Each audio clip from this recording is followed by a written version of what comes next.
wanna be the greenest love of clay. Buddy, now he's chubby and cannot even bend. Buddy, they say he broke his pony too, but I don't think that's really true. What the fuck? He has a weak heart cause he's addicted to crack.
Crystal clear when I want an Oscar beer. Get it real quick and say yes, dear. Those are the words that I want to hear.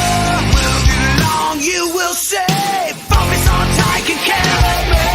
Gotta make me a priority, cause I'm a pretty venture commodity. Dear old dad, now he's dead. When he was alive, he always said, make those bitches take care of you, cause that's what women were born to do. That's what girls are for.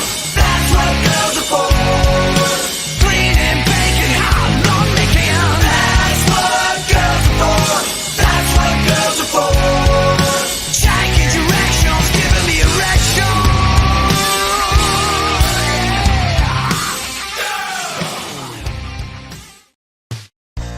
I've seen a back and forth turn pretty nasty, I'm gonna say. You look like you've been crying. You keep spinning things. You're the ones that are sitting around and trying to get a reaction out of me. And then when I stopped giving you reactions, you fabricated falsified stories, falsified emails, acted on my behalf, pretended to be me because they. Well, the problem is it's more than about you and me, Liam, because you're striking a Lossy, you've struck Nasser. Yes. And I will Smiller. strike anyone who continues to steal my content. All you do is sit around and play. All fun. Do you wanna have fun? I said, but one. You should start running far, but little tyrant. In the thing you will find, and you love to watch him tell lies. All fun. So we'll be very mad and eat that. He will go as a heart. I said, hold man. Don't wait for this life when you know you're watching him. Describe your streaming with an EMCA. They got your channel with an EMCA.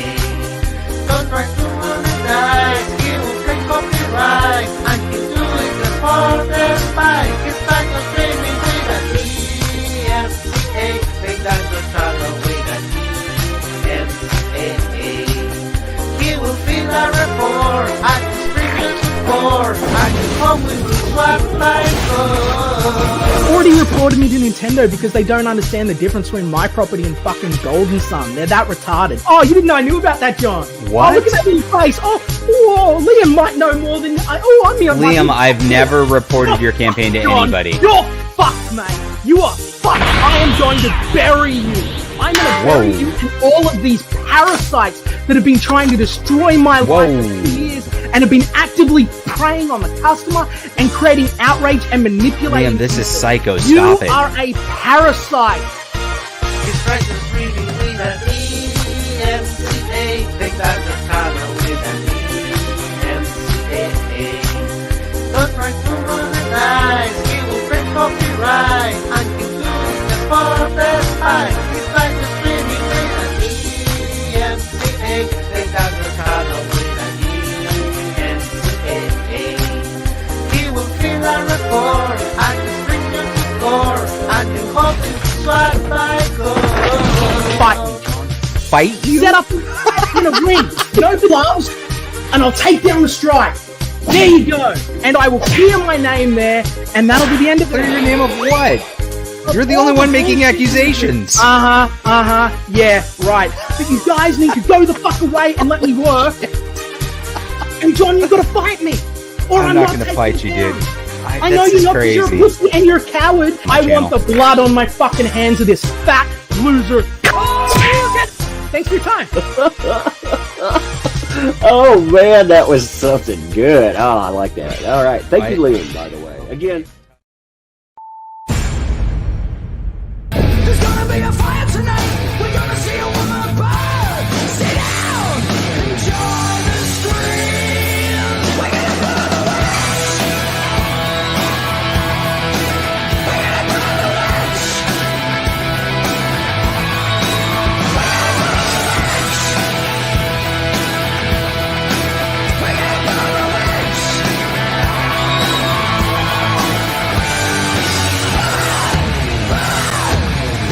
the lights.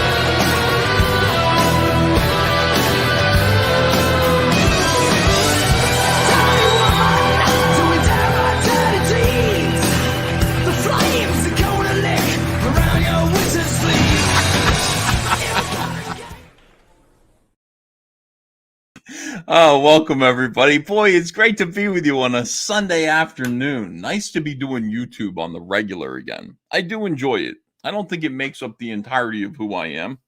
Does it? Am I becoming a YouTuber? Oh, shit. But I do like it, and I like you guys a lot. I'm so glad that you're with me on a... It is nice out, too. It feels like autumn. It's just... Everything is changing all around, you know? It's like I always think that I never want summer to end.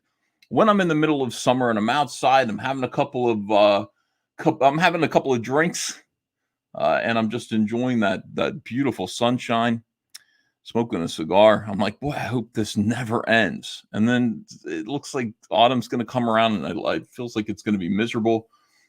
But then it's here, and it's really, really nice. I do enjoy it. How are you guys? Let me take a look at you. Let me see. Let me read some of these chats. This is the first thing that we do. First, we're going to read the super chats that have already come in. Popcorn says, you're in the steadfast. You're in the right place, my friend. Wilberforce Wooster says, fatty. Yeah, I want to thank... why does this keep happening? I got to thank our friends, the wonderful people who make memes in and around Comicsgate, especially Mr. Yanafui, who's made some of my favorites. I want to thank him for the new Gumby intro. I played it first because it's like brand new, but boy, do I like it. I knew somebody was going to do something artful, something valuable with that clip of me dancing dressed like Gumby. And Mr. Yana Fui did everybody proud. Thank you, my friend. Let me see. Was this a new intro? I don't think I've seen that before. Oh, the witch one? It's like 2 years old. Here we go. Now we're getting into the important questions. Why do they persecute you, E? I don't know. I don't know what I've done. What have I done to deserve this? It is terrible. But we're going to get into it. Here's what happened. I woke up, I came downstairs.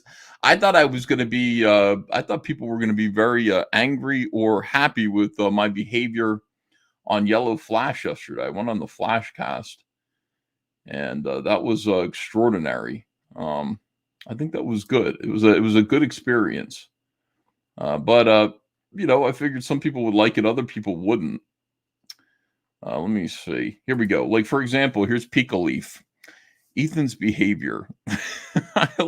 Those 2 words alone have haunted me my entire life, ever since school.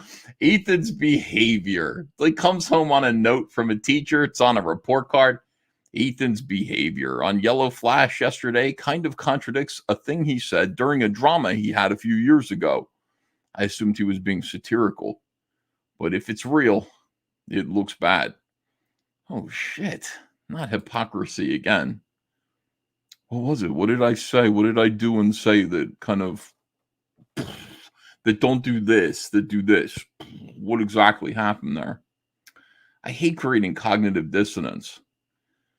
It does occur every now and then. Sometimes somebody will point out, they'll say, hey, wait a second. This thing that you're doing here contradicts your entire life's message. It's weird. That's what we call hypocrisy. And when you get caught in something like that, you have to stop and reevaluate. That's what we're going to talk about today, for the most part. We're going to talk about when what you're asking of others is something completely different than what you're asking of yourself, and how that's confusing to other people, how it's discordant. All right, let me see. Pika Leaf again. So far, everyone I've seen have an issue with EVS has good reason. But I choose to believe I'm missing something. Pika Leaf, you're in the right place. And believe me, everybody who has an issue with me does have a good reason. I'm a fallible, imperfect human being. I do make mistakes, and I definitely rub people the wrong way. Let me explain something. It's how I've gotten to the point that I'm at right now. Do you think I go along to get along? I never go along to get along. I always seek out my own path, and other people who are in the way, I do this to them. Here's what, like, if you're in the way of my path, I do this to you. Like this. One side coming through. Autumn is pie season, says Electric Pizza. Yeah, it is, isn't it? It's nice. Let me see here. Coming from the slums. Hail, welcome. Ethan, what is the origin of the Laughing Man? So the Laughing Man comes from, I'm glad you asked. The Laughing Man comes from, I think there was an article called the most ridiculous or offensive comic panels ever, or something like that. And the Laughing Man was a kind of Archie-esque character who was dancing with a beautiful, all-American kind of redhead. And they were saying something, as they were dancing, smiling, snapping their fingers to the music, they were saying, let's do drugs and renounce Jesus Christ or something like that. And it was hilarious. The guy's look on his face as he was renouncing Jesus Christ, and that's the look. You see it right there. Let's renounce Jesus Christ. Struck me as hilarious. And that became my, even though I'm a Christian, that became the happiness, the joy on his face as he was doing something bad. became my logo. I gotta say, we had it redrawn so that it's mine. There are some slight differences to it. But it still makes me laugh to this day. And it is the spirit of this channel, which is mischievous amusement at all times. All right, hold on. Let me, oh, here's ASE Presents. Every day is summer when you are the human sunbeam himself, though, right? In a way, yeah. But I like the seasons. All right, let me see. Texas Mofo says, Ethan, I'll be listening to you on the speakerphone at Walmart. Please don't embarrass me. What aisle are you in, Texas Mofo? Aisle 8? Clean up on aisle 8. There's a spill. Yeah. Bring lots of soap. Hold on. Spike and Man says, you're a fucking drama queen, eh? Really? I don't know. We'll find out. Let me keep scrolling. We'll find out how much drama this is going to be. I've only seen a clip of this in which, okay, so how did this happen? So I wake up today, I check my Twitter expecting to be praised. I mean, that's all I really want from Twitter is I want people to tell me how great I am. I go to Twitter and I'm like, what? Some people aren't saying I'm great? Some people don't like me? What? And then I have kind of this weird sort of like, conniption fit. When I fight with people, there's this one guy or girl who posted a clip of Az who was live, Az, heel versus babyface, a fellow that I've interacted with only once, who is a very large adult toddler. I don't really know how else to describe him. I don't know if he has a family. I don't know what it is that he does, except he's a YouTuber who plays video games all the time and yells really loud, and then just sort of farts and giggles. And I'm not sure what he's about on Friday Night Tights. He's inexplicably popular. Outlaw Thoughts is a new member. Thank you for joining. And by the way, people who do join this channel, you will find a link if you go into the communities tab that will lead you to a chance to purchase. Oh yeah, you'll be able to purchase the beautiful camouflage Comicsgate hooded sweatshirt. It's exclusive to channel members, and thanks very much. All right, hold on. Let me catch up. Let me catch up with you guys. Let me catch up. I'm gonna miss a lot of your comments. They're all calling me fat and gay. It doesn't matter. Pig Riser, thank you for joining. What I just said applies to you as well. Let me see. Keep it up, EVS. Thanks for quoting my clip on X. Outlaw Thoughts. Oh, you bet. Sure. All right, let me see. Still scrolling down. Here we go. This is not the winter of our discontent. Hail EVS, says Pilgrim Media. Thank you for that. That's beautiful as well. All right, catching up with you guys. And on we go. And then as soon as I get to the bottom, I'll start reading. Let me see. Javs Taylor says, Az is a lifelong comic fan, and he was on CG streams for years. Well, okay, that's nice. What's it, Gear? Thank you for joining. Queen Bee's here. Appreciate you, Queen Bee. Thank you. Let me see. I loved Matt Barry's brutal. Do you mean Matt Barr's? Matt Barr's brutal takedown of ass. That sounds gay. All right, hold on a second. Let me catch up with you guys. I'm all caught up. All right, good. All right, now we're gonna watch this video. I just saw a clip of the video in which I don't know what's going on. There's this whole thing with ISOM that's going on, which is to me highly disturbing. This has been going on since the summertime. In which a lot of drama came from the idea of, did you read this comic book or not? Comic book that sold a lot of copies. And I did. I read ISOM. I thought it was, I got through it. I read ISOM #1 and gave my comments, some reserved comments about it. I'm supportive of the Rippaverse. I like the idea of someone being able to make comics on their own. I want them to do that. I want people to be able to make comics. Obviously, I've devoted a large part of the last decade or so of my life to seeing that thing does happen. But I started to notice that, like, the idea of accepting criticism when somebody goes through your comic and says it's not very good and gives you a list of reasons why, I started to see some resistance to this. Which I did not like.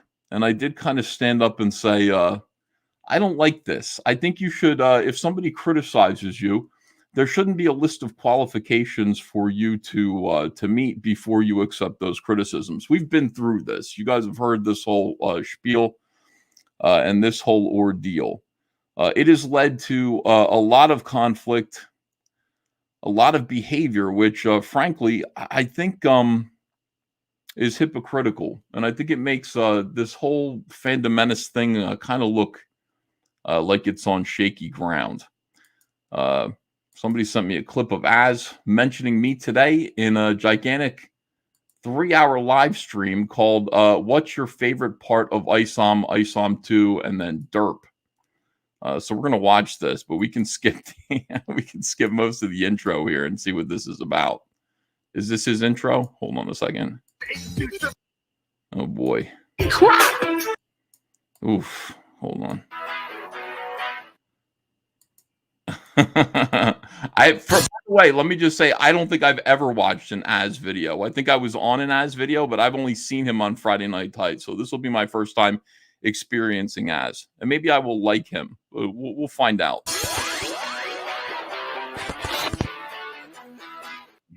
Hi, everyone, and welcome to Afternoon Tea with Az. I'm your host, as always, Haz, from Heels versus Baby Faces. Should have put the light on. Put the light on. There we go. Look at that. Look, I've got something for that. Look. Look at this. Look at this. A little bit. Yes, this is showbiz, folks. Showbiz.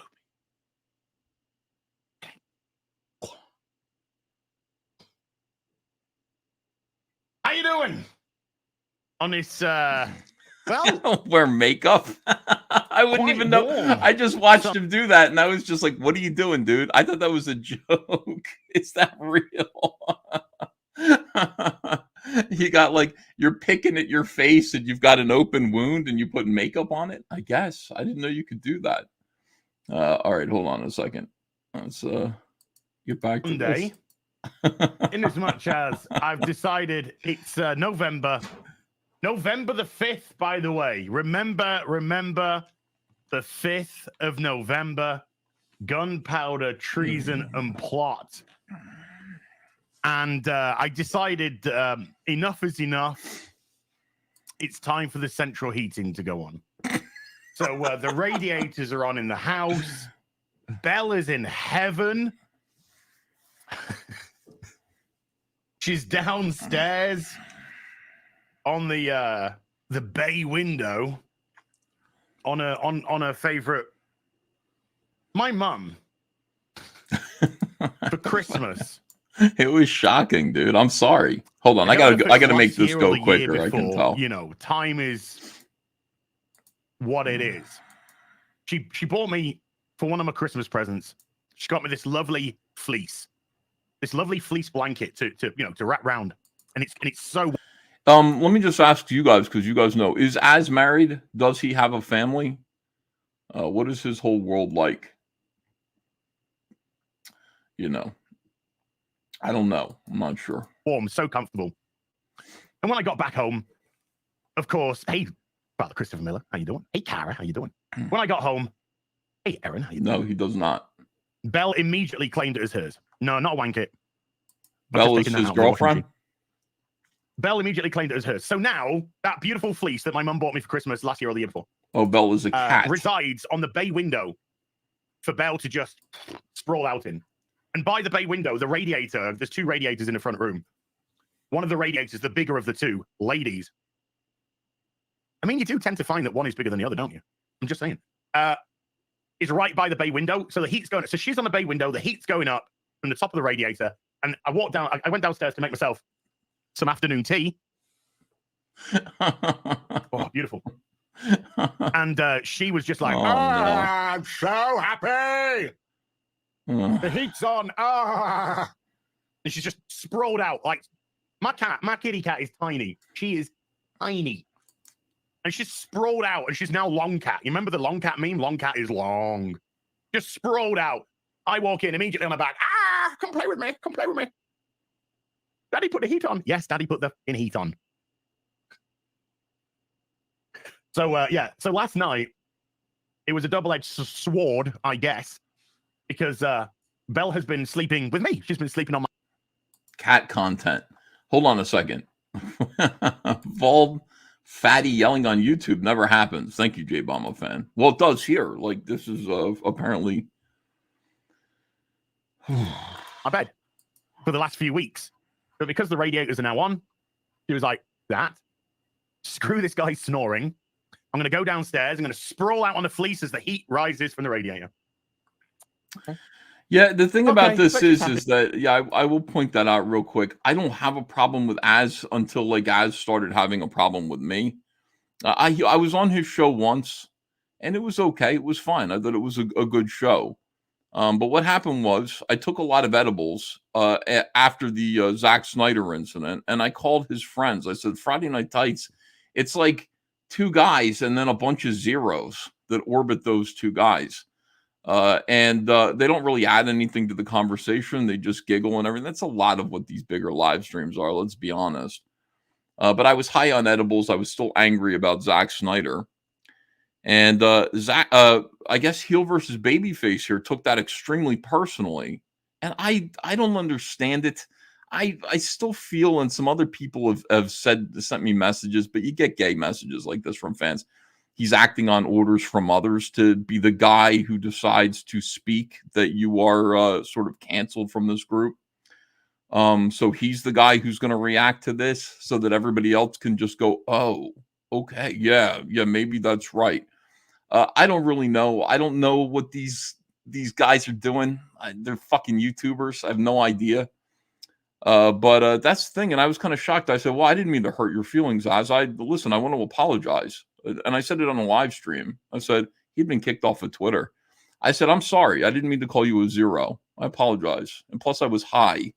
Anybody over there on Friday Night Tights ever make any mistakes while on drugs? None of you?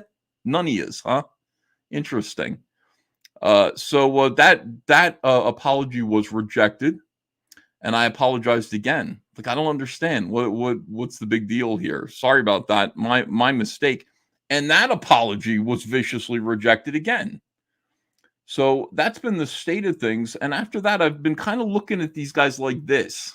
Ever since then, looking at them like this a little bit, trying to figure out exactly what the game is there. Whatever the game is, it's gay. I don't know. To me, like, a man apologizes, you accept the apology. It's embarrassing to apologize. Nobody likes to do it. You don't reject an apology unless you're an SJW. SJWs reject apologies tactically. It's kind of what they do. They do it so that they can have an advantage over you. I'm not saying that's what these people are doing. I'm just saying I've never experienced that before. When you say you're sorry to someone, they go, okay, that's fine. Just don't do it again. And that's it. That should be it. So from that point on, I've been looking at these guys kind of side-eyed, like, what the fuck, dude? You guys are fucking up left and right. And I don't hear from Az. I kind of will every now and then see something that he's doing, like his pronouns thing, and I'll think that's embarrassing and kind of funny. But other than that, I don't really have a problem with this guy. I think he's got a big problem with me, though, from today's stream. But listen, I'm the kind of guy, seriously, like, I don't watch his content. I don't know anything about him except I don't think I like him very much. I see him as kind of a very strange adult, like failure to launch adult, who sits there and plays video games and watches things he doesn't enjoy so that he can badmouth them and say awful things on YouTube. It just doesn't seem like a fulfilling life to me, but it's what he's choosing to do. I'm baffled. I'm baffled by all of this shit. I don't know if you guys understand that. I don't get this lifestyle. I really don't understand it. So here we go. She's happy. God bless her. And all who's selling her. How you doing, everybody? How's things? I got bad news. I got some bad news. I've picked up a little niggle. When I went really when I went ham on Thursday, shoulders, abs. I think I've either just pulled it. There's definitely no muscle tear. There's definitely no muscle tear. But I got a little niggle in the shoulder here, in sort of like the just by the trapezoid area. How much more are you going to show us and words. Talk about your body? Now. You got to learn some British words. So I think I've just given it a little bit of a pull, a little bit of a tweak, yeah. So I'm back at the gym tomorrow. Niggle. Fingers crossed it's settled down a bit. That's the joke. I've been applying heat. And it is funny because it's I mean, it really is close to it is close to another word. You know what I mean? It's close. When you say niggle, you're almost saying a really bad word. What it really means is it's an irritance. That's what it is. It's when somebody's irritating you. It's an irritation. But I mean, there are a lot of instances where you can come very, very close to saying a bad word and you don't even know it. I was at a restaurant with Andrea, an Italian restaurant, and the guy brought me some, he brought me a salad. My waiter, and by the way, my waiter was black. And he said, would you like some dressing? And I said, I'd like some vinegar, please. And I guess I missed the first syllable. I said, vinegar, please. And he gave me this look like, I was like, I didn't say the N word. I said vinegar, please. And that was a problem. There are a lot of words that can get you in trouble like that, but you should understand the English language. All right, thank you. Bring heat to it. No, luckily I wank with my left. I'm a left-handed wanker, not a right-handed wanker, but I am right-handed. But I'm a left. Don't worry about it. Jiggle out that niggle. Exactly. Niggle equals a muscle knot. Correct. You guys have got to learn. You've got to learn some British words, man. You got to learn some British words. So yeah, so I'm happy. I'm okay. I managed to crack one out this morning. I'm okay. Don't worry about me. Don't worry about me. Okay. Oh God. So yeah, I'm just hoping. But I last night was so painful sleeping because I tend to sleep on my right hand side. What side does your wife sleep on? What side of the bed? This is obviously the offending object. Was she like your shoulder hurt? Your wife was waking up in. Oh, you don't have a wife. Excruciating agony. You have a cat. And what makes it even worse for me is I've run out of painkillers.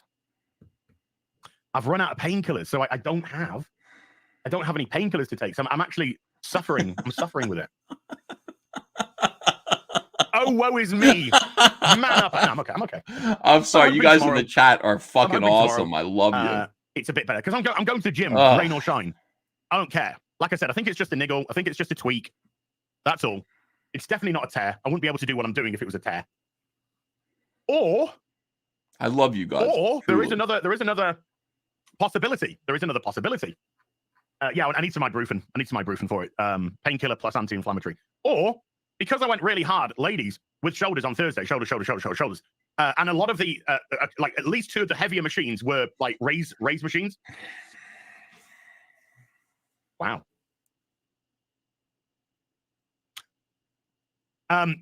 It might just be that my trapezoid, my right trapezoid, just got a hell of a workout. Got a hell of a workout, and it's what it is. When you ache, when you get the muscle, it might just be a severe muscle ache, and that's it. Az, are you trying to tell us that you're at the gym a lot and you're working out and you're using words like trapezoid now? Instead of lump behind your neck, you're using the word trapezoid now? You trying to let us know that you're at the gym? Az, please post more photographs to Twitter of your face dunked in fucking oil, scowling and telling us, how hard you're working out at the gym. It's really paying dividends. Really, this is great content. Az always works his rear. Come on now. Why you got to be like that? So, we were going to discuss the long Halloween today, but there's another topic of conversation I want to go through because this is not a super chat square up. The real BBC this week was on Gary's channel, so we've just got conversation today. That's all we got. We got conversation today. Conversation and whatever comes up. But wait, a trapezoid is for the Ripper. Yeah, it's a shape. Oh, by the way, look, I'm just going to say something, and I'm going to be completely open and honest with you. Okay, as DSP would say, let me be honest with you, and then comes out with a lie. Let me see. Can Az post his workout so I can make fun of it? Scientific Lens says, Az gets healthy before EVS. Grim. Listen, I can do this anytime I want to. I can quit drinking. I can lose this fat gut anytime I choose. No problem. Please. Is this sped up? Yeah, it is. It's over 150. I think I look good fat. It's awesome. All right, here we go. back to the show. But in reality, I'm going to be completely honest with you. I am going to disclose. Can't, but I'm going to won't. disclose to you today exactly how much money and how much I don't know what you want to call it, gratuities, free gifts, free stuff that I have received from Eric July in exchange for wearing the merch and supporting the Rippaverse. I'm going to be completely open and I'm going to divulge everything. Nothing. You're kidding me. Nothing. Nothing. You're telling me that that's interesting. You're telling me that Eric July gave you nothing? I believe that. I'm not surprised by that, Heel versus Babyface. I did a cover for him, and I received nothing as well in terms of comp copies. I received exactly what we agreed and nothing further. 0 copies of the book. Yeah, everybody's doing this and receiving nothing, I guess. It's like nothing. I've got nothing for this. Nothing whatsoever. Not even a free comic. Nothing. No free comics. But you knew that already. You knew that already. I didn't even really have to tell you that. But it's going to fit in. It's going to fit into to the topic of conversation today, which is, what's your favorite part of ISOM/ISOM 2? Right. Okay. Before we do that, let's address a couple of things in the chat because a couple of you are asking. This annoys me so bad, dude. This whole thing really bothers me. This is why we're live streaming this. Some questions. By the way, Professor HeyTN has become a member at the Bard level. Thank you. Eddie Brock with the €2 footy. Share the link. Gary wants to see it bigger. I've linked it on Trapezius. Twitter, if that's what you mean. Boobs. And Eddie Brock with the €2 footy. Thoughts on Director X being on Flashcast. Yellow Flash did reach out to us and say, hey, if you want to come on to Flashcast, we've got Director X on. And I said, I don't stream with racists. Well, apart from Ryan Kinnell. But I don't stream with racist pigs. Which is exactly what he is. No, I didn't see it. I did not see it. That's really something else, though. I mean, when you do that, like when they do the racial reversal thing, I don't stream with racists. Wow, that's great. Well, I mean, you talk about him a lot. Why wouldn't you say what you say about him to his face? This is what I don't get. What do you mean you don't stream with him? You stream about him. The guy was incredibly kind and gracious. He sat there and he took all of this bullshit on Twitter or on YouTube from you guys. And instead of just being like, I'm not going to confront any of you, I'm going to ignore you. He said, I'm here to take the criticism. Let me talk to you guys. Because you might be getting me wrong. Maybe I'm getting you wrong. But I want to speak to my critics. I want to speak to them and listen. Is that like a foreign concept? The idea of actually speaking to the people you disagree with in some way? He was a genuine guy. This wasn't Frosk. Frosk was a fucking activist clown. This is an artist who's making content, who's making a show. You guys are like making a lot of videos about what he's doing. He wants to talk to you about it. And he came on the show. He was super nice. The guy was like really kind. And I think it's shameful. You know, this guy isn't Zoe Quinn. This guy isn't Anita Sarkeesian. He's not an agent. He's a director. He's making a show. And I haven't seen the show yet. As I told him, because I went on and I talked to him. I said, I haven't seen your show, but I just watched the trailer. Trailer looked good. You guys are calling his show a race swap. It isn't a race swap. Like, get your definitions straight. It's not like they went to Sherwood Forest in the year 1500 and made Robin Hood and his cast black and lesbian. They didn't do that. He said, I'm going to take the idea and theme of Robin Hood, the idea of a bunch of merry thieves taking from the wealthy and giving to the poor, and I'm going to put it right here in this time and era with people that I know, people that I would have grown up with. I'm going to make a show around. That's perfectly okay, dude. There's nothing. The show might not be good. There might be stuff in it that's kind of like woke and all this stuff. We can dissect that, I suppose. But like, that's a really good idea. There's nothing wrong with that. And in any case, he was there to sit there and take the abuse, which he did for like 4 hours. I don't know what you guys want. So if Kathleen Kennedy said, you know what, I'll sit down with you guys and talk about your concerns, your answer would be what? I'm not going to sit with a sexist?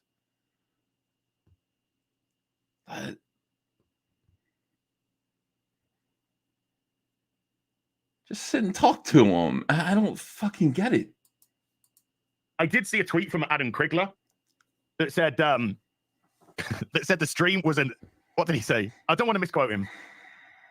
The stream's. Let me. I want to do this verbatim because I don't want to do Adam a disservice or put words into his mouth. Let's have a look. Here he goes. He says, "The stream is a hot mess and also pretty hilarious." So no, I didn't see. The Flashcast starts at like 3:00 in the morning UK time. Yeah, he took the name too. Yeah, I got it. He took the name Robin. He put a Y there or something like that. Robin Hood. I completely understand. Yeah, it's not the source material. This isn't Batman. It's Robin Hood. It's an ancient story that's been in the public domain longer than George Washington was alive. It's like, it's not the same thing. It's not like saying Robin is now gay. It isn't. It's not nearly the same thing. You can take old stories and kind of change them. After all, we just done it.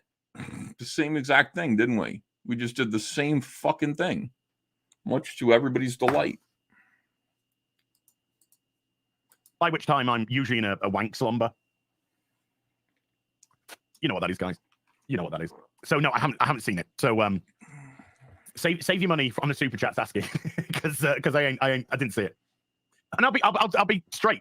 I don't care what Director X has to say. He has nothing to say to me. He has nothing. When I say to me, I don't mean on a personal level. I just mean he has nothing to say to me. The guy. I did my video on it. Did very well. Thank you so much indeed, everybody, for watching that. Over 200, I think like 250. That's beautiful. JP says Frank Sinatra made a Robin Hood movie that took place in 30 Chicago. Sammy Davis Jr. was one of the merry men. Was that woke? Thank you. Oh, no, of course not.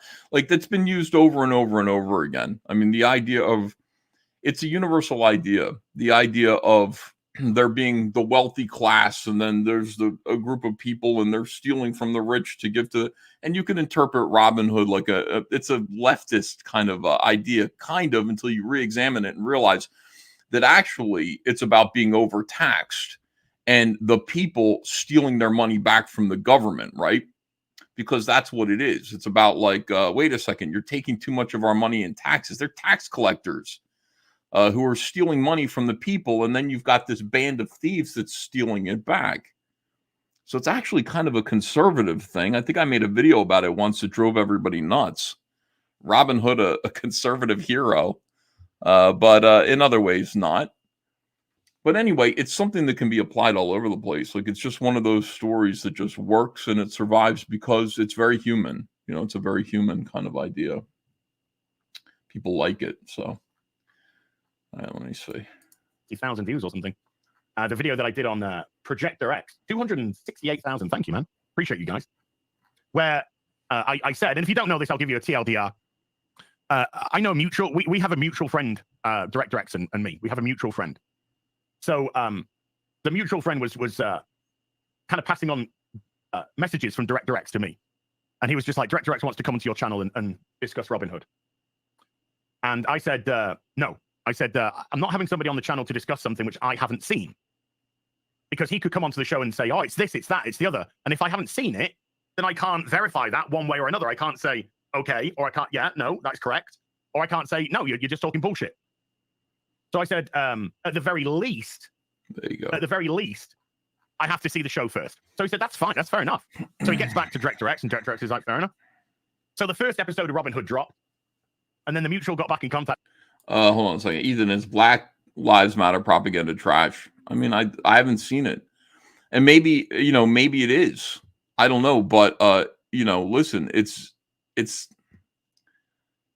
not like a race swap in the traditional sense. I haven't seen the show, so I can't examine what its themes are. But saying that you can't do what he did creatively and artistically isn't true. It isn't true. You can do that. There's no reason why you can't. You can take all of the Aesop's fables. You can take all of the stories. Again, John Malin's Black Riding Hood is exactly that. It's Little Red Riding Hood, And Little Red Riding Hood was a white girl, and John made the character into a black boy, and then transferred the whole thing from the woods into an urban setting, a ghetto, with werewolves instead of just the big bad wolf. That's like isn't that exactly like what they're talking about? It is. It is exactly like that. You can do that. It's fun. It's fun to do stuff like that. And maybe it is. Maybe it's like Black Lives Matter. There's a whole scene in there about like, hey, I just refilled the condom jar. I haven't seen it. I don't know. I'm not sure, but in any case, like all this stuff is like worthy of discussion. The one thing that I said to him last night, I got a chance to talk to him for a little while. We joked and stuff. He seemed like a nice guy that I probably disagree with about a lot of things. And I said, the one thing that I want to impart to you, and first of all, we had a guy come in here from Hollywood before, Zack Snyder, who came in here and promptly insulted this entire group of people, this entire fan base. He basically blamed them for Asian violence. And said that his entire career was about making movies to oppose hate groups, implying that he was standing right in front of them and that he doesn't want like geeks and gamers and their fans to associate themselves with his brand after they just given him $100,000 in charity for his charity. I said, that guy can go fuck himself. That guy's a fucking asshole. But, you come here, you talk. I want you to meet these people. I want you to understand not all of them are like the ones that are on this panel. A lot of them are like fans who are just like, hey, we'd like it if we could just watch a TV show and not be personally insulted all the time. That would be wonderful if like the fact that, I might be conservative or Christian or I vote differently than you or I just disagree with you about. I'd like it if like your entire mission wasn't to dispirit and dehumanize me. I want to watch your show too. And if you just bear that in mind, that these people here who met with you and discussed, hopefully in good faith, I didn't see the whole thing, hopefully had a good discussion with you. And hopefully it was, you accomplished something. You guys understand each other a little bit better. If you keep that in mind, I think something productive was accomplished here tonight. And he was cool. He was a nice guy. I'm not saying I'll watch his show. I'll give his show a watch. I'll tell you what I think of it. And it says Director X wants to come onto your show to discuss the show. And I said to the mutual, no. I said I don't want him on the show. I said, because number one, the show is absolute fucking garbage. Oh, and previously when I said to them, I haven't seen the show, I also said, and I said, do say this to him. I also said, I don't even know if it'd be worth my time. I don't even know if it'd be worth my time. Because it could just be such garbage, just like, fuck out of here. Just fuck out of here. Thankfully, it turned out to be hilarious garbage, which you guys have been lapping up the reviews. And that's the only reason why I'm doing the reviews, is because you guys are loving them. That's it. When I was doing the Gotham Knights reviews, for example, nobody gave a shit about Gotham Knights. I didn't give a shit about Gotham Knights. The show was just bad. It wasn't even like funny bad. It's just crapola. So I gave up after what? Two or three reviews. You didn't care. I didn't care. Everyone was happy. But we seem to have found the spiritual successor to Batwoman here. So that's why this seems to work. So anyway, he got back in contact after the first episode and said, Director X, what's coming? And I said to... So what you're saying is that, you make content that, let me get this straight.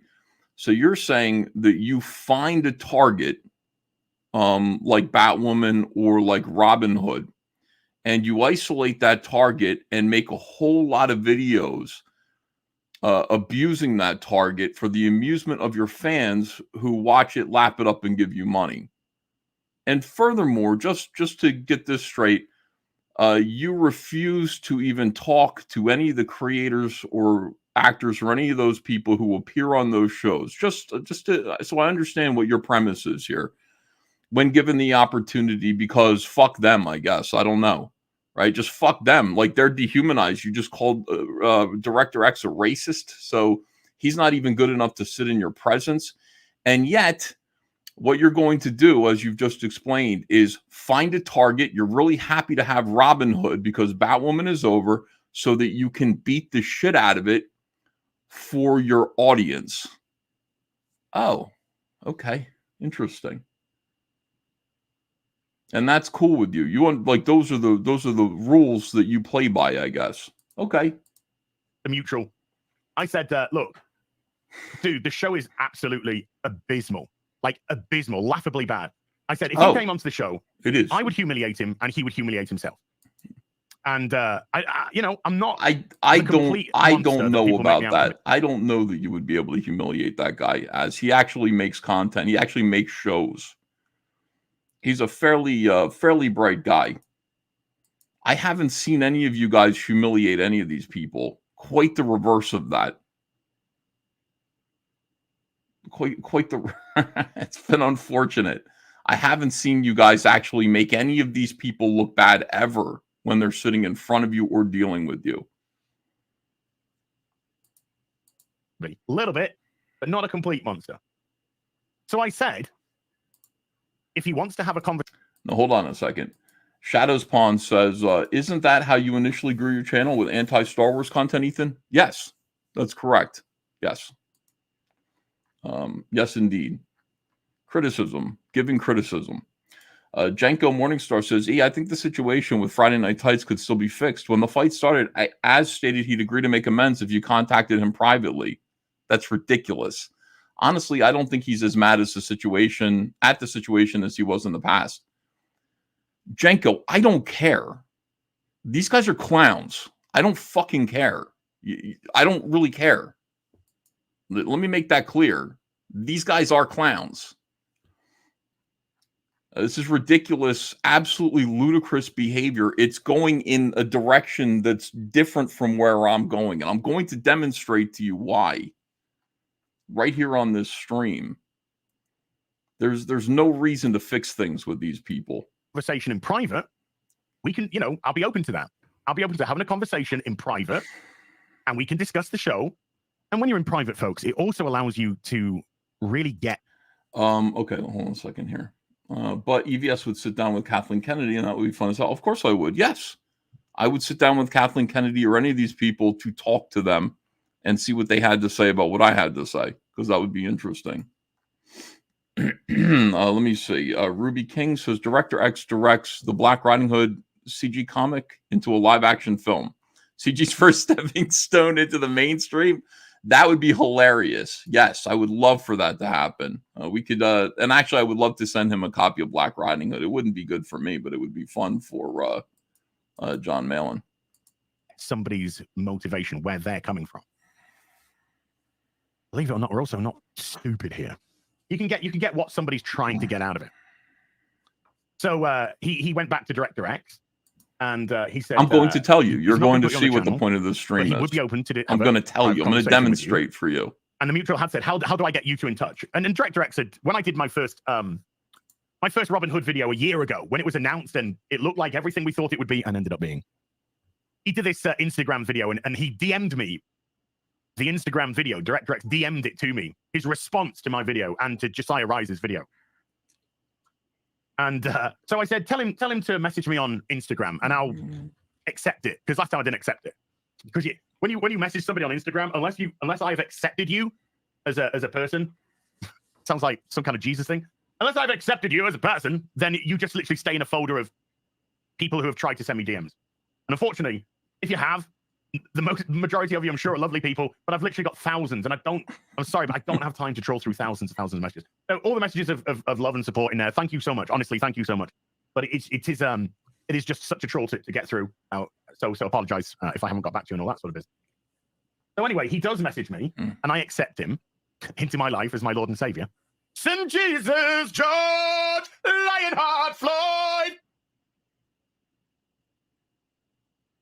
That dude. And he says, yo, I think that was the first one. Hey, Dan, how you doing?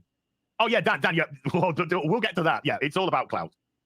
He's like, yo, how we going to hook up? And, language that me as a middle-aged white British guy is like, excuse me. I say, excuse me, old boy. Queen's English, pour favor. So we were bouncing a day to talk. I replied back to him saying, look, I'm exceedingly busy this week, so we can't chat this week.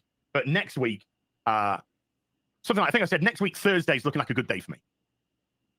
Get back to me. I said, and I also said, because I'm in the UK and you're in the States, get back to me on times and let's see if we can work something out. So I think, personally, I was being very open. I think I was being very sort of generous there, considering how bad the show was. But if the guy was honestly looking for feedback or why I thought it was so bad, all that kind of stuff, and a conversation might have been had. A conversation could have been had. So he's like, well, any time's good for me. Don't worry about time. Any time's good for me. So before I even had a chance to reply to that, because these messages are bouncing forth over the course of, let's say, a couple of days or so. Before I even had a chance to reply sorry, to I'm listening. I'm watching the show. I haven't watched this before. Director X, if you don't like my show, you're a white supremacist racist. Okay, I don't know about that. Nordman says, problem is people are so involved in their opinion, they end up being the same thing they complain about.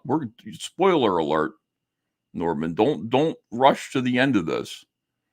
All of this will backfire. People need to get their shit straight.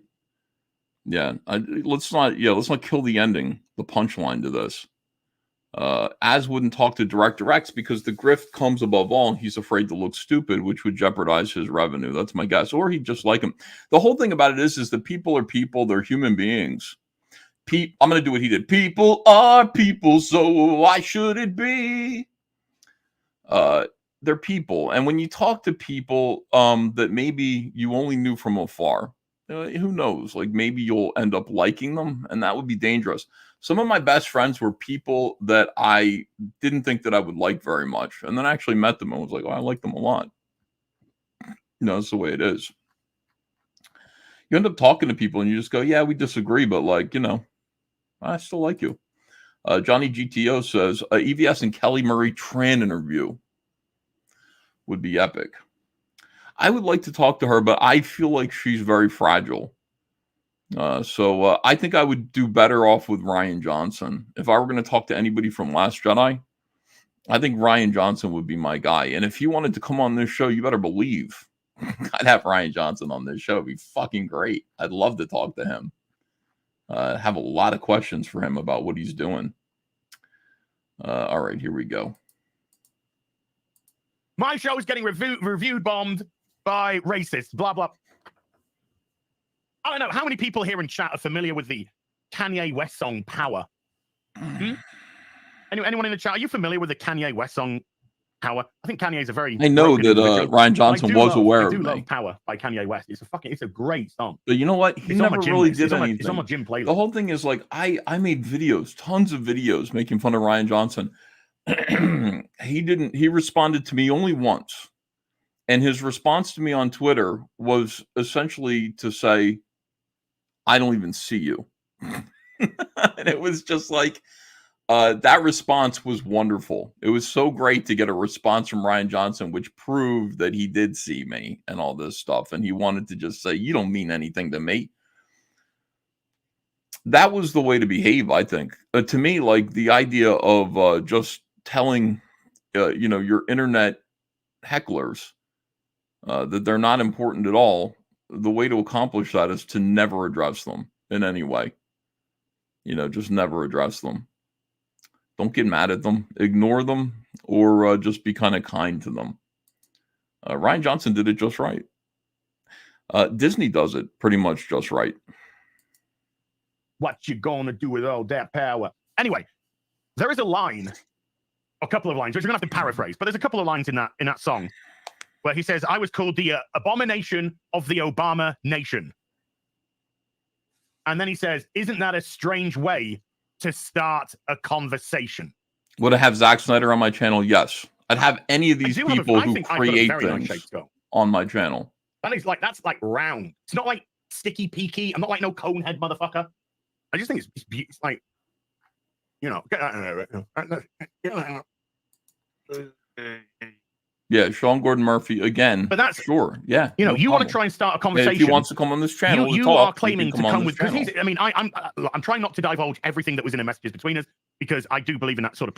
Okay, hold on a second. Ruby King says, honestly, I thought that was your intention to introduce a CG book to someone working in mainstream. No, I was going to send that to him. I just think it would be. When I held it up, I said, I'm going to send this to you. I'm not going to try too hard, but if his address comes my way, then yeah, I will send him a copy of Black. I guess I could do. It's my friend John Malin. I shouldn't say I'm not going to try too hard. I should actually give it some effort. All right. So I am going to find his address or an address where I can send him something, I'm going to send him a copy of Black Riding Hood, and just there you go. It would make a good TV show or film. CG should become mainstream. Black Riding Hood should be Buffy the Vampire Slayer. I was telling John Malin last night, it's a really good concept. And if you could just like fill out the cast a little bit more, there's so much that you could do. We were talking about how great it would be to really make this book into something cool, like what it could be. You know, if you're going to do a book about people of color, it's funny that it's John doing it, but you could really kick some ass. If you're going to do a book that's like the KKK or bad, okay. So what if there's this scene where like there's a lynching, the Ku Klux Klan have a rope around a black guy's neck, Gumby's neck from the book, you know, this guy Gumby. And he's just like, you don't want to do this. And they're like, oh, we don't we? We don't want to do it. He says we don't want to do this, brothers. He's like, nah, trust me, you don't want to do this. And you see the noose go around his neck and get tight and pull him up the tree. And he's laughing and shaking his head as they're preparing to hang him from the tree. And then he just becomes a werewolf and just rips them to hell, you know, rips the KKK to hell. It'd be so fucking cool. I mean, there's so many like great things that you could do with Black Riding Hood, werewolves instead of vampires, and one little kid who's protector of his block.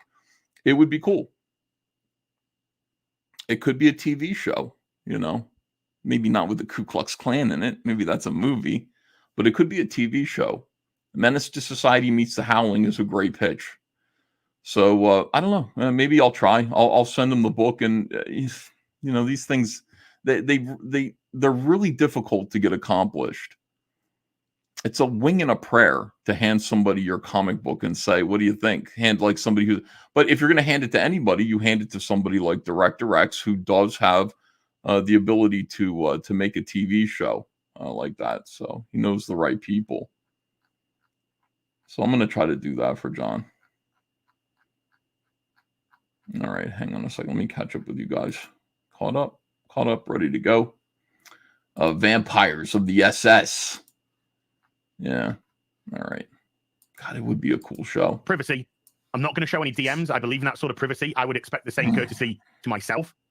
So even though I think the guy's a clown show, a narcissist, a race baiter, I still wouldn't share his DMs because that's not what I'm about.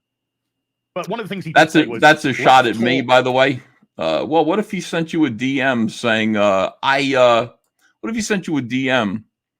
Not a DM, a text. What if he texted you? These aren't DMs. These were texts. What if he sent you a text sending you a threat saying he's going to take your channel down unless you shut your mouth? You going to respect that? You going to keep that private? Somebody that you barely speak to? You keep that private? That's above what you would do? I don't think so, Mick Adams says, I tried to watch Robin Hood and it's not great. I give Director X credit for trying to talk to these guys, but I don't think he knew what he was in for. The best Robin Hood will always be Disney's with the foxes and bunnies. Well, yeah, or like Olivia de Havilland. You know, that was good too. But that was based on the Disney one was based almost entirely on the 1939 version with Errol Flynn and Olivia de Havilland. So if you like the animated one, you're going to like the it's in full color and everything. It's really a beautiful film. It's how Errol Flynn became Errol Flynn, really. He's Robin Hood. All right, hold on. ASC presents Rian Johnson's Poker Face is as good as The Last Jedi is bad. It's like a Girl Columbo, but not literally. I'd recommend it for all How Catchem fans. All right, let me catch up again. Thank you for the super chats, by the way. Appreciate it. All right. Let's talk like gentlemen. Let's just talk like gentlemen. I think that sounds fair. So you say, let's talk like gentlemen, and then the next day you call everyone who criticizes your show a racist. A racist. So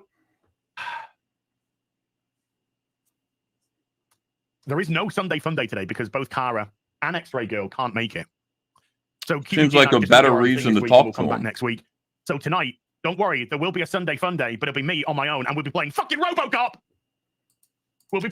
Let me see. Ethan is desensitized to being called a racist now. Hold on a second. Racist. So he thinks it's okay now? Yeah, I think it's somebody. I don't think it's okay. I think it's somebody lashing out at. I want you to imagine. Okay, I want you to imagine that you're a creator. As if you're listening right now, I want you to put yourselves in the shoes of a black creative person. Do you know anybody like this? Who is being attacked for his work by a bunch of obsessive I know you can't picture this, but I want you to imagine that you are friends with a person of color who is creating something that a lot of people think isn't very good. And they're being attacked on all sides by a whole lot of people who are taking pleasure in ridiculing the end result of their product. They might lash out, call people a racist. They might call them racists. Y'all racist. Or the fans might do that. I know that this is so far beyond your realm of experience that you might not be able to empathize with that as. That's on the moon, isn't it? From where you're at. You don't understand that shit. Fascinating.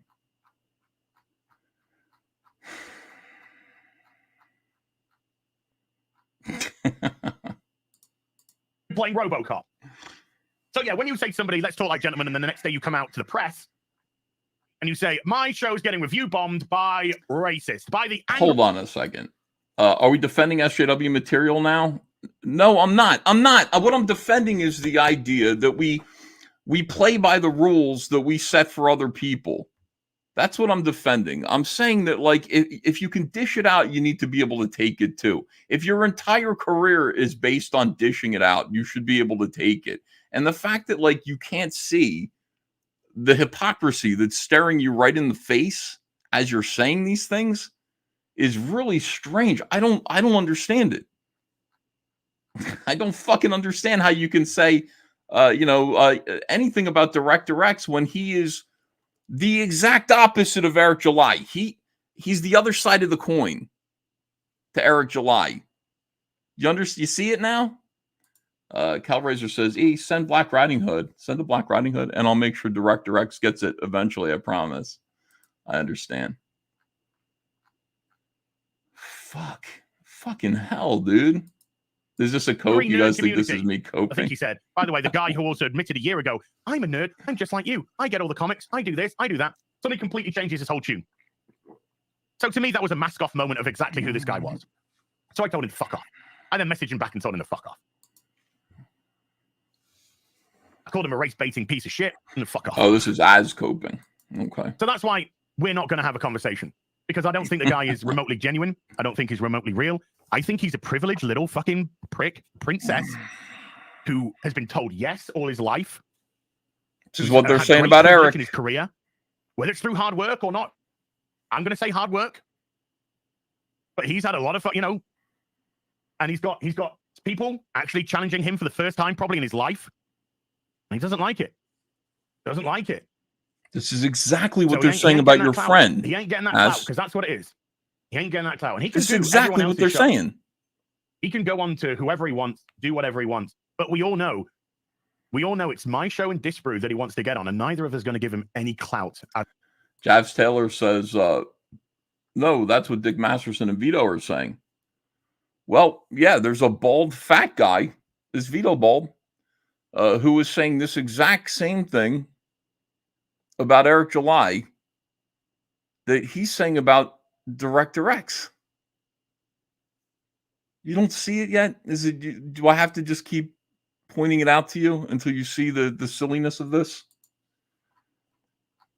By the way, I'm not saying that he shouldn't criticize Director X. What I'm saying is the same thing is coming your way too.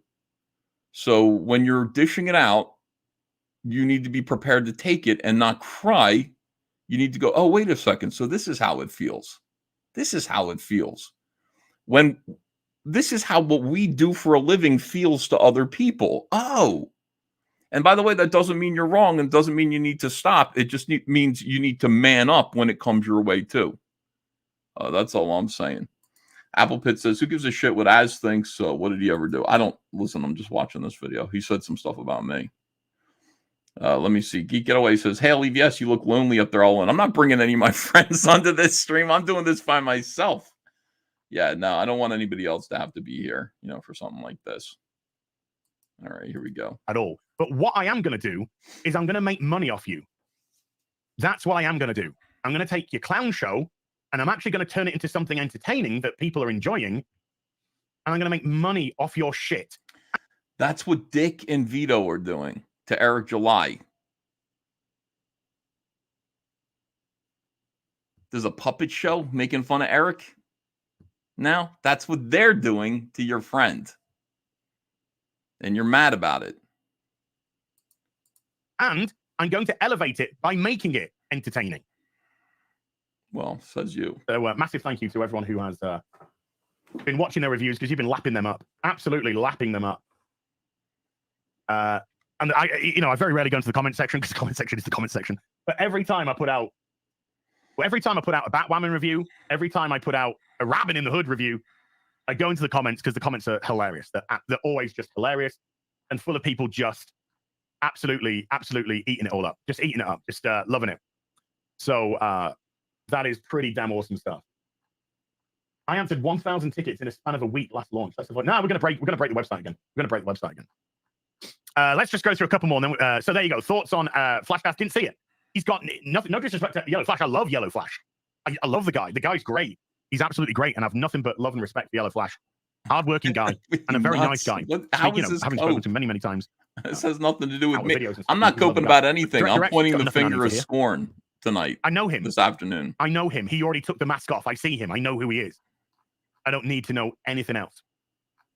But I will make money off your garbage show. I will elevate. I will do you the honor and believe me, it's your honor, not mine, of elevating your shitty material to something that is actually worth watching. That is incredible. And, those words could be spoken from Dick Masterson right to Eric July. You're the same guy, dude. You are the same exact guy. Except I think Dick is funnier. What we got here? Greg Koenig with a $5 says, hey, I know. Do you use poly or mylar bags on your comics? Does your poly bags wrinkle? Thanks for any advice on what to use. Well, Greg, let's go to the poly bags to start with. Currently, my collection is poly bagged. And yes, after a time, they do start to wrinkle. I have just purchased 250 to start with. I mean, obviously, I think I worked out that I own about 4,000, maybe more comics. I don't know. So it's going to take a while. But I have actually just purchased 250 mylar bags, which is the ones that Gary uses. And I asked Gary exactly which ones he uses, but he gave me the actual brand. And I'm just waiting for some specific acid-free backing boards to arrive. And then I'm going to... Why do you hate them, Ethan? I don't hate them. I don't really feel any which way about them. I just think, our thing... And unfortunately, I would be lumped in with these guys with our thing, which is to criticize what's going wrong with media. Okay, what's gone wrong with SJWs and the left taking over media. They're a much more visible face of what I stand for than I am. And I don't want to be embarrassed by them. I don't want to be embarrassed by this. I don't want this. I want what we do to be something that kind of makes sense.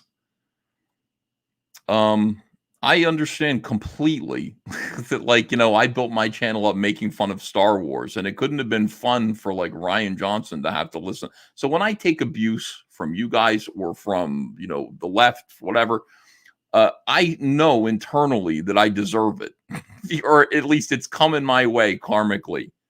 Because I benefited from making somebody else's life miserable. They deserve it. Their work was terrible. It's shit. They're social justice warriors who are doing, that's all fun. They're human beings too.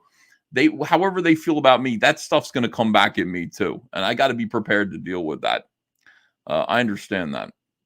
There's some people who are just destructive, awful pieces of shit, and they need to be blocked. They're not offering actual real criticism like maybe Az is, or Dick Masterson did. It's like they're not offering that. They've turned it into something else. But what's being talked about here right now is making a clown show, a profitable clown show, benefiting off of mocking the work of other people, and that's fine. Like I'm for that. I want to do that too. But when it comes your way, the exact same thing is coming your way.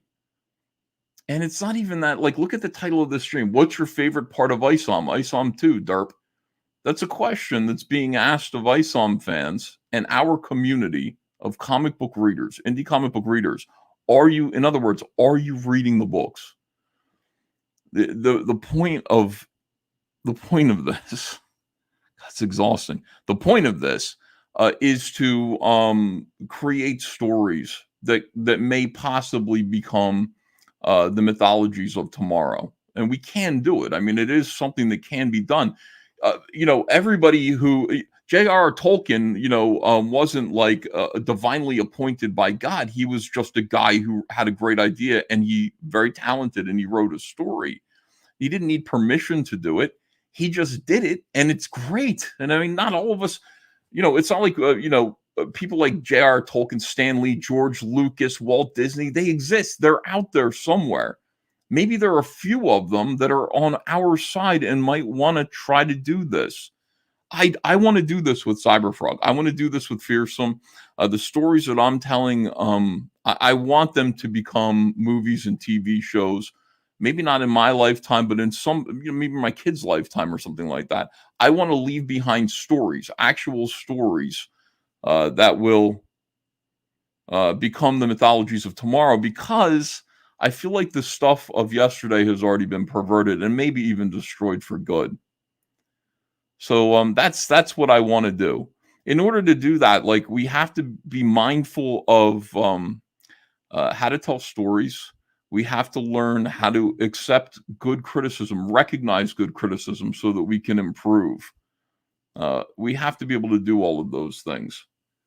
And then I think also what we have to encourage the community to do, the people who are buying the comic books, is to actually read them. It's important that we have a collector's aspect of what we're doing, because we need some people to buy more than one copy, right? So we need to incentivize them to do that so that we can raise more money to make more comics.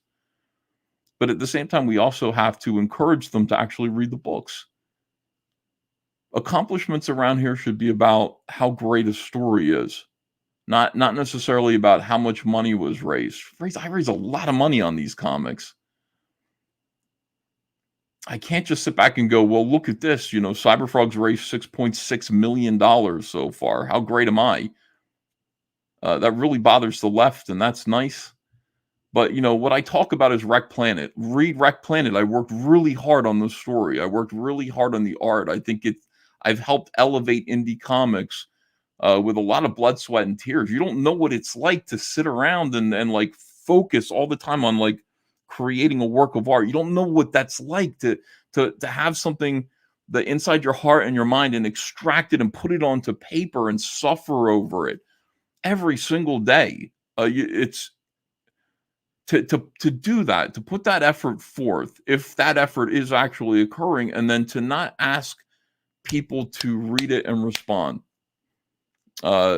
is really depressing. It isn't going to go anywhere. If it is just about selling comics for the sake of selling comics, then we're not going to go anywhere. We have to make stuff that's worth reading. And we have to encourage people to read it because they want to read it. This isn't a charity. Like, it's not like, well, we're trying to just, it doesn't matter what we're selling because we're trying to raise money for sick children in hospitals. And therefore it doesn't matter if that's not what we're trying to do. We're trying to create what's being called a parallel economy. And then also like some sort of alternate media, right? Or another way for stories to get in, to leak in through into the media and become something. Again, I mean, yeah, of course. The more I talk about it, the more I realize, yeah, I do have to I do have to try to get this to Director X. I have to. It's an opportunity. Is it going to go anywhere? Probably not. But I got to try to do that because that is our main goal. So that's how I feel about things. I have never changed from that. And a lot of this stuff that they're doing, I think, is counter to that goal, counter to that aim. And it sends people in the wrong way. Like, so I don't hate them. They're just like, they're embarrassing. That's how I feel about it. I don't hate them. I just find them embarrassing. To be completely rebagging and boarding my comic collection. It's going to be an expensive and a time-intensive process, but that's what I am going to do. So if you want the best results, you want Mylar bags, which are more expensive, probably 3 times the amount of poly. Mylar bags, regular size, with regular-sized acid-free backing boards. And remember, the rough surface goes towards the comic, not the shiny surface. That goes out. The rough surface towards the comic. There you go, Greg. Thank you for the super, buddy.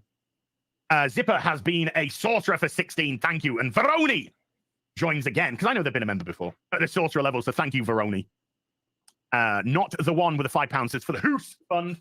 EPS is weak.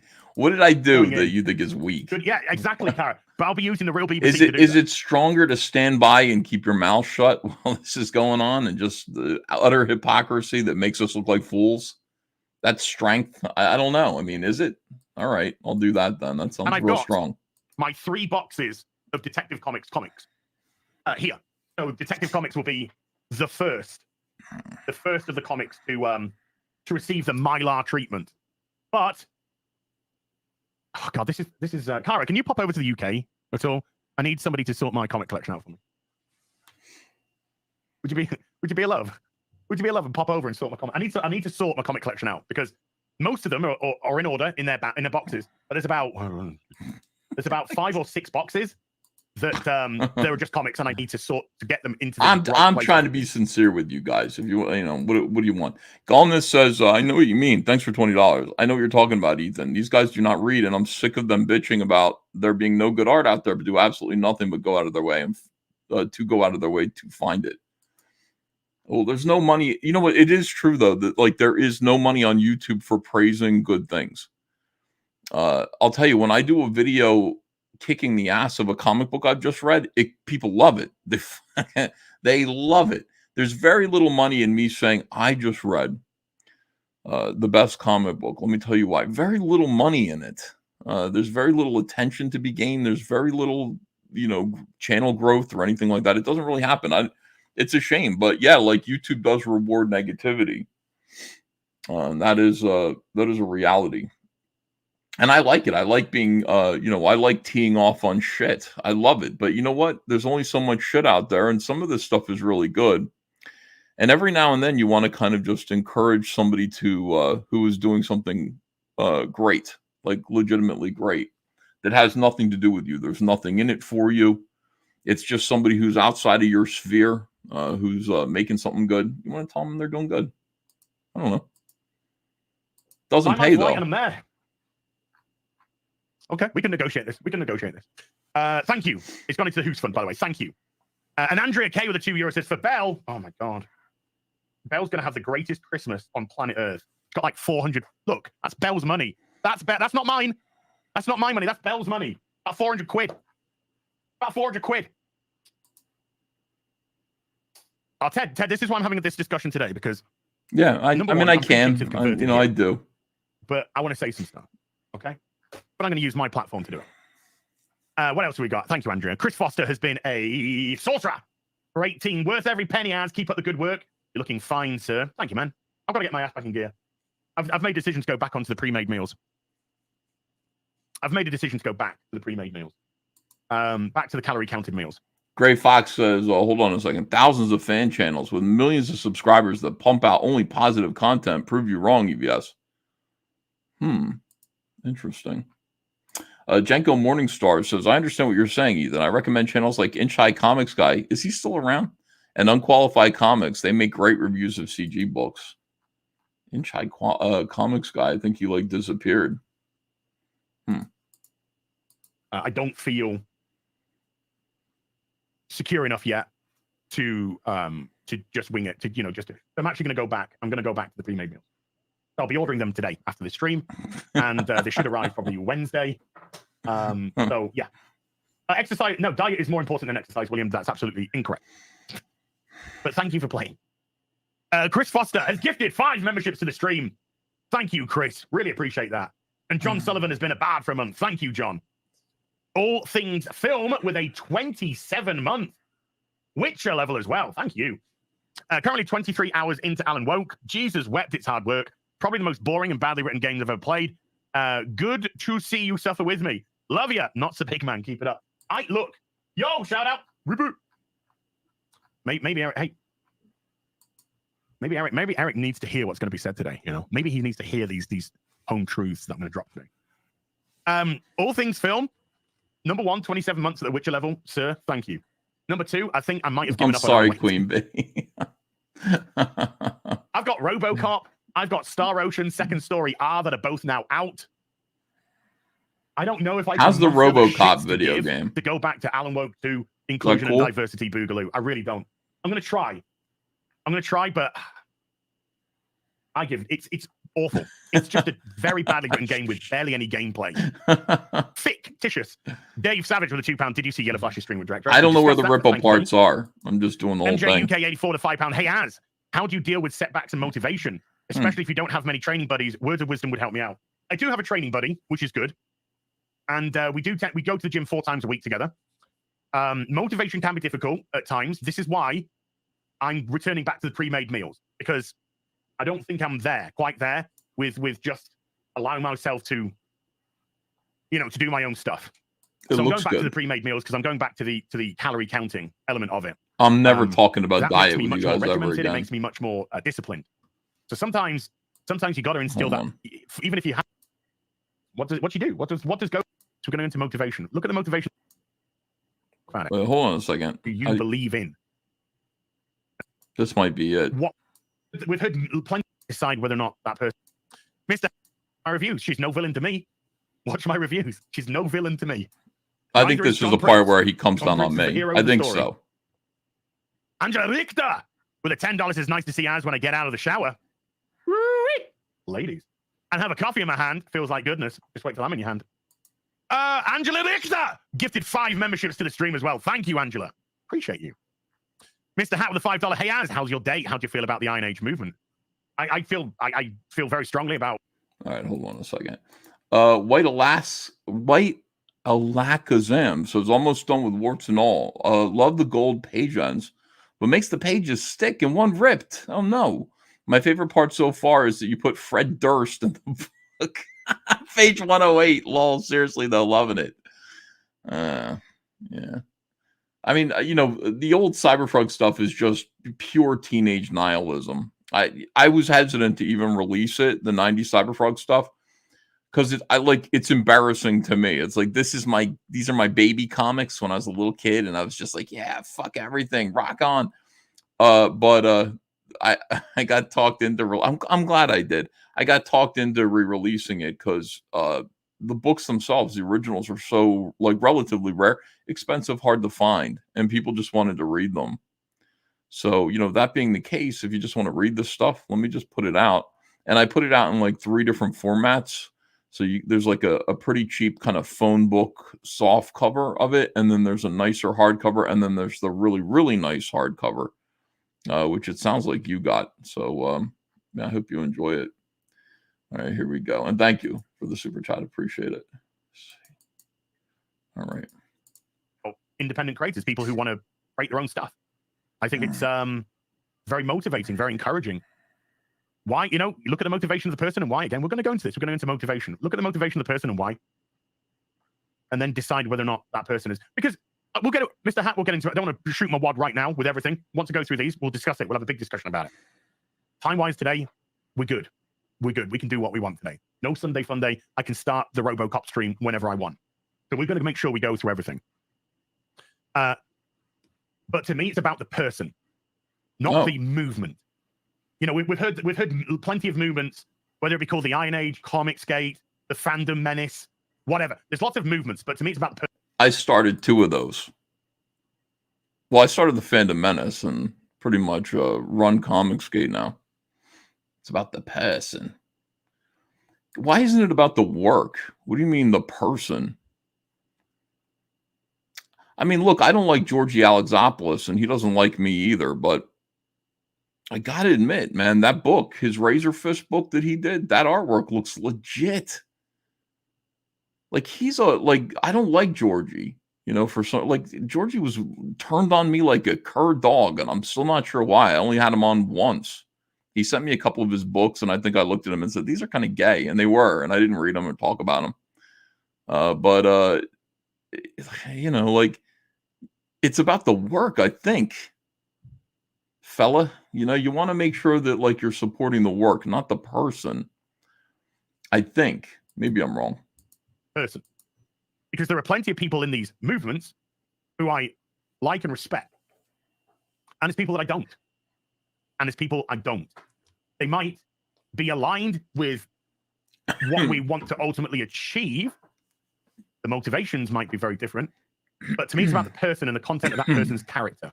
Excellent. I agree with you to a certain extent.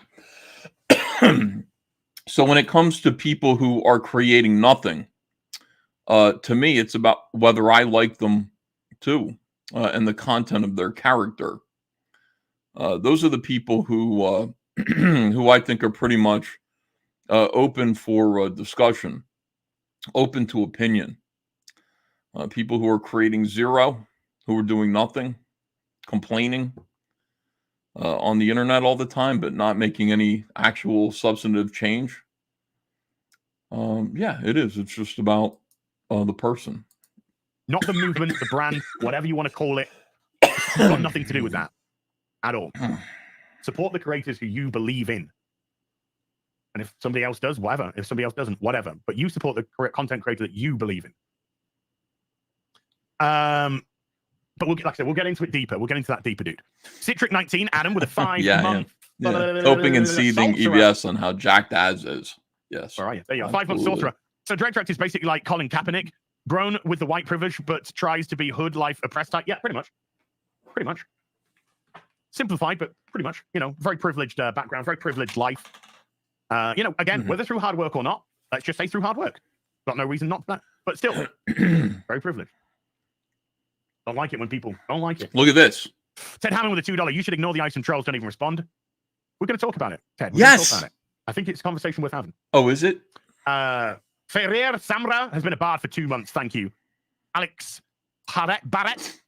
Where did I see the P? With a 12-year-old. Hi, Az. In Ireland, comics were hard to find growing up. Drop me pen on the floor!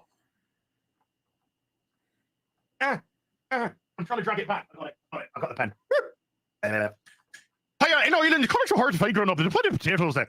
I've always loved and got any trade paperbacks I could. But what is all the people comics? Any advice on starting out or where to begin? Alex, Shut up, go to a website called silveracre.com or silveracre.co.uk. Silveracre.co.uk are like a massive warehouse full of back issues of shitload. So identify who you're into: Batman, Superman, Spider-Man, X-Men, blah blah blah.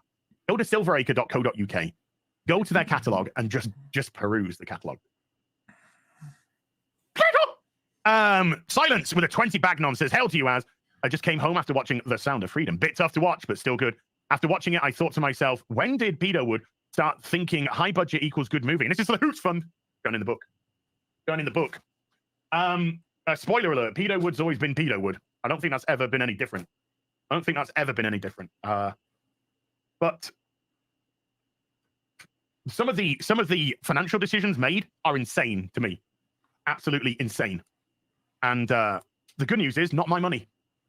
Let them waste it. Let them waste their money. And now we're seeing the repercussions of that. O6 says, why are there almost 1.5 people watching? What's wrong with us? Oh, people love it when I do drama. They go, you're drama farming. I go, well, let me strap on these overalls. I could use a hoe or two. Let's farm some drama. People do like it. Valdez D. Frank says, yes, did you know any number plus zero is zero? Wait, did you know any number plus zero is zero every time? No, it isn't. It's the same number. You mean any number times zero. Any number divided by zero. Divided by zero equals Or is that multiplied by? Divided? 1 divided by 0 equals 1, right? So multiplied by 0. As criticism regarding EVS comes from bad faith, so it can be disregarded as nonsense. Well, I don't know. He's got his point of view. I don't care. All right, hold on. This is like Ethan Van Mensa genius, says Beastman. Ethan knows Matt. Well, I know that much, but what about divided? 1 divided by 0 is undefined.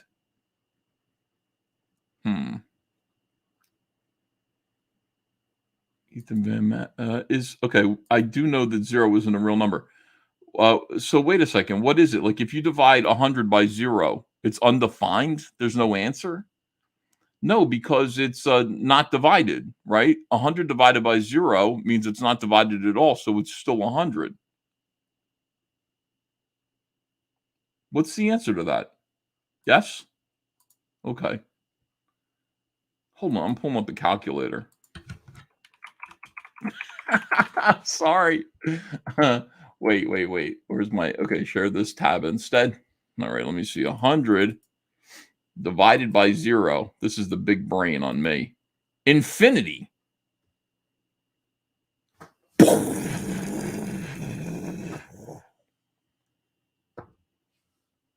Damn.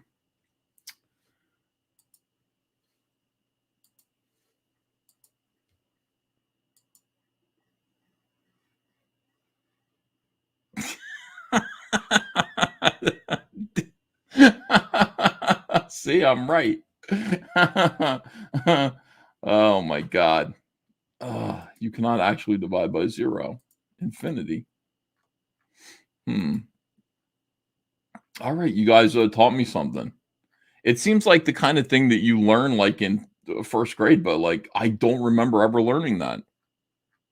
EVS is a mental midget, says David L. That is fair. Okay, I'll take that.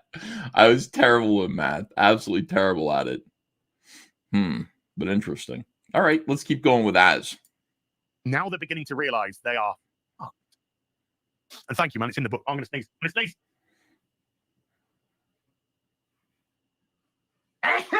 There we go. Boom. Greg Koenig with a $5 says, thanks for the advice. Oh my God, my eyeballs nearly popped out my head then. Thanks for the advice. I bought 50 Mylar bags and did my shotgun, or Shogun, not shotgun. Again, where did I see the T? The Shogun Warrior run and Crystar run. So I guess I'll upgrade my G.I. Joe next. Nice. Yeah, I've got apart from issue 1, which I need Andrea to obviously does the the full run accounts of as the Charles. Marvel Yes, she does. Transformers comic from 1984 onwards. She doesn't feel like she's good at math either, but she is. Issues. And I've got the full run of not just the miniseries, but the full run of DC's. 100% true. I love that. Doug 35. X Station Playbox Switcheroo has become a member at the Sorcerer level. Thank you. Boobs. And Andrew Wordner has been a sorcerer for 5.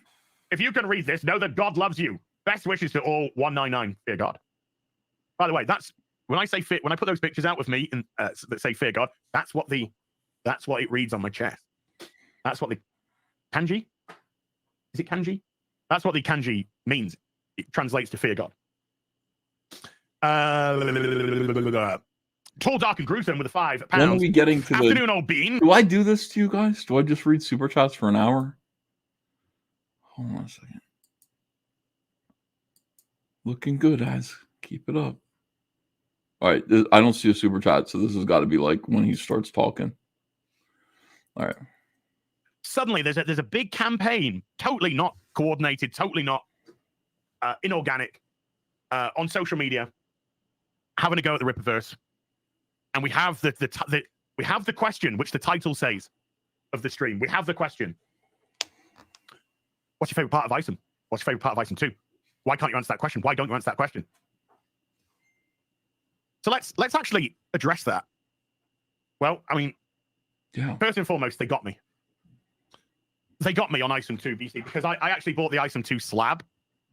So what the fuck did you do that for? All right, good. That's smart. I couldn't read ISOM 2, so they got me. Why didn't you get a copy to read too? Get a copy to read. I would think that you'd be anxious. Imagine being like, I can't wait. I'm so excited to read ISOM 2. I can't, like, I read one. I can't wait to read the follow-up. So I'm going to buy one copy, and it's going to be the slabbed copy. Yeah, like he literally did get you as. Why aren't you buying it to read? Or did you read it? Is there like, surely you buy one slabbed and then you buy one to read, right? I mean, no. The gotcha worked. The gotcha worked. Congratulations, the gotcha worked. Oh wait, no. You see, you buy another copy. You buy another copy that you can actually fucking read. Thank you. For fuck's sake, why did you say that then? To go with all the other copies, the other Jesus I think Christ. I've got covers A, D, slabs, t-shirts, hoodie.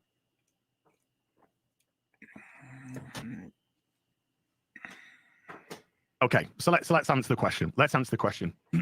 Why don't you answer the question? Let's ask the question. What's your favorite part of ISOM?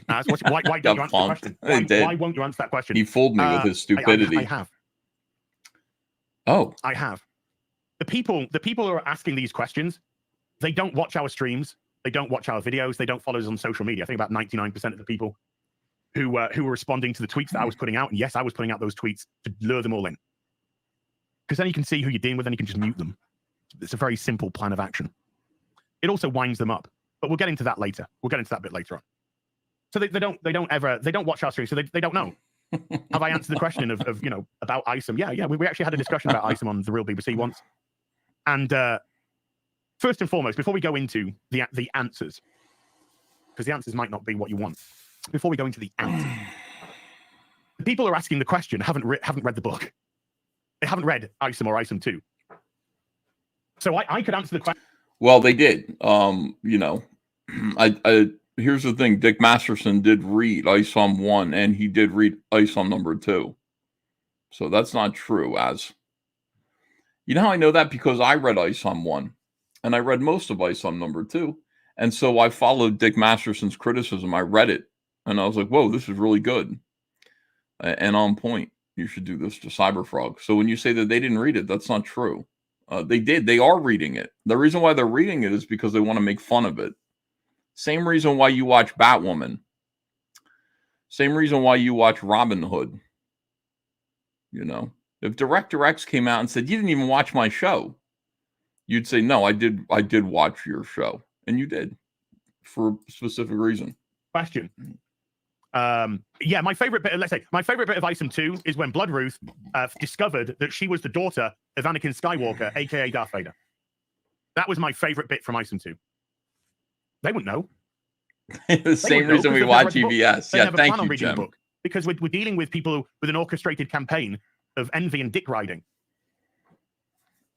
Now, so they'll never know. I want you to just understand that the first half of the stream was a mirror of this half of the stream. I can already tell that that's what it's going to be. In the first half of the stream, we had Az going in on Director X, calling him names, saying that his work was shit. He would never talk to him, and all of this. And also, I only watch his show so that I can make videos to make fun of his show. That was the first half of this stream. Okay, that was as the bully. And now this is the other half of the stream, which is a mirror reverse of that. That is as the bullied, somebody who was reacting to a campaign very much like the one that he launched against Director X, who is now very much a real person. He's not abstract anymore because we met him. He is a young black director who was making a TV show involving black people. And he's kind of an underdog in Hollywood. So we know him now. We've actually met him. He's a real person, spoken to him. You can feel however you want to about him. But he is actually the mirror reverse of Eric July. He is pretty much the same person as Eric July, except his politics are the opposite. And he's working in film instead of comic books. And Heel vs. Babyface makes a living, grows his channel. and quite enjoys entertaining you by taking the piss out of him. And now he's going to pretend that he can't understand why the same thing would be done to Eric July, his friend, by a campaign of people who are bullying, who are criticizing the work, and they are criticizing the work. They're, listen, they're making videos. Mike Partika makes videos taking it apart on an infinitesimal level.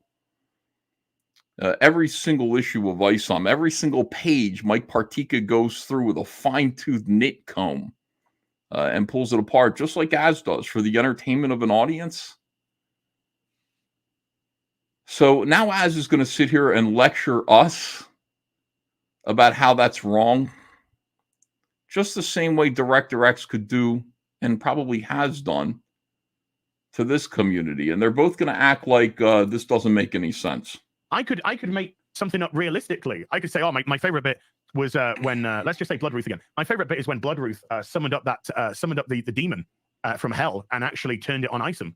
That was my favorite bit of ISOM 2. They wouldn't. No, I'm not saying any spoilers. I'm not saying any spoilers. The stuff that I'm saying, I'm making up. Hey, you happily admit the part where Director X accused others of being racist.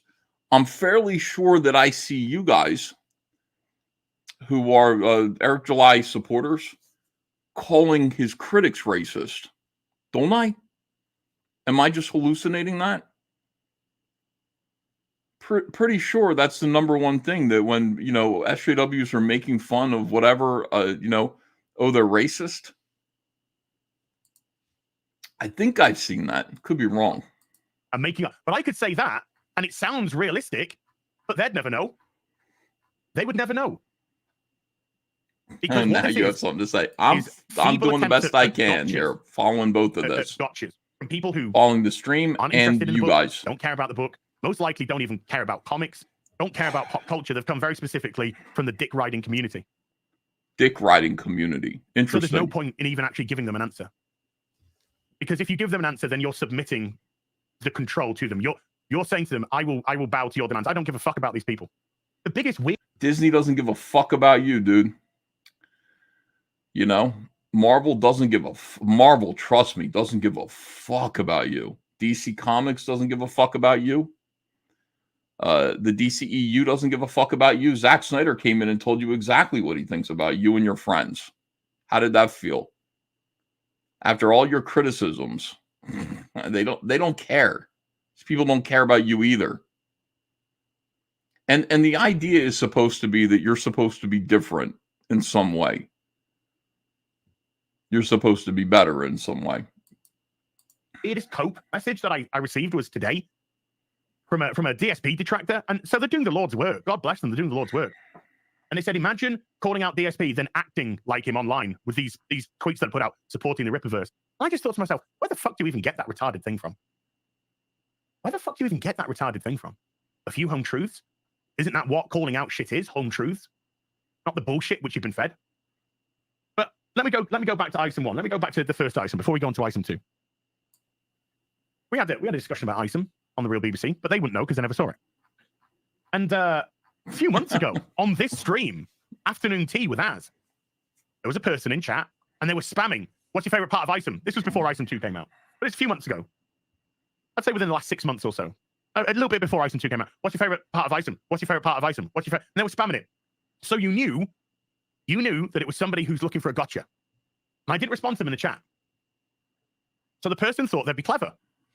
And they did use their brain. I'm going to give them credit. They did use their brain. They're like, okay, Az is not responding to my spam.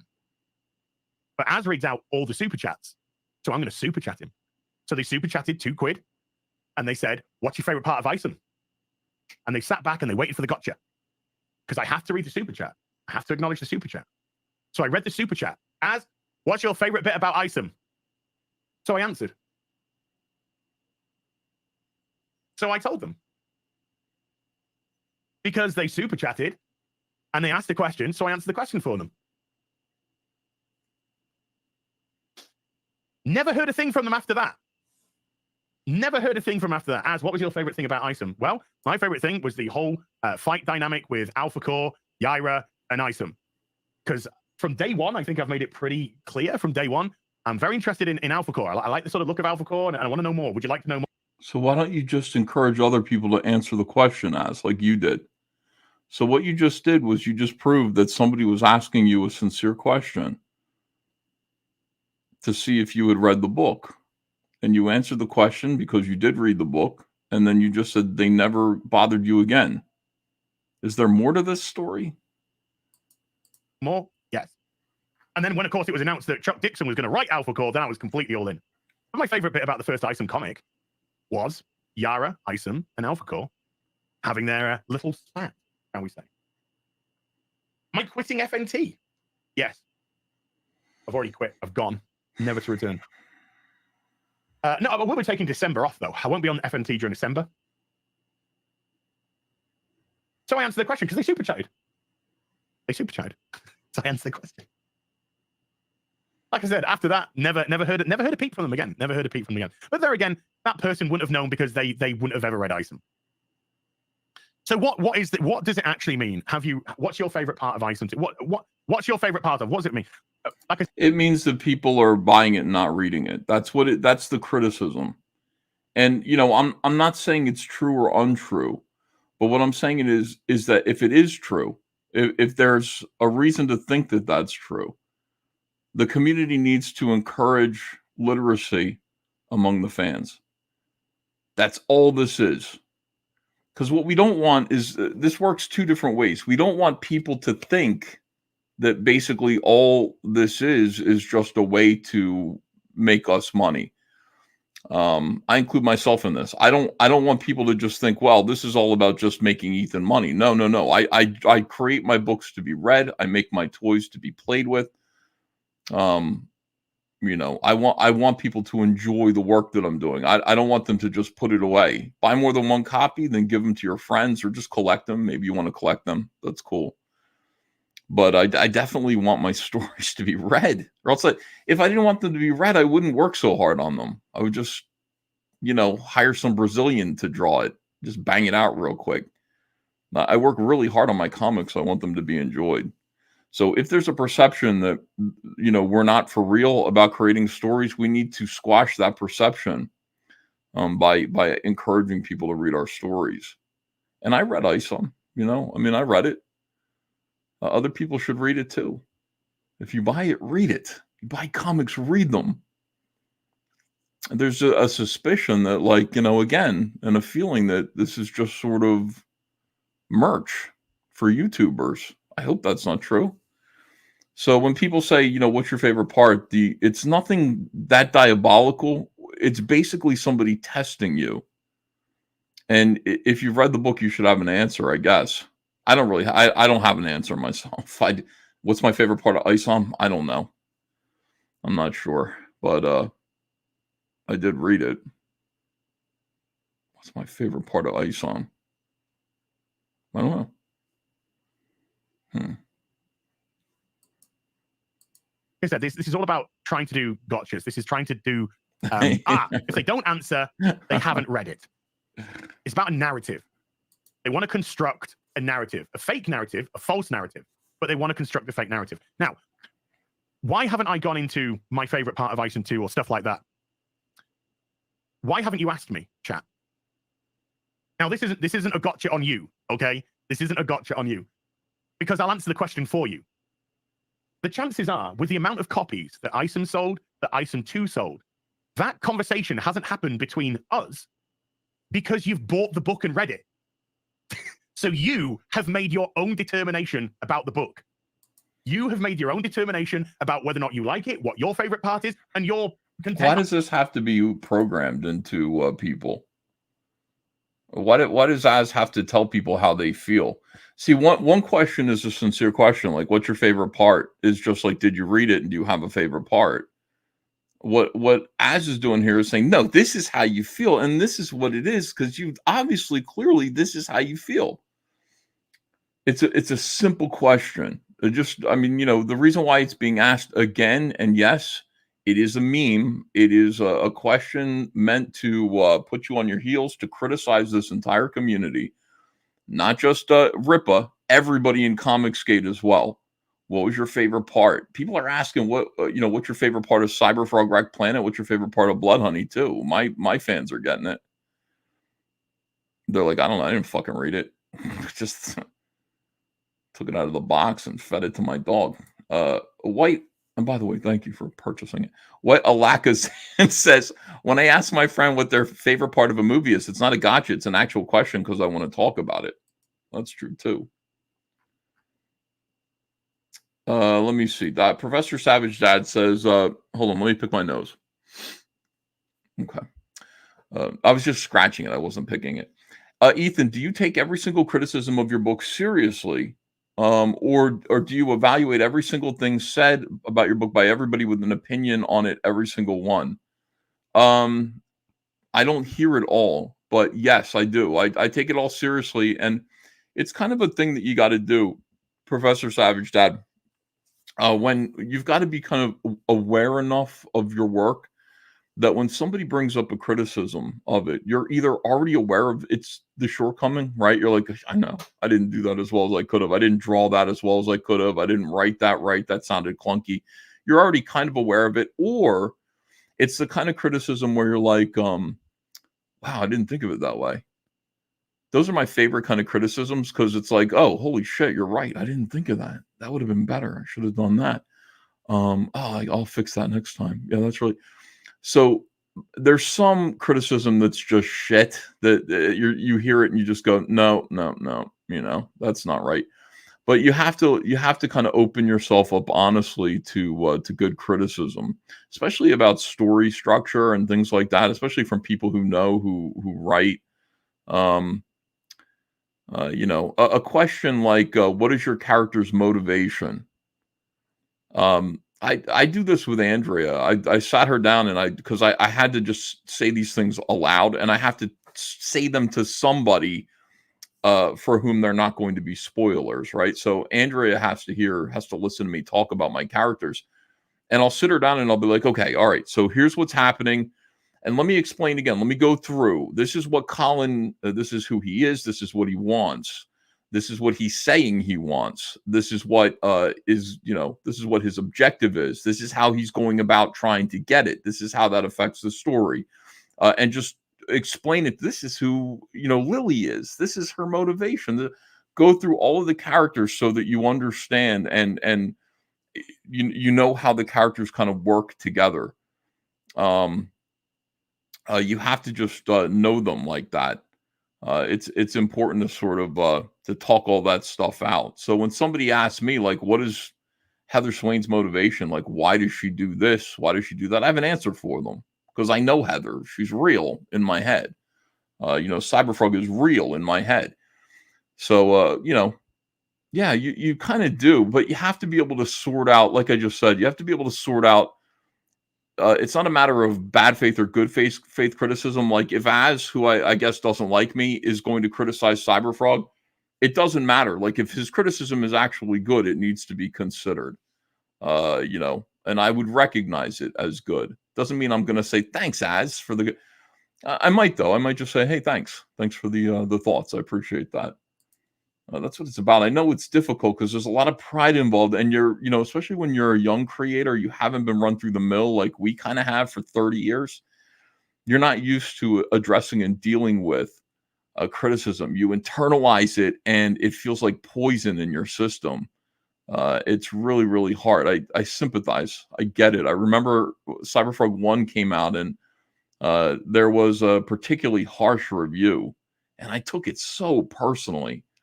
I completely understand, but you have to learn to get through that, and you have to learn that like this is just one more installment of, a comic book that you're going to be making for years and years and years and years, and it's not all going to be perfect. You have to just learn to improve. All right, hold on, and catch up with you guys. I pause sometimes. All right, and then miss the chat.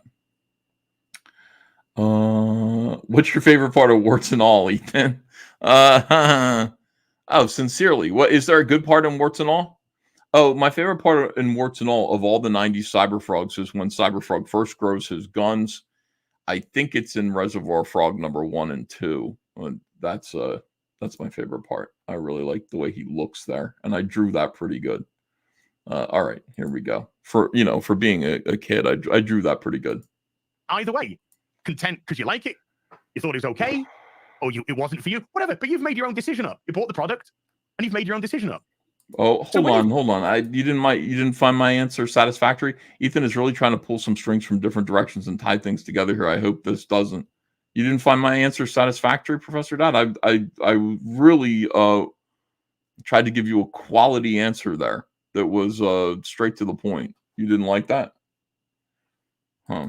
Don't kind of question my. Oh, I hope Ethan's distant string pulling together isn't how he crafts a plot together.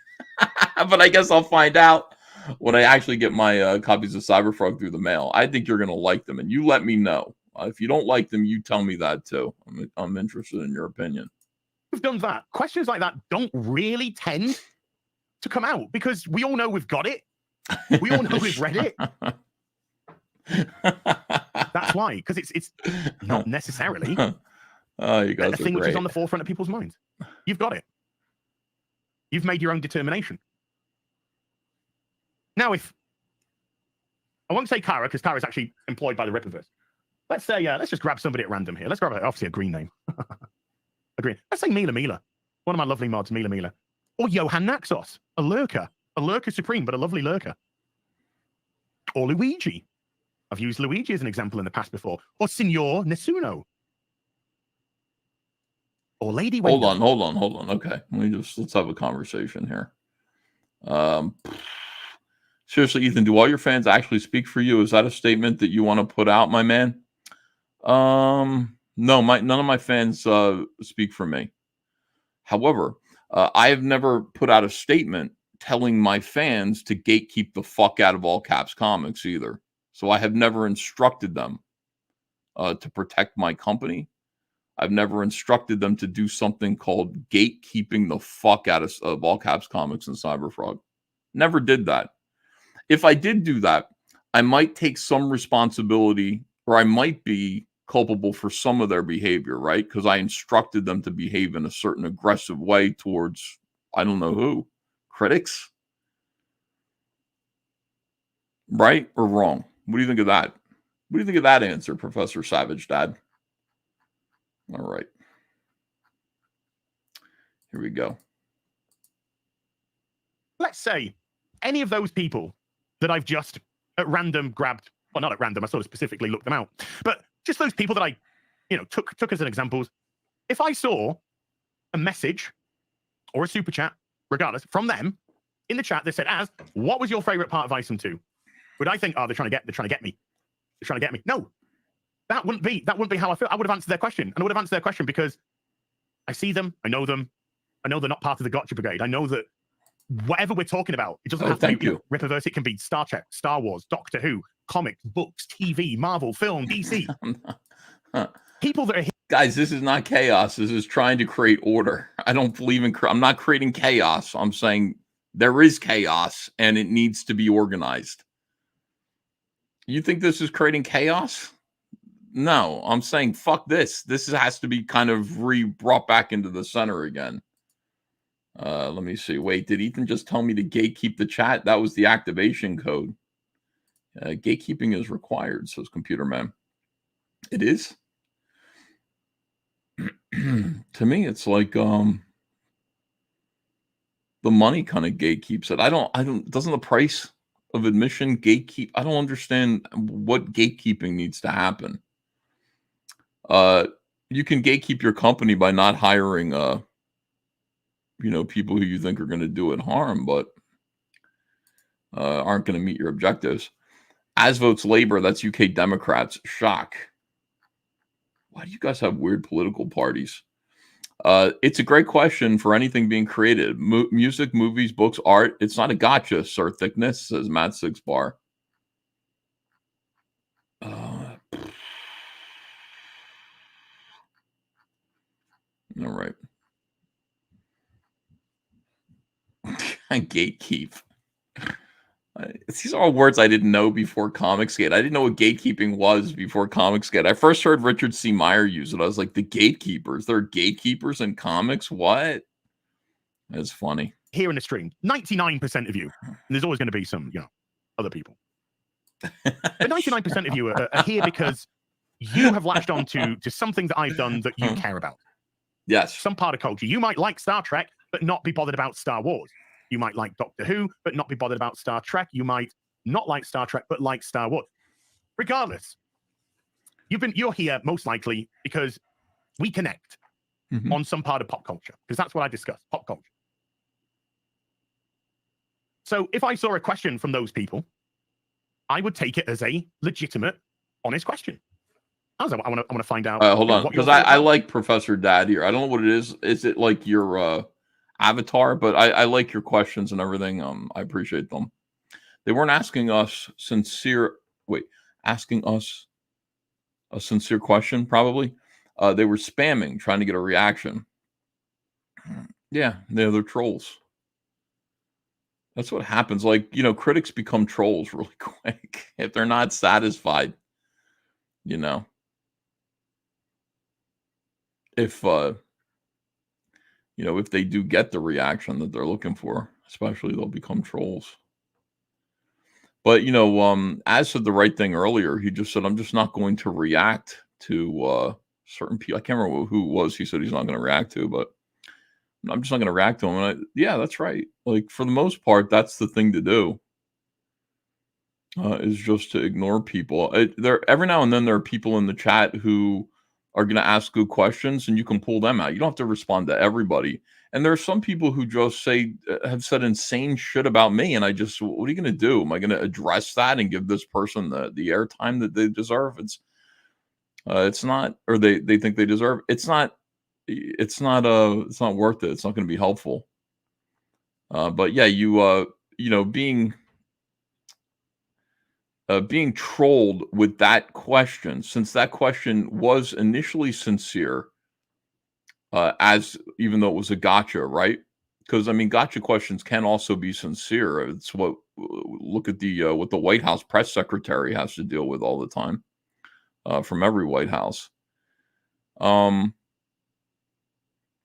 Once they're ignored, they kind of become symbolic, and they end up becoming a slogan. And that slogan becomes something that they're going to hit you with all the time. It just seems really avoidable. All of this seems super avoidable, super duper avoidable to me. White, wow, thanks for all the super chats. White Alakazam, who I don't know. I've never seen you in my chat before, but thank you for all the super chats. My favorite part so far of Warts and All is Cyberfrog finding out his origins. And his reaction, oh, yeah, that was kind of sad. His reaction to how he came to be was not hard to say my favorite part. Oh, thanks. Yeah, he was an accident. I remember I drew him hanging his head and Heather trying to cheer him up. That was deep for me. And it's like, I'm going to draw a really deep, sad scene in my Cyberfrog comic back in 1997. Mr. Yanafui says, you gatekeep my name. You're the only one who doesn't remember it or say it correctly. That doesn't let me sleep at night. How do I say it wrong? Yanafui? Fui? The great Mr. Yanafui, who just did this to me.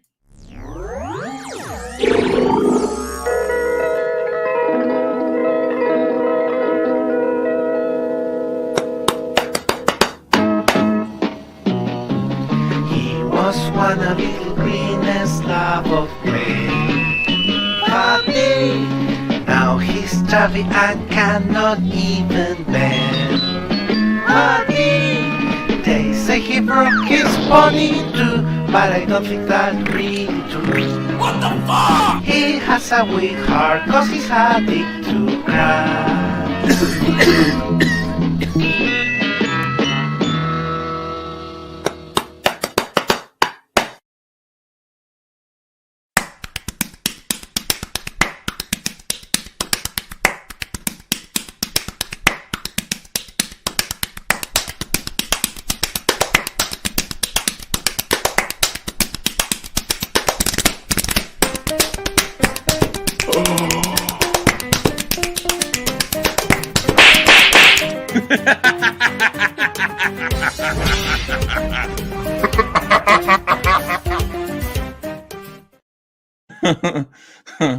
More of that, please. That was I love Mr. Yanafui. I apologize for that.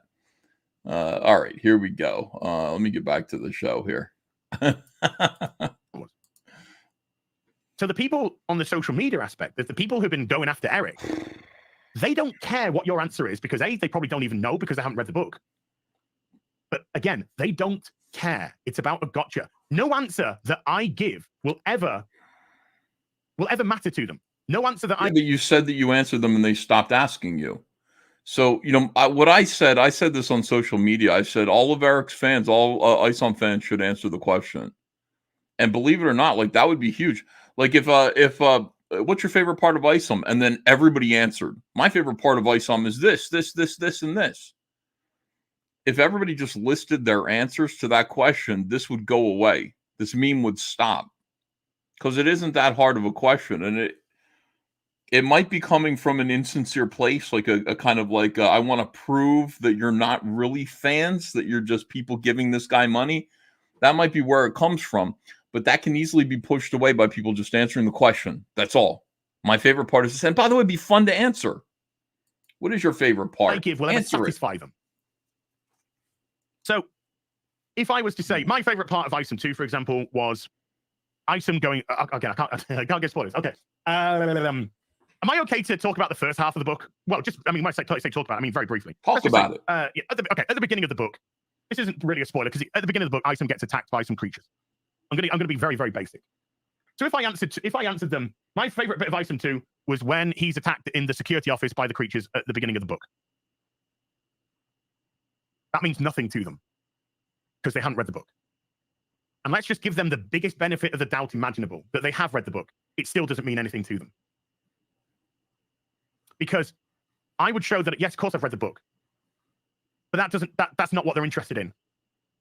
They're interested in trying to get a gotcha. They're interested in trying to make you bend to their will. I don't give a fuck what they think.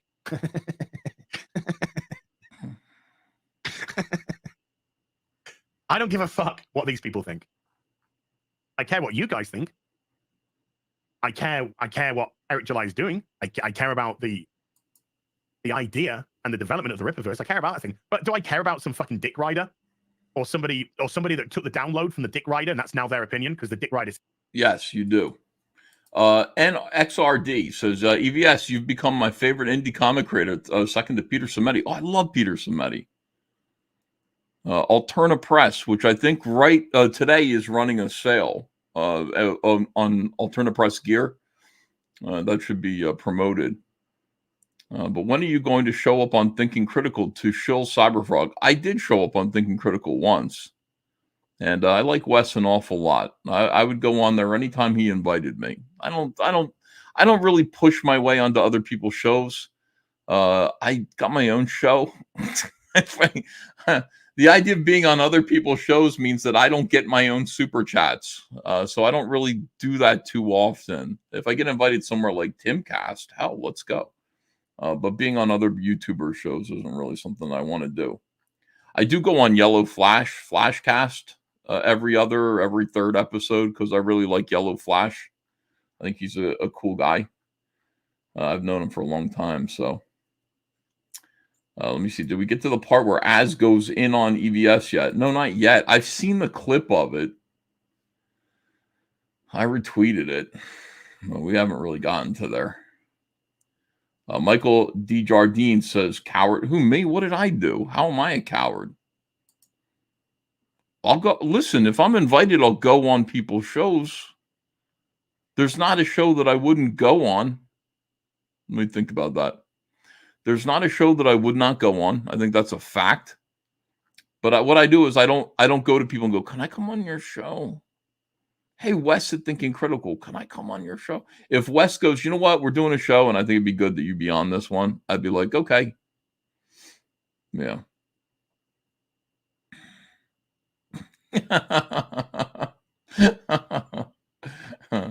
All right, hold on a second here. There's some shows. What shows wouldn't I go on? Let me see. Imagine Mags and her friend's reaction if John has a hit TV show from his comic. I know. It's worth trying. It's worth taking a shot.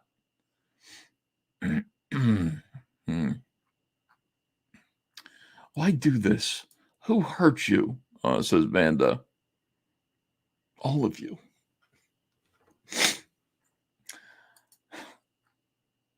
All of you have hurt me. You're hurting me now. EVS, when are you getting hitched to Heather Rantos? Oh, hold on a second. Mr. Dong says, sorry, man. West from Thinking Critical is about the drama-free life, DFL. Oh, that's true. Well, forget it. Because, man, that's not what we're about here. P. Count says, he sounds like a bullshit artist when he talks. I just don't like the way he tells people how they feel. He tells his audience, he's like, nah, see, you're different than that. You don't have to do this. That's not how you... I would never do that because I think most of you are smarter than me. So I don't really... I'm not telling you guys nothing. Can you imagine me trying to tell you guys how you feel about anything? My audience is uniquely brilliant, except for the stupid ones. There are a few of you that are dummies. But most of you are uniquely brilliant individuals. And I wouldn't dare try to manipulate you in any way into thinking or believing anything. I wouldn't tell you. I wouldn't try to program you into what I want you to think or position you how I want to position you. I just wouldn't do that. It'd be a big mistake. I'm going through my files here real quick. Sorry, I'll quit. All right, let me get back to this. Yes. Oh, wow, another $20 super chat. Is this new? It is new. All right, let me find it real quick. Starred. A lot of super chats today. Andrea's going to be really happy. She's going to be like, why are you down there drama farming? I'm like, because look at all these super chats that I got. That's why. White Alakazam says, I bought ISOM 1 and 2 because I wanted to support Eric. Have yet to read them. Just watching all the stuff going on feels more like shilling merch than a story. Talking about the movement and how much sold over a story. Yeah, talk about the story more. Mick Adams says, love you, long time, EVS. Have fun, guys. I sleep now. Good night to you. He talks to them like they're retards because they are, says Pete Cowan. Wow, listen, they're wonderful people. I resent that comment. I'm dumb as fuck, says 79. I don't know. You guys are sitting there. You've gaslit me into thinking that you're smarter than me. So I believe that you guys are geniuses. I do. All I hear all day long. Michael Bancroft says, help, Ethan is love bombing us. The Black Billy Idol goes, EVS, you ain't no cult leader. The hell I'm not.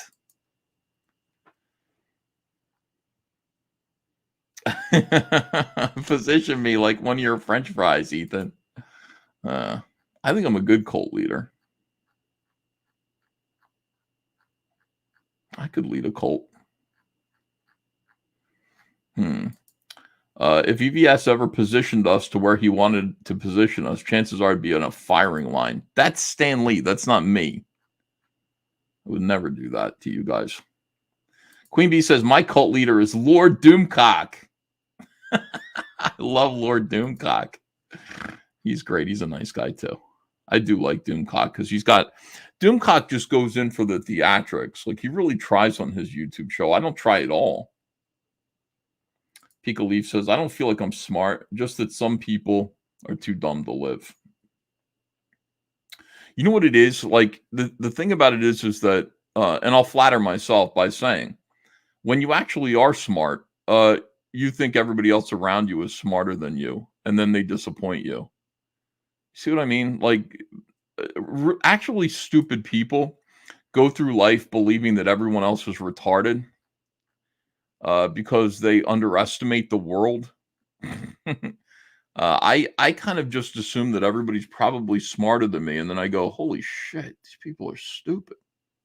Like, that's the whole thing. Like, I'll make some friends on the internet, and I'll be like, oh, these guys are smart because, like, obviously, like, yeah, they build up a big following, and then I go, oh, fuck, they're stupid. And it's, like, upsetting to me. Hate to be like that. Meanwhile, Doomcock is actually probably one of the smartest guys on the internet. He's very clever, very talented, a good entertainer. Garfield's Bizarre Adventure, no matter what you feel about his predictions or prognostications, that's all just show stuff, showmanship. But for the most part, to be able to do what he does, he's functioning at a higher level than most other YouTubers. Garfield's Bizarre Adventure says, remember when the Quartering wanted to have a discussion with Frost and you flipped out and said, we do not platform these people on Flashcast? Yeah, I do. And as I said at the beginning of this, there are certain people who are not creating anything but shit.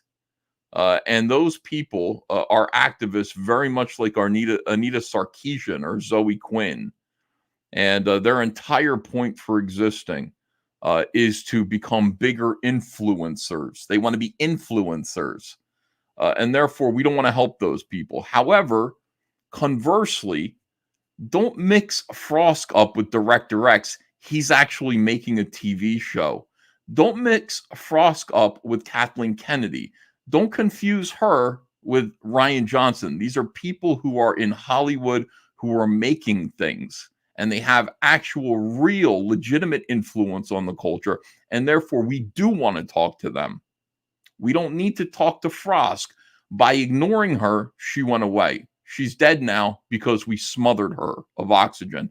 Had we given her the attention that she was looking for, she could have blown up, become a big Anita Sarkeesian style celebrity with a YouTube channel with a whole lot of videos about feminism and how men suck in the gaming industry. No, she just needed a pillow put over her, smother her of oxygen, and she's gone. So how right was I? Meanwhile, Director X is still going to be doing what he's doing, and that is the difference. All right, let me catch up. I prefer wisdom over smarts, says ID Crisis. Timmy Mello says, influenced into giving Frog King monies. Thank you for $2. I appreciate that. Jake Skyrocket says, Doomcock's a genius. Yeah, he might be.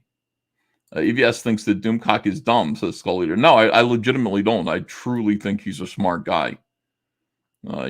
He's silly. Here's Alfred Ortiz. Nah, Doomcock is ass. How can you, he puts on an enormous show. He's got a big spectacle, right? He's just out there he's got his costume, he's got his whole computer lab, and he's like, oh, I'm Lord Doomcock. That takes something, dude. That takes something. EVS sat on Frost. Rest in peace, says Alec Campbell. Yeah. I mean, you got to know the difference between it, and maybe that's what I'm kind of saying here overall.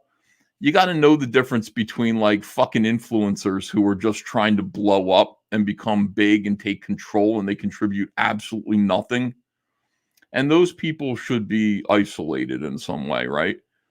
And then you got to understand that there are some people out there that are actually legitimately trying to create things or are creating things. And either that's good or bad, one of the two. So, most people are just doing their thing. It's harmless.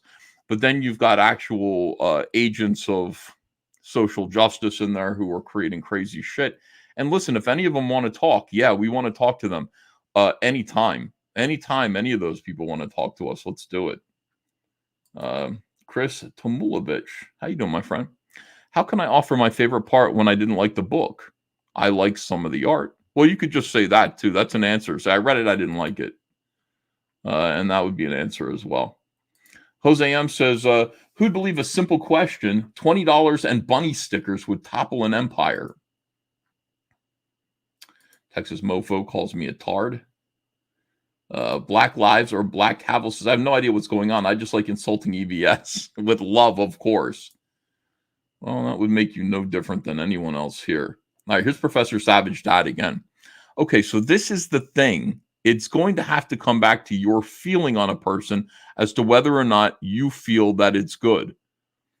No. As I've said, I can be objective about work. It's not about how I feel about a person. It isn't, because there are people who I've liked and promoted their work and it just hasn't been good. The work itself hasn't been good.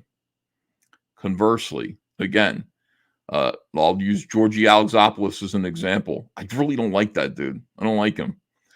But his work with Razor Fist, and I do like Razor Fist, his work with Razor Fist, his artwork is really good. Very, very good. Excellent.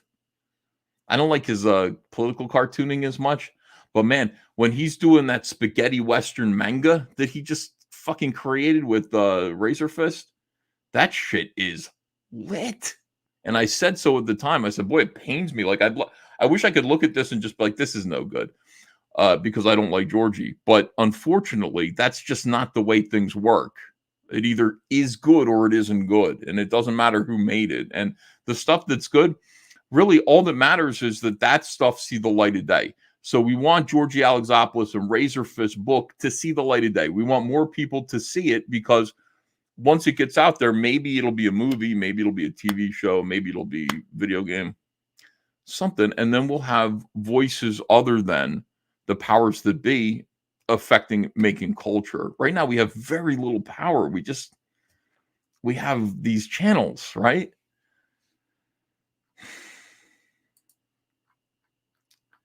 So no, I reject that. It's not personal. I'm the opposite of this guy in a lot of different ways. For example, he's at the gym 4 times a week, and I'm not.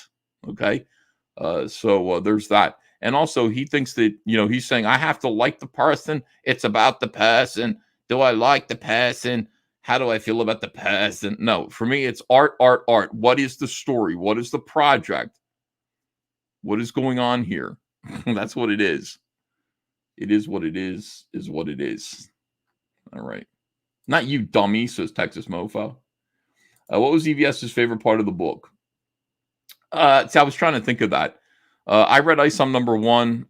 By the way, I did not like ISOM number 2. I read the first 60 pages of it. I could not get through it. It was way too long. And it was confusing, and I didn't understand why it was going in all these different directions that I was not expecting it to go in. What did I like?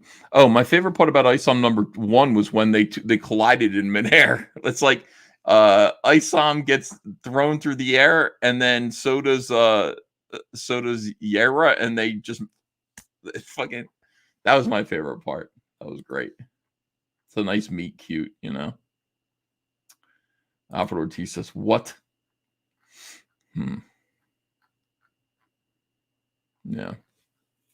Imagine running into you here. Be a nice 13 says Shane is Shane is insufferable, but I like his books. You don't like a lot of people, EVS. That might be true. Yeah, I don't like a lot of people. When I do like you, that's saying something. I like all of you. Razor Fist is really good. Great taste and knowledge. I really like Razor Fist. A lot of respect for him. How many pies have you eaten today? 0. You don't like Georgie because you're both alphas. Oil and water, says Paul. Is Georgie an alpha? He's smart. I will tell you that. He's somebody who can talk.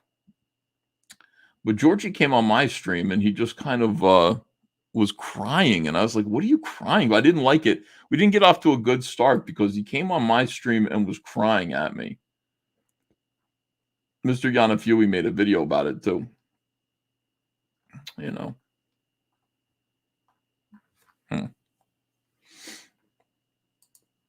I just didn't like that. Hold on a second here. EVS likes art. Yeah, I love RTVR. I like all the Comics Kings. My favorite part of the book was finishing it naturally. The person clown, says RR. Ethan didn't like the Hell Monkey. That's all right. For 60 pages. Yeah, I tried to finish it. I think it's like 100 pages long. It was very long. What's Ethan's favorite part of a pie? The crust, and then like the first, like, Yeah, I like that part. I like the crust and like the first inch of the pie. You know, you could just break that part off and then just eat that. That's the best part of a pie. EFAPing and not a single high rags yet. For shame, chat. What's high rags? Oh, God. All right, let me see. Professor Savage Dad is back. I'm paying you special attention because I like your comments. I'm trying to push back on you and give you a little bit of a hard time a bit, but I did enjoy Warts and All. It reminded me quite a bit of ISOM number 1. Yeah, that's fair. Well, look, Warts and All contains my first work, right? And ISOM number 1 was Eric's first work. So I understand where he's coming from. Here's the difference. When Cyberfrog number 1 came out, I had 0 power or clout. So whatever was coming my way in terms of criticism, I had to take it. Okay. It's going to beat me down. It's going to make me into a stronger artist over time. You know, I think that Eric's in a different position with ISOM 1. Like, if he doesn't want to hear criticism, he doesn't have to hear it, you know. And I'm telling you guys, it's so good. Criticism, I know it's painful. It's free art school. There's nothing better. And especially when it comes from people who don't like you. And I know this is really hard for people to understand, but it is absolutely true. The best criticism that you are going to receive isn't going to be from somebody who wants to help you. It's going to be from somebody who wants to destroy you. You know, why? Well, they're trying to look smarter than you. So they're really getting in there and they're trying to make you look stupid. So they're getting in there and they're giving you the most honest, the most thorough criticism that they can. Now, there are going to be some people, this is okay. I mean, some people who are stupid and want to destroy you, and their criticism is also worthless. But if you're honest with yourself, you'll recognize the difference. If you're in touch with what you've created and you recognize good criticism, then you'll know what it is. You'll know what the difference is. And thanks. Thank you for enjoying Warts and All. That is available on my eBay store. The link is in the description below. I think we have a nice paperback edition of Warts and All for $30. You could go purchase it by clicking the link in the description below. We'll ship it out to you tomorrow. I think you'll enjoy it, even though it's my 90s Cyberfrog stuff. We've also got a sale on Blood Honey number 1, the Ghost Edition. It's an embossed, raised, beautiful Ghost Edition of the book. Ordinarily sells for $25 to $30. I've got it on sale for $15 right now. You can find it fairly easily by clicking the link in the description below to our eBay store. And again, we'll ship it out to you. $15 is a really good deal. Battle Him 63 says, if it was about the person, Pink Floyd. Oh, if it was about the person, Pink Floyd would be the worst band ever. I don't know too much about Pink Floyd. Andrea loves them. I've never been a fan. Her sister and her sister's boyfriend took us out to a Pink Floyd cover band concert one time. And it was excruciating. It was 2 hours long. And I really thought I was going to die because I don't really like Pink Floyd. And then to see a Pink Floyd cover band, and I was just like, I feel like I'm going to die right here. Oh, some people are being nice to me. I like you. EVS is Clone Avenger. If you like me in the chat, please hit number 1 in the chat. Thank you. I'll ask you if you hate me later. Atomic Glass says, E, have you signed any books yet? I got that add-on. Yes, I've signed a ton of books. Ton of them. We got stuff going on. All right, a lot of 2s in the chat right now. A lot of 2s from people. I'm sorry. I do love YouTube, and I do have a good time on my channel. It's great. Hey, Hail Ethan, have those 8 return honeycomb boxes gone out yet? Monday. They're going out Monday. Yes, indeed. We had to rebox them. I'm convinced you all just put up with me, says P. Callan. No, we genuinely think you're pretty funny, and we like you. There's not, I mean, even the people who hate me here, I still like them. You know. I'm listening to you. Jesus, is it Jesus or Jesus? Because I got a fan that's spelled like that, but it's Jesus. It's literally Jesus. Shout out to my friend Chris Archella. He recommended your channel and Cyberfrog. I used to watch FNT. Can't anymore. They're hypocrites. Well, I'm sorry to hear the negativity attached to this, but thanks for the $5, and you're welcome here. I hope you're having fun. You know, Comicsgate is great. If you don't like me, there's somebody here in Comicsgate that you will like. If you don't like Cyberfrog, you'll like Inglorious Rex or Godlike. You'll like Fiendish. You'll like Ghost of Matakumba Key. You'll like Wraith of God. You'll like. There's so many different books to go through. We make a lot of comics here, but of course Cyberfrog. That's by my comic book. You guess is John Malin's biggest simp. Big fan of John Malin. Yeah, best person that I've met in Comicsgate, I think. Let me see. Wandering Comics. Here's another guy that I met that's really good. Wandering Comicsgate King Marduk Knight. Here's 10 euros. ISOM is a dude making music with too many plugins and preset loops. That said, hail the chat. Hail, sir. George sucks in real life. I have Sean Gordon Murphy campaign info. It's strange how he presents the whole thing. We'll post. What the hell is going on? That was a crazy super chat. A lot of info there. Fuzzy Buzzards and Friends Omnibus went. Cases, that's a great question. I can't release that. It doesn't belong to me. James Hopkins says, I hate to see my anti-woke peoples fighting amongst each other. We need to stick together against these pop culture destroyers. We cannot let them win. James, I agree, and I talk to people about this all the time, but I'm trying to make a valid point here that we can't fight them by becoming them. And I know, like, it doesn't make me popular, but here's the thing, James. I'm the guy. I do this all the time. I come out and I say things, and everybody hates me for it. But then everybody eventually, within 4 or 5 months, adopts what I told them to do. And I give good advice because I want all these guys to succeed. I do want us to win. But when I see us going, I'm probably the oldest among this group. When I see us going a wrong way, a goofy way, I feel like I need to say something. People call it burning bridges. I don't know. I don't need any bridges. Okay. There's no bridge going somewhere that I need to go. I'm a battleship going my own direction, and my direction is forward towards creative independence. That's what I want. I don't want to be dependent on anyone. I don't want to use these guys for anything that they have. Not interested. So what I do is in burning bridges, it's controlled burning. In the woods, a lot of brush grows up sometimes that makes it so that unless you go in there and burn it down a little bit, the entire forest is going to be subsumed by a forest fire. So we have controlled burnings out here. You can smell them. People will come in from the town, state government. They'll come in and they'll burn a little bit of the pine barrens down. And you go, why? There's fire in the woods. It's terrible. They're doing it to preserve the entire forest. Some of this stuff is dangerous to have around. Some of these things that are going on, they need to be addressed. And again, I realize that it makes me not popular to do this. I realize these guys probably fucking hate my guts. But I care about the cause, and I care about people being able to continue to make comic books. I care about stories.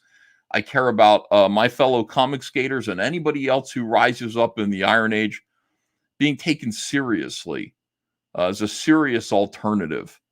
It's great when we make money. I like that too, but we really need to be focused on the product that we are creating. It needs to be good. It needs to be superior. And in order to get there, we need to be able to hear criticism. But yeah, it comes with fighting, doesn't it? You know, I've got thick skin at this point. I don't know. I accept that it's going to come my way, and I'm not going to be popular. And that's just the way it is. But before Swooster says, so if someone explains that your manga is misordered on every page, you should thank him. That's devastating. It's so embarrassing when that happens, something like that. But thanks for letting me know. Whoops. Explain why it happened and maybe apologize. We got a lot of ones in the chat. A lot of people being kind to me. Thank you. I appreciate that. In a second, I'm going to ask if you hate me. By the way, one in the chat, here's Alfred Rises, 0.5. Well, at least it's not a 2, because 2 means you hate me. So I think you like part of me. I think a 0.5 means you really like my work, but you don't like me very much. And I think that's where Alfred Ortiz lines up, and that's fine. It doesn't have to be personal. All right. Let me see. Ruby King. Is there an example of someone thriving off of criticism from people that hate them other than you, EBS? I don't know any examples to point to. I don't think it matters that people are... I don't think it matters that the criticism comes from hate, and I don't think it needs to be something that is displayed, right? You don't have to... as Eric said to me, he said, I'm not going to thank these people, but maybe I'm listening. And I went, oh, well, that's good to hear. So anyone who takes criticism in and who listens to it, good criticism, is going to thrive. It doesn't matter where it comes from. It doesn't. And also, people who only listen to what people say, who love them, that's called a hug box in a bubble. And I guess it'll work within your bubble. You know what I mean? But what are we trying to do anyway? I'm not sure. Like, it depends on what your objective is. My objective is to try to break through if I can. Like, I want Cyberfrog to be so good. I have a song that Dale Keown introduced me to, and I've introduced it to you guys too. It's one of my openers. Get ready for music to pop on. It's going to be loud. Ready? 1, 2, 3.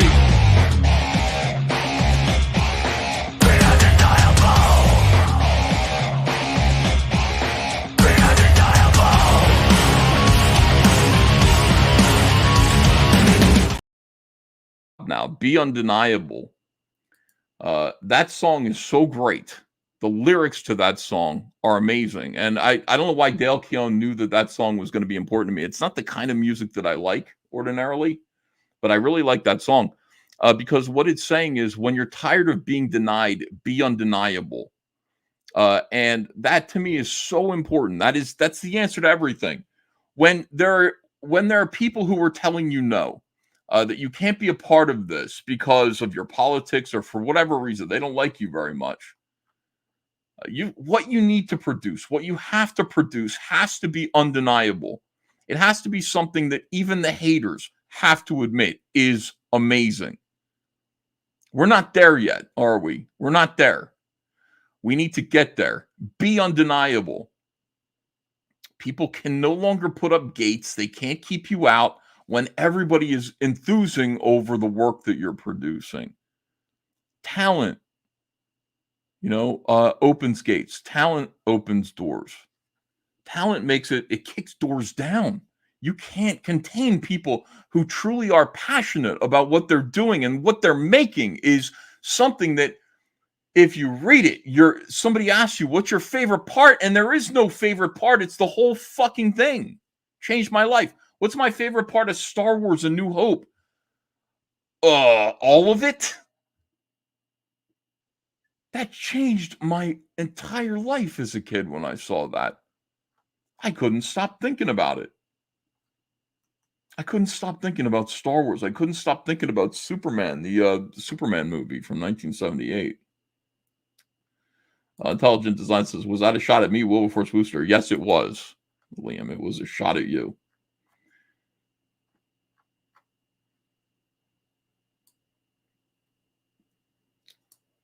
Controlled burning can get away on you and destroy, says you're in the steadfast. That is true, isn't it? That's definitely true. It's a risk. Be Undeniable. Such a great song. I listen to it a lot, like when I'm drawing, because I just have to remind myself. And the lyrics are really good. I thank Dale Keown for bringing that to me, because it was just what I needed to hear. Like when you're discouraged and you're going, I'm never going to get anywhere. Like there's no way because there's so many obstacles in my way. And it's like, well, the answer is to just create better stuff. Come at it like you're creating something that everybody is going to eventually realize is awesome. And just be undeniable. Boy, I love that. It's wonderful. What a great thought. Great idea. What a great encouraging, motivating idea. We're going to play more as in a second here. He still hasn't gone on. He's going to call me a backstabber and all this stuff in a minute. I don't look forward to it, but he's going to get there.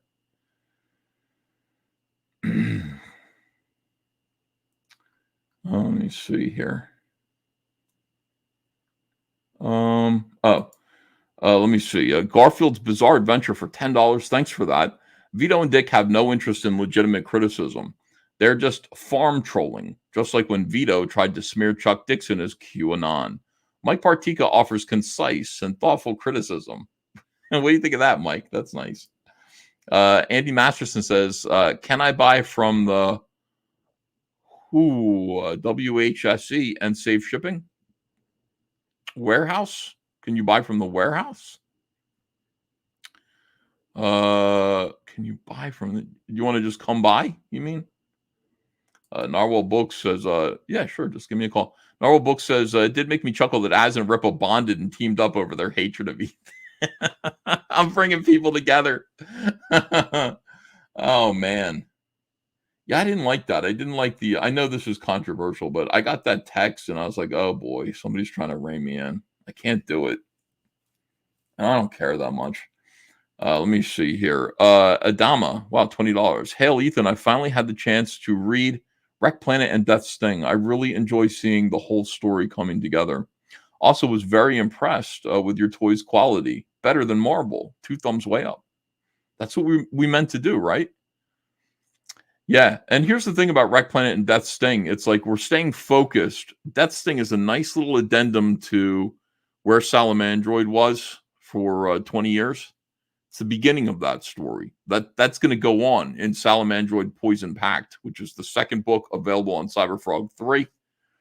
And Cyberfrog 3 just carries on the story. Like there are a lot of questions that you might have.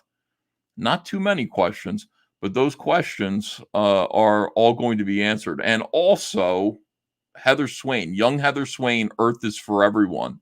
New miniseries with a very, very talented Marvel artist, DC artist too, is going to come over here and work on that. Earth is for Everyone. But it's Heather Swain before Cyberfrog came to Earth, between the years 1993 to 1996. You'll learn about her friendship with Anne O'Malley, who is Dystopia.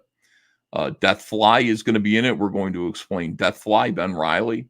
It's going to be crazy. It's going to just... I need to explain the 90s stuff in a coherent way and how that deals with what we're doing now. So I've got this whole other kind of mini-series planned where you're going to get to see young Heather Swain. She's really cute at age 13, too. She's very funny. She's got big eyes and goofy, like, oversized teeth. It's going to be fun to read and fun to draw. I'm going to do the covers for it. It's because these characters are real. They feel like my own kids, you know? So it's like funny to take Heather Swain, who we've only really seen from like 16 to like now she's 37 or 38. And then just say, what did she look like at 13 and make it look like her, but as a kid, it's I don't know. It's just a blast. I love drawing. Here's Geeks, who says creative maturity should come first. Financial success is a great goal, but it's not the same as creative success. Make something that people crave. Hey, Geeks, welcome, and thank you for $5. You're a newbie around here, too. I appreciate you. Meredith G's here.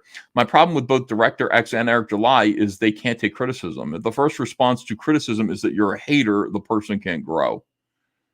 Jasper Plan 9, $20.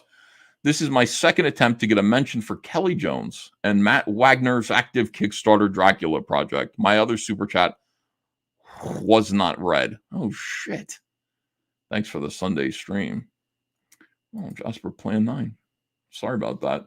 Yeah, listen, Kelly Jones is great. Matt Wagner doing a book together, a Dracula book. Awesome. Kelly Jones was in here a long time ago.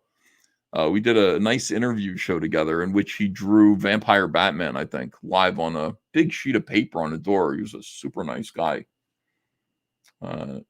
Kelly Jones, I think, did make an appearance on Friday Night Tights this week with Graham Nolan. So maybe they're working on something together.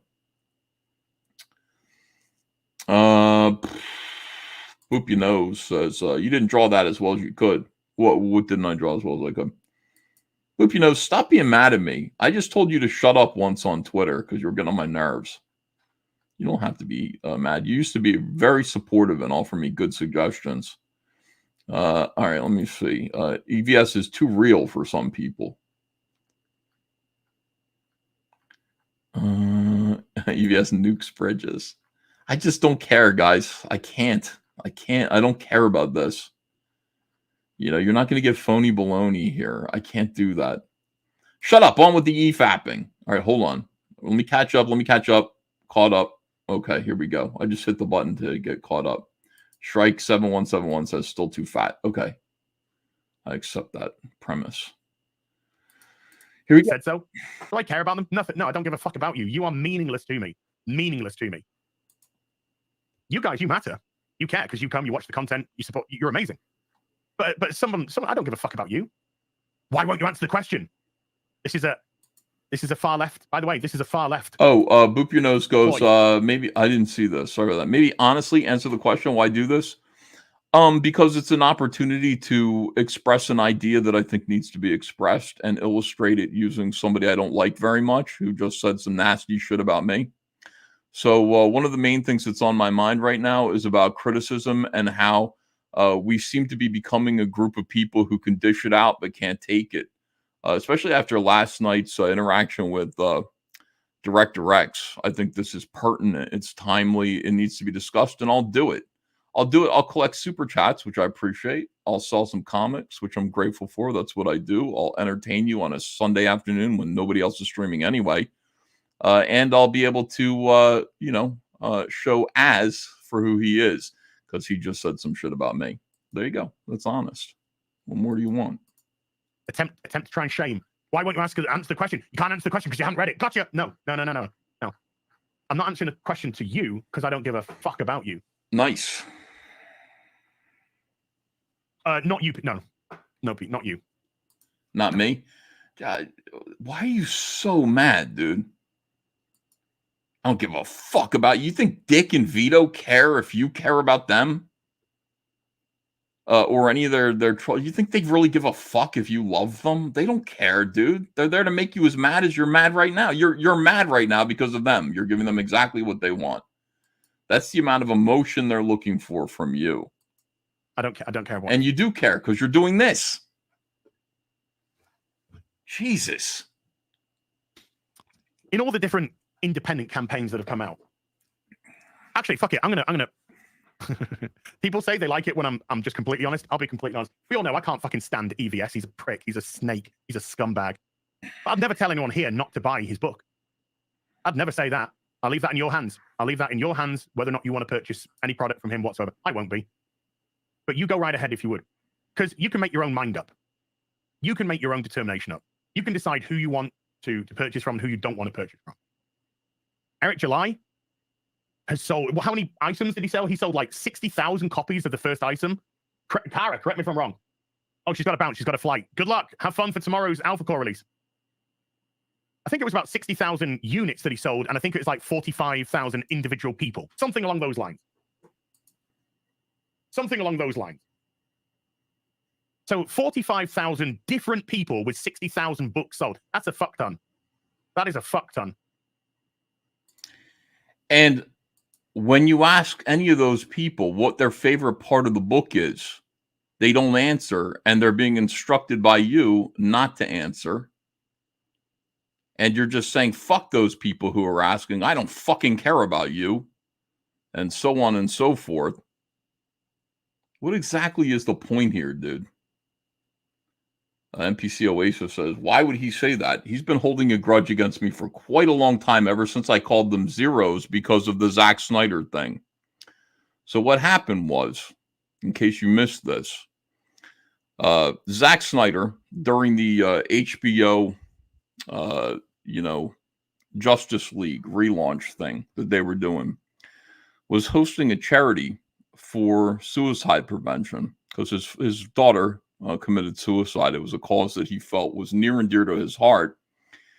And somehow a football player that was a part of Geeks and Gamers was invited to be a part of the charity. And because he was associated with Geeks and Gamers kind of shoehorned their way into the charity. Zack Snyder's people said, we don't want that. We don't want to be associated with Geeks and Gamers. But Geeks and Gamers did anyway. What they figured they would do was just get a whole lot of charity money donations for the for that cause. And you guys, many of you here who are watching, you turned out in droves. Like you guys raised $100,000 for that charity. You didn't know that you weren't wanted there. You didn't know that you weren't invited to be there. You didn't know that he was specifically told not to associate you or Geeks and Gamers because they hate you. You know, when we say, like, without respect, we reject. When we say, don't give money to people who hate you, unfortunately, it applies to this too. I think you guys could have done your own charity. You didn't need to do it as a piggyback onto a place where you weren't wanted by somebody who didn't like you. And you didn't know that. Like, the fans didn't know that. So Zack Snyder shows up, and he was shocked to see that he was in the company of Geeks and Gamers. And, he just took an opportunity to say, I told you guys I didn't want you here. And essentially called Geeks and Gamers and the fans who had just given him $100,000 a hate group. And I just blew up at him. I just absolutely blew up. I went on my own stream and just blew up. The fuck? And they just stood there and took it. Like, it was just, they just wanted to be around Zack Snyder. It made me really, really angry that, it's like at that point you had an opportunity to say to Zack Snyder, even though you admire him, he's calling out your audience. You know what I mean? It's like, this is not a moment that you let slip by. This is a moment where you say, listen, you're somebody who was just canceled by Hollywood. We're people who also feel like we've been displaced. We're people who feel like we've been shunted and pushed aside by the creative medium that we love. We're spit on every day. And we thought we found in you somebody who understood that because of your own circumstances and would respect this audience. And so we got $100,000 together from kids who watch YouTube. They all opened their piggy banks. I would say kids. I'd just make it. I know you guys are adults.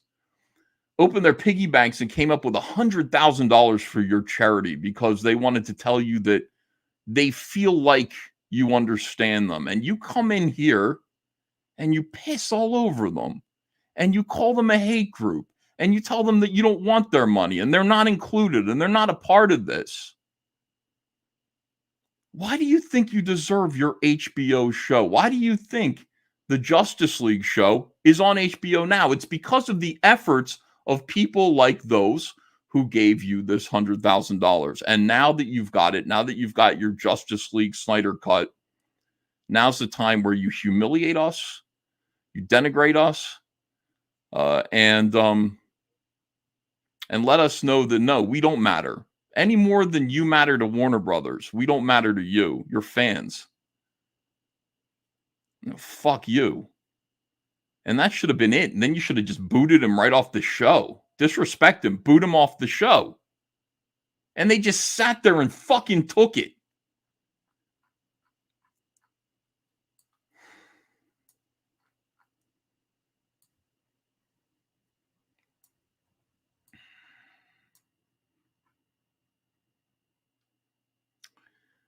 So I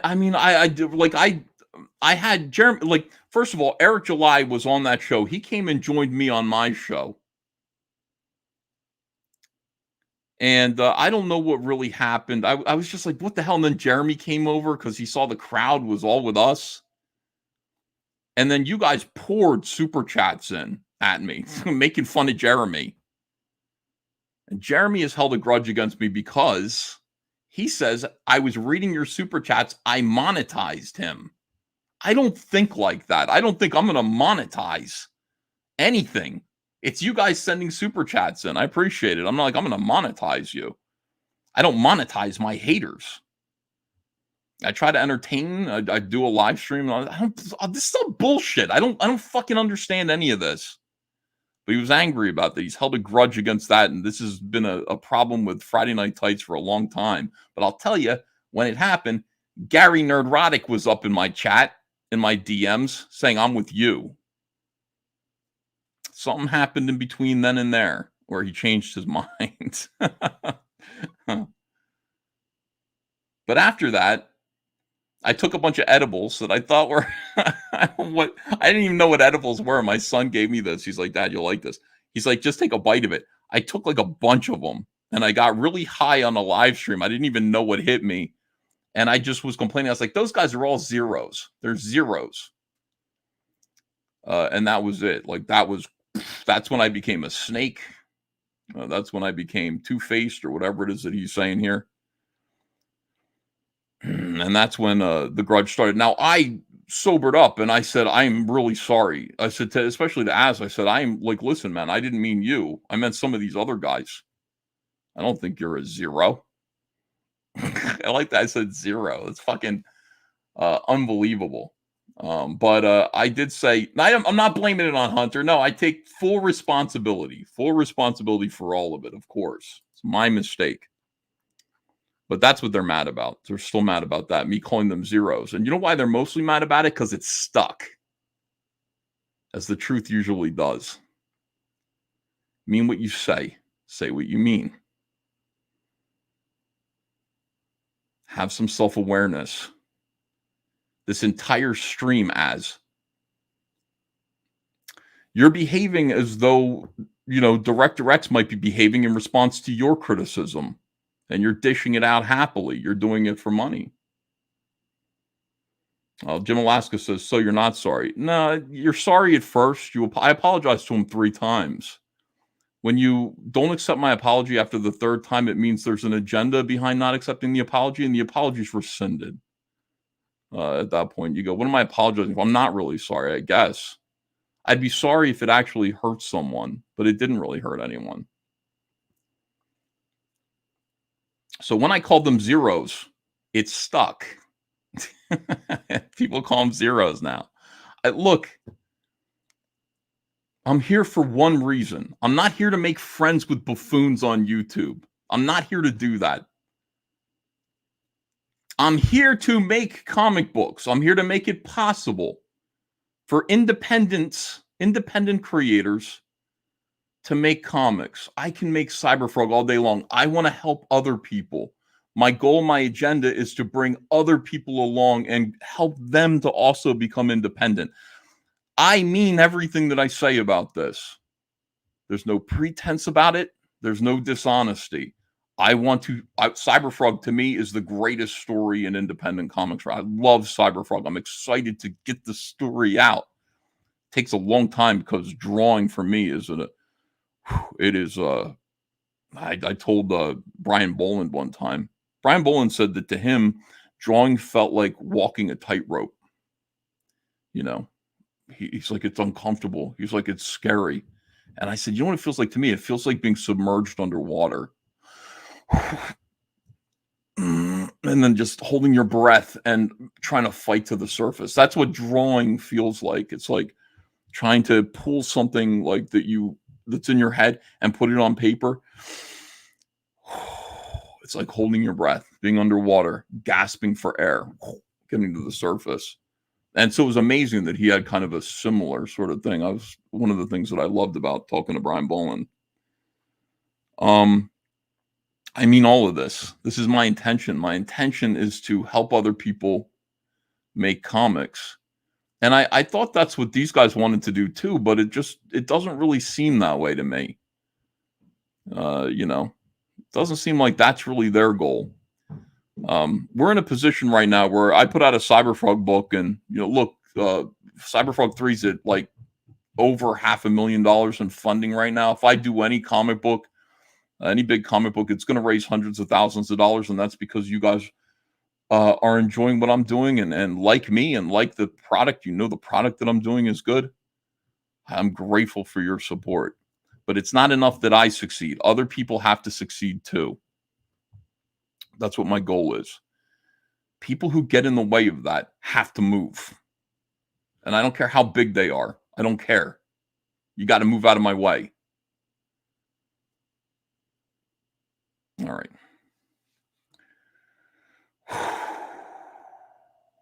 Absolutely something else. There can be another independent creator that you love. I'm not going to say any names because I don't want this to sound awful towards them. There could be another independent creator that you absolutely love, and they could sell 3,000 books. The difference between 3,000 and 45,000, or even 3,000 and 60,000, is colossal. Does that mean that the independent creator that sold 3,000 copies is shit compared to the Rippaverse's sale? No, of course it doesn't. Of No, it means they don't have as big of an audience, and what they need is they need access to a bigger audience of people. That's what it means, especially if it's a good book. If it's a book that's selling 3,000 and Ripaverse is selling 40, 60,000, whatever it was that you said, then what that creator needs is they need access to the larger audience, which is what Comicsgate is. It's not about what's shit or anything like that. It just means, oh, more people need to hear about this. A great product means that more people need to hear about it. That's what advertising is. And not everybody has the audience yet. It's not easy to build an audience. It takes a lot of time. It takes a lot of trust in order for people to build an audience. So in the meantime, what we want to do as best as we can is we want to support everyone who wants to make comics, who's sincerely trying to make good comics. And it's a chain. Comicsgate is a kind of thing where it's like, I'm going to choose 20 people and I'm going to support them. And then those 20 people have to help everybody else as well. You choose people and you support them. You put them on your show. You just get the word out. That's all it is. Just tell people about it. Let people know about the project and then see if that book gets funded any better than that, any better than they would otherwise. Because we don't have the promotional power of Disney or Warner Brothers or anything like that. We need each other. We all need each other. So the bigger platforms especially should be helping the little platforms, and they're not. It doesn't mean that at all. It's just the kind of support base that surrounded those people. A lot of people might not be aware of their work. A lot of people might not have necessarily heard of them. A lot of people might be new to comics or books, or there's lots of different factors. One of the reasons why the Rippaverse, and Eric particularly, has been so successful is because Eric has a lot of fingers in different pies, ladies. His fan base is coming from multiple different sources. His fan base is coming from people who love pop culture and comics. His fan base is coming from his political takes. His fan base is coming from his music. He's got a lot of different avenues that draw people in to watch him. He does work for the Blaze. He does work for the Blaze. So he's got a lot. And he's current. He's current and he's right there. He's young. He's only in his early 30s. Wish I was in my early 30s. And he's really tapped in. And also, there's nothing ideological in the ISOM books. They're not ideological books. Some of the creators in the independent sphere, they do ideological books. They do the pendulum swing. That's entirely up to them to do. I'm not interested in the pendulum swinging in a completely opposite direction. I would like the pendulum to be somewhere down at the bottom doing this. That's what I would like. Because I think things work better when you've got ideas from both sides. And sometimes it can be very interesting and make for compelling reading when you have conflicting ideologies. Green Arrow, Green Lantern comic was always, a good one. You had the, Green Arrow, who was a very liberal kind of guy. Radius. I'll go back and get them. I will. Hal Jordan, which was more of a conservative kind of a guy. So they made for some interesting. You don't have to take it specifically like that. You can just have it as a bit of an ideology clash, just in how you get things done. So it can work. Some swing to, but some and most of the independent creators just want to create entertainment for you. They just want to create entertainment for you. I don't think Graham Nolan's campaign, The Ghost of Matacumbe Bay, is ending soon. Grab it now. Matacumbe on Indiegogo. I don't think there's going to be anything ideological in The Ghost of Matacumbe Bay. It's going to be just Ghost of Matacumbe Key. Meanwhile, the other writer who's working with Eric July is our friend Mike Barron. All of his comics are hard right wing.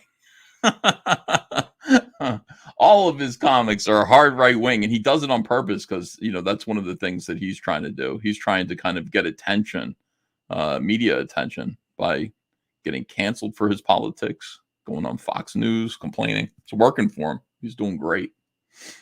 I don't want everybody to do that, but Mike Barron is fantastic when he does it. It's fucking awesome. A fun story. A fun story that ties into Matacumbe Key. Thank you. Sorry, not Bay, Key. Thank you. See? Chow already on this. It's just going to be an entertaining book, and I thoroughly recommend that you back it because Graham Nolan is a lovely man. Is there going to be anything ideological in Matt Wagner's and Kelly Jones's Dracula, the Impaler, on Kickstarter right now, less than 2 weeks to go. And we're going to have Kelly and Matt together a week on Tuesday on the Real BBC. Of course there isn't. It's going to be a cool story about Vlad the Impaler. And it's going to be fucking rough. When I say rough, I mean it's going to be violent and it's going to be great. Because Matt Wagner is a great writer and Kelly Jones is a fucking unbelievable artist. By the way, could you guys, if you're enjoying the show one way or the other, if it's making you angry or amusing you, hit that thumbs up, please. I don't ask for that usually, but have had unbelievable careers. Both Graham, of course, and Kelly having incredible careers in DC Comics, both as cover artists and interior artists on Detective Comics and Batman Comics, respectively. Unbelievable stuff. It's not necessarily about the amount of units that are sold. These are people who are coming from good places. They're good people coming from good places. They just want to entertain you. That's all they want to do. They just want to entertain you. Well, I think everybody does. I think Director X does too. You know, that's I think all these guys just want to entertain you. That's the reality of it. But what they think is entertaining might be kind of I don't know, not good. Might rub you the wrong way. Or it just might not be good. She's missing. Is there anybody who's making a comic who isn't like thinking, I want to entertain my audience? Completely get Eric wrong. Eric is a libertarian, by the way. I don't give a fuck. I don't give a fuck if Eric voted for I'm the biggest fucking gay in the world. He's a nice guy, man. I don't know what his work is like. What Eric sticks on a ballot box every 4 years is irrelevant to me. Who he is as a person is relevant to me. What Robert Meyer Burnett puts on a ballot box every 4 years is irrelevant to me. Who Robert Meyer Burnett is as a person is what matters to me. Chris, aka Frank Gore. I don't give a fuck what Chris Gore sticks on a ballot box once every 4 years. It's irrelevant to me. I do. I care. Hold on a second. Cheapo Team says, you once said on X that those who want your help should also support you. I agree. Did I say that? I don't know if I said that. I think I might have. I don't mean financially, certainly. I think I just mean, hey, be on my side. I agree. Is sending super chats the same as supporting your campaigns? My goal is to make comics. You're my inspiration. Thank you, Cheapo Team. You don't have to send me any money at all, really, to do that. Although, thank you for it, and please do buy Cyberfrog. When I say support me, I mean get on my side, get on my team, and help me out. You know. I like to see people like cheerfully promoting Comicsgate. That's what I like to see. That makes me happy. Use the hashtag. You're saying, hey, people missed this campaign that I found. These creators are great. Go check out their book, because I can't do it all. Like I can't like know everything that's going on. I can't retweet everybody. So like what I want is I want guys like you and other Comicsgaters to just be aware of what's going on where I fail, and then retweet and support and get more people to know about these things. And good luck with your campaign. I'd love to see what you come up with. Cecil. Okay, let me see. Yeah, I mean that's what it is. Just get out there and let people know what's up. It's who he is as a person. Oh, God. Jeremy, Geeks and Gamers. Gary, Nerdronic. Ryan Kinnell. I don't care who they vote for. I care about them as people. Well. And the content of their character. That's what's important. Really? The content of their characters? And every single person that I've mentioned here, to me, is a great person. A great person. Great people. Yeah, and sure. I know that some of them vote Democrat, some of them vote Liberal. All of you vote Democrat. Snake says, shut up and play the piano, Ethan. We haven't had a piano stream in a long time. Yeah, well, maybe later. Do you want me to play piano? Really? I'm a little rusty too. All I'm doing lately is drawing and packing boxes, trying to do YouTube every single day, which is a good thing. Pastor Flash says, I posted my first video on my channel profile, clipped and edited John and Cecil reading A Christmas Story, the Grinch story from last week's Jack show. Oh, that must be nice. These are great persons. Content of their character. I know you're talking about like fucking YouTubers. Come on, dude. You could say a lot about these guys. They're very funny, but I don't, some of them are amusing, but they're pretty silly. All right, let me see here. Valdez and Frank says FNT crew cares zero about independent creators unless close friends. Even before the Zero event, barely promoted campaigns that, if any. Well, see, the thing about it is that I do this and then they listen to me. Do you understand? I was sitting there going, could you guys promote Comicsgate, please? Why are you not promoting Comicsgate creators? Why? Why not? What's going on over there? Now, when I say that, I know that they're going to be like, fuck Ethan, right? But then suddenly Graham Nolan is going to get a slot on there. Graham Nolan's Comicsgate. He's on Comicsgate Kings. And then suddenly Kelly Jones, who Graham Nolan's going to bring along with him, is going to appear on their shows. And suddenly over time, other Comicsgate creators, here's Irene Strakowski is going to appear. Now, do you think that happened organically, or do you think that they knew I was right and they decided they'd better do some shit? Me saying you guys create nothing. You do nothing. You create static and discord. Why are you not trying to do something to actually replace the culture that you're criticizing? And then suddenly we're making some comics, aren't we? We're discussing making some comic books. I mean, I would say to some of those guys, you guys don't need to make comic. Like, not everybody can make a comic book, you know? Not everybody can do that. You're not artists. You're not creative people. But you know what? Find creative people and support creative people. That would be great if you did that. And so all of this is happening. I mean, these guys can say they hate me and call me a snake all they want, but all you guys are doing is dancing to my tune. You do everything that I tell you to do. You just wait a couple months. But you all do everything that I tell you to do all the time, and you should. Because I'm not giving you self-destructive advice. I'm giving you good advice. And if you think me giving you advice is self-destructive to me, I got news for you. I actually am talented. I actually can do this. The entire comic book industry tried to squash me as... I'm still here, dude. I mean, come on. All right, hold on a second. Let me read some more super chats. Did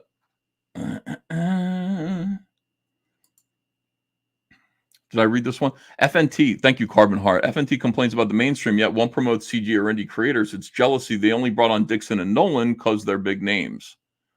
I think it's just that they knew who they were. You know, you can say, I don't think these guys know. It's like Chuck Dixon and Graham Nolan. Well, they create Batman... the creator of Bane, like they can sell that to their audience, you know. It's like, yeah, they are big names. Phantasmagorical says that's why I make my videos, to show support and bring new eyes to campaigns. Thank you, Phantasmagorical. You're so wonderful. I hope it helps. Hail CG. Sorry for the typos. #blind. Much love. We love you, and you do great stuff. We appreciate you. Let me see. Eric O'Sullivan says, what do you think about Steve Rude publicly distancing himself from Nexus and Mike Barron over CG? I think it was a long time coming, according to Mike Barron. And I think that it's just the way it is. You know, it's like politics, oh boy, especially recently. And none of this is surprising, right? Politics just destroys friendships.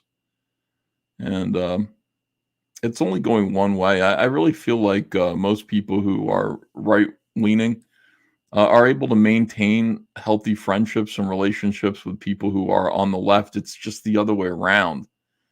And it's like, well, it'd be great if that wasn't true. And I was just saying that out of political partisanship, but I think I'm right. Show me an instance. I mean, I have a few friends who are kind of left-leaning. I'm able to talk to them, but even they think the left has gone crazy, you know, so they're not that left-leaning. Yeah, I do. Well, let me see. Chokeout says, as it's not like I'm in love with the guy. Geek says, these guys pull up the ladder behind them. What is this? Thank you, guys, for your help with Zombie Girl Ravenous Remastered. For those who don't like backing on Kickstarter, I will do another round on Fund My Comic, says Night Phoenix Press. Fund My Comic is great, and yeah, you should do that. Wondering Comicsgate King Marduk Knight says, art, stories, communication, inspiration. Termination says, Az does not need a wife, loves himself too much. Here is Drew with Comics Elite. We read and reviewed ISOM number 1 and 2. They're good, not great. They could benefit from a good editor and more explosive interiors. Meanwhile, Unholy Nightmare is beyond halfway now to the $5,000 goal. Yeah, Drew, we got to get you on this show. Captain Choke out again, being vulgar. I wonder which direction Az wipes his vagine. That's terrible. Okay. Lord Raging Goblin, member for 51 months. Sorry if you already covered this, but what happened with the chicken fry boxes for Wreck Planet fulfillment? I didn't get one. Was the idea scrapped? Yes, the idea was scrapped early on. And the reason why was we were going to make chicken fry boxes that were going to be shipping boxes, right? That we would just put the books in and we'd ship them in the chicken fry box. The problem was the immediate reaction that we got from people was that they want their box to be in collectible mint condition. So we went, wait a second, like it's the shipping box, like it's going to go through the mail. It's going to get banged up, right? It's going to have a label on it and everything. It's what do you mean mint condition? That means we have to make a whole other box. Yeah, well, that's what we want. So I was like, this is not practical at all. And so what we did instead was we invented the honeycomb box, and we made a high-tech double magnetic box that would only be for purchase. You could get it as part of the honeycomb box executive tier, subscription tier. That ended up replacing the chicken fry box, but problem was, once you launch something on Indiegogo, there are certain aspects of it that you can't correct. So they'll still say chicken fry box. And they said, if you back this book, it'll come shipped to you in a chicken fry box. But, we discussed it. We talked it through as a community, and we figured out that it was better to do a honeycomb box that would last forever. Better quality. All right, let me see here. Let me get back to you guys. All right. Is this no? He says more stuff about me. I didn't hear the first part where he's like, "Fuck, I hate Ethan." But there's more coming. I think it's irrelevant. It's got nothing to do. The fact now that people seem to want to quantify who you are as a person by who you vote for is insanity. Absolutely insanity, and it's something that's only really come in the last 5-6 years or so. Mm-hmm. It was never a thing. It's been never a thing to me growing up. Yeah, the PVC toy was also a thing. Did you vote for this general election? No, I voted. It didn't exist at the time. Why'd you do that? PVC toy. Oh, because if I vote Conservative, I get a better tax break because of my tax bracket. Oh, okay. Nobody gave a fuck. Nobody gave a fuck. You can stick your fucking Dan. You can stick your dick in the ballot box for all I care. Huh. It matters. I mean, Jesus Christ. But who am I to kink shame? About the content of somebody's character. So going back to Mr. Hat earlier, and what I said I was going to discuss there is, people like to bracket you nowadays. They like to try and put you in a nice, convenient box. Yeah, let's get back to hating on me. Why do they like to put you in a nice, convenient box? Well, if you put in a nice, convenient box, then they can treat everybody who they put in the box the same. And then they don't have to worry about the content of that person's character because they've been categorized, pushed, filed, stamped, indexed, briefed, debriefed, and numbered, as they would say in The Prisoner. It's so easy to dehumanize and class everyone the same based off the bracket that you gave them. Whether or not the bracket is the fandom menace, whether or not the bracket is Comicsgate, whether or not the bracket is, what else we got? The Iron Age. It's easy. It's easy to do that. But I personally... Patrick T says, take EVS down a peg or two, EVS. Or take EVS down a peg or two, as. Get on who they are as a person, how they've responded to me. Let's go. Here it comes. Bring it. Whether or not I find them a genuine person or a good person.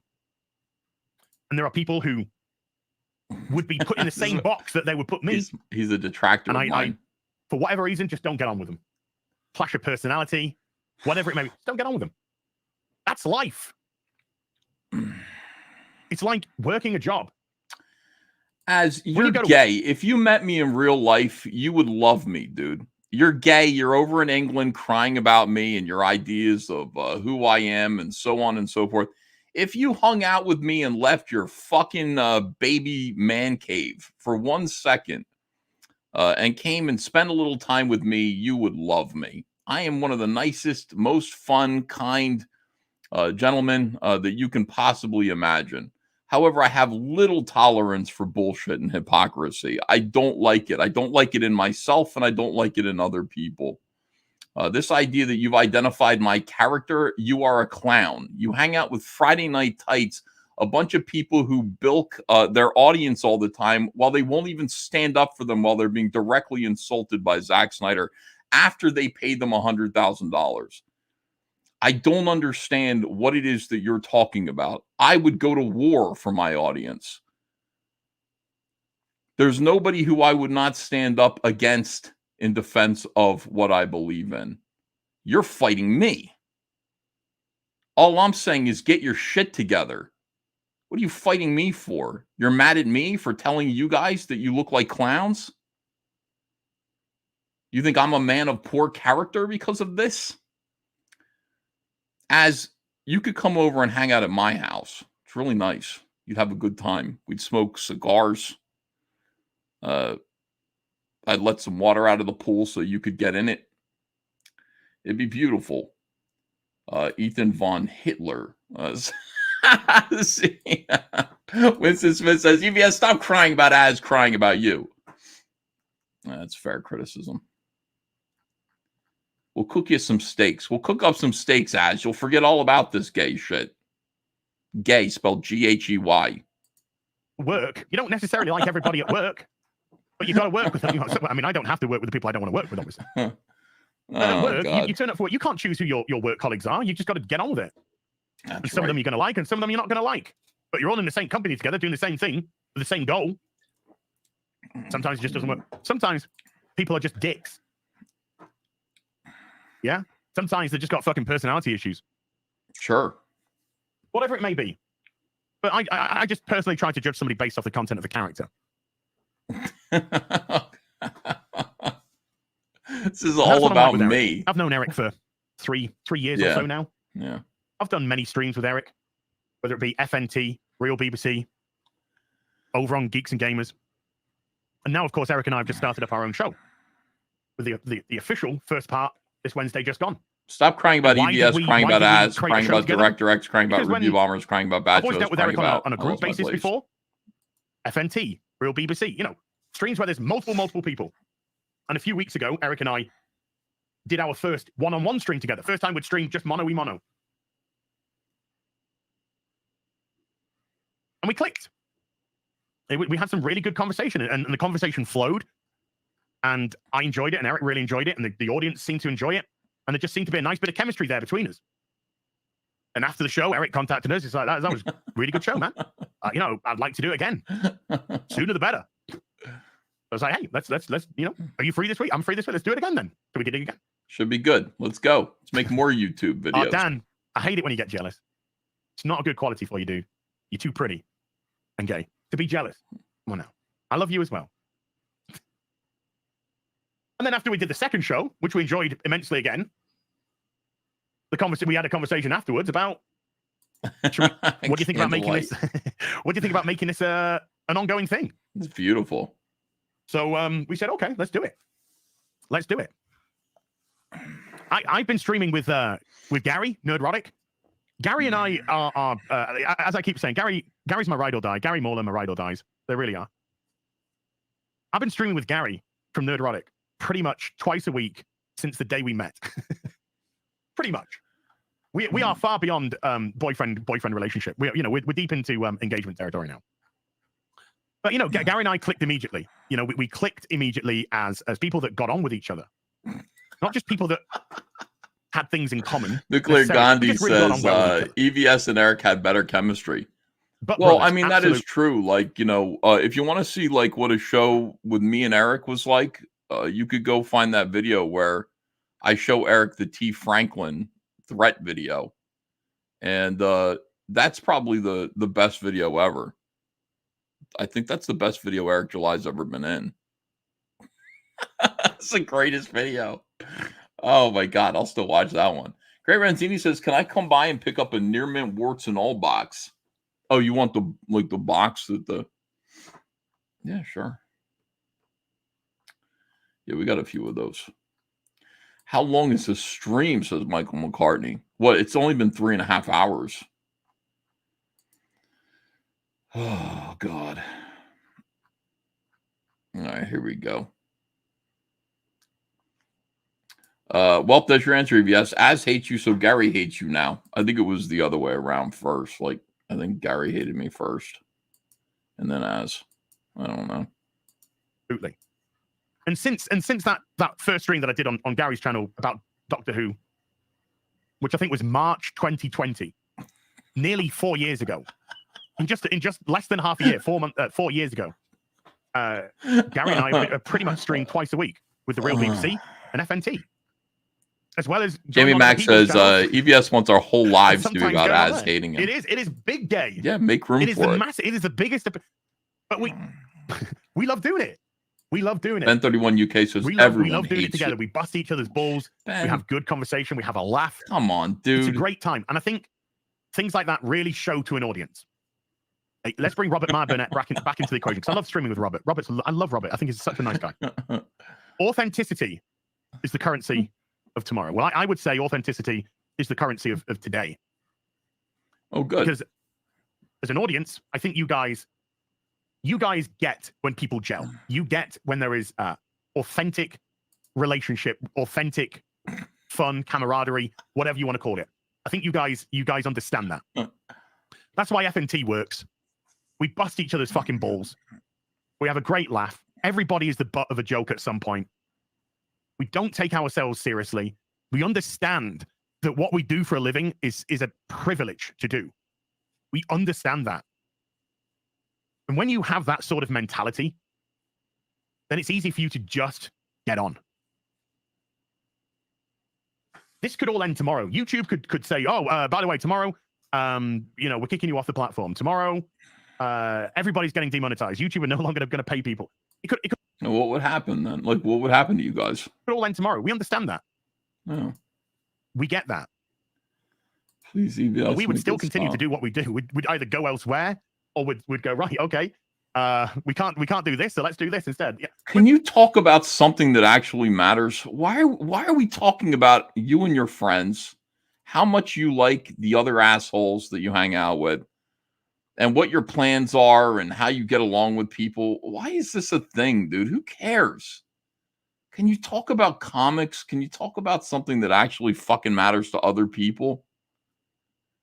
And maybe his viewers like, well, I really need you to be friendly and be sincerely and get along with all the other people on Friday Night. Maybe they need that. I don't know, but this is fucking gay, dude. This is just gay shit.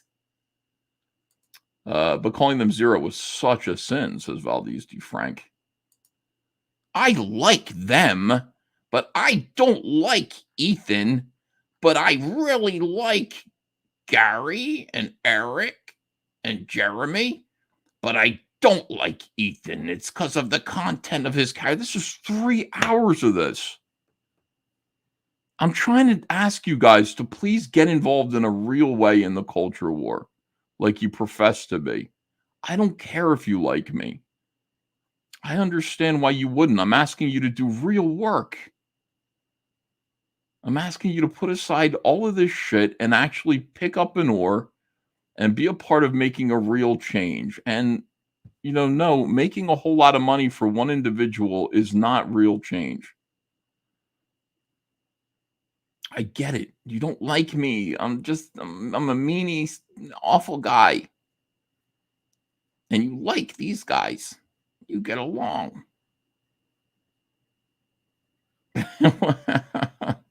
3 hours of EVS complaining. Well, he's doing it. Shit. I want to understand. I never watched this show. I don't know what he's like. This is my first time watching a heel versus babyface show that I am not on. And why am I watching it? Because the entire thing is about me. That's why I'm watching it. I like things that are about me. Oh, God. It's like listening to a middle school girl ramble about her friend circle. Mr. Dongs, you're hearing it the way I'm hearing it, aren't you? It's like agony. What do you intend to do, young man, who's not so young anymore, who has toys on his shelf that he did not make, unlike me? I made all mine. These are all mine. Made them. What do you intend to do with your life? Where is your future going? Fatty says he's talking about you. I know he is. That's why I like it. All right. We'd find a way. We would find a way to keep things going as best we could. It does sound gay. It's gay in all the right orifices as well. But that's how I like to, when I do content with somebody, that's what I base it off. Do I gel with this person? Is there chemistry between us? Could we just talk about anything? Oh, you're slagging off toy collecting now, eh? With me, we could talk all day, every day. Yes. We could just go on and on. Same with Mauler. On and on and on and on. Jeremy. Ryan. Jeremy Max says, when EVS snorts, I want to end it all. When Eric and I start talking, boom, we can just go on and on. There is so much that we have in common, so much commonality there that we could just discuss things all day, every fucking day. Content of somebody's character. I made my I need to draw my Cyberpunk dollies since I didn't make them. I would love to do a Red Dwarf stream. If you saw before I left FNT this Friday, Dave, no, I'm not. I'm not getting anything new Trek. Nothing new Trek. You're right. I'm sorry. Not a problem. Not getting him. Mr. Gong says, I thought listening to TJ and Finatra debate for 4 hours would prepare me for this. I was wrong. Yeah, we could just talk for hours and hours and hours. It's going at 1.5 speed though. What was it just? God, I was going somewhere and I put on a. So it should go quicker. Oh, listen, I apologize for what I said about the toys. I was wrong. Obviously, Cyberpunk toys are for everybody. You should be. I think I know where I was going. Yeah. At the end of FNT, because we had Kelly Jones and Graham Nolan. Hard to tell the kettles from the pots. Graham Nolan at one point in the show, he was like, "Oh, what do they do with Batman's back? They got that woman, I was like, Chandra Kinsolving." EVS literally can't. Oh, because man, I moving so fast. EVS literally can't open his mouth. So I said before I left, I said to Graham and Kelly, I would love to do a stream, a Nightfall stream with you guys. And like, yeah, it's so true. So because I know that we could have an amazing conversation about that. I think it'd be really entertaining. I think it'd be really fun to do. And it's about fun. It's about trying to entertain an audience. Now, yeah, I've gone all over the houses here, but I'm trying to set something up that I think is very, very important. We are brought here, the people who are watching the stream, the people who I stream with, we are brought here not just by commonality of what we've watched and what we like as regards to a brand, a franchise. We're also brought here because we enjoy the company, whether it be you guys watching the stream or me streaming with people. Which means that we're brought, in my eyes, we're brought together in good faith. Because what's the difference between us shitting on the Rippaverse and you shitting on Marvel? Because we care. Oh.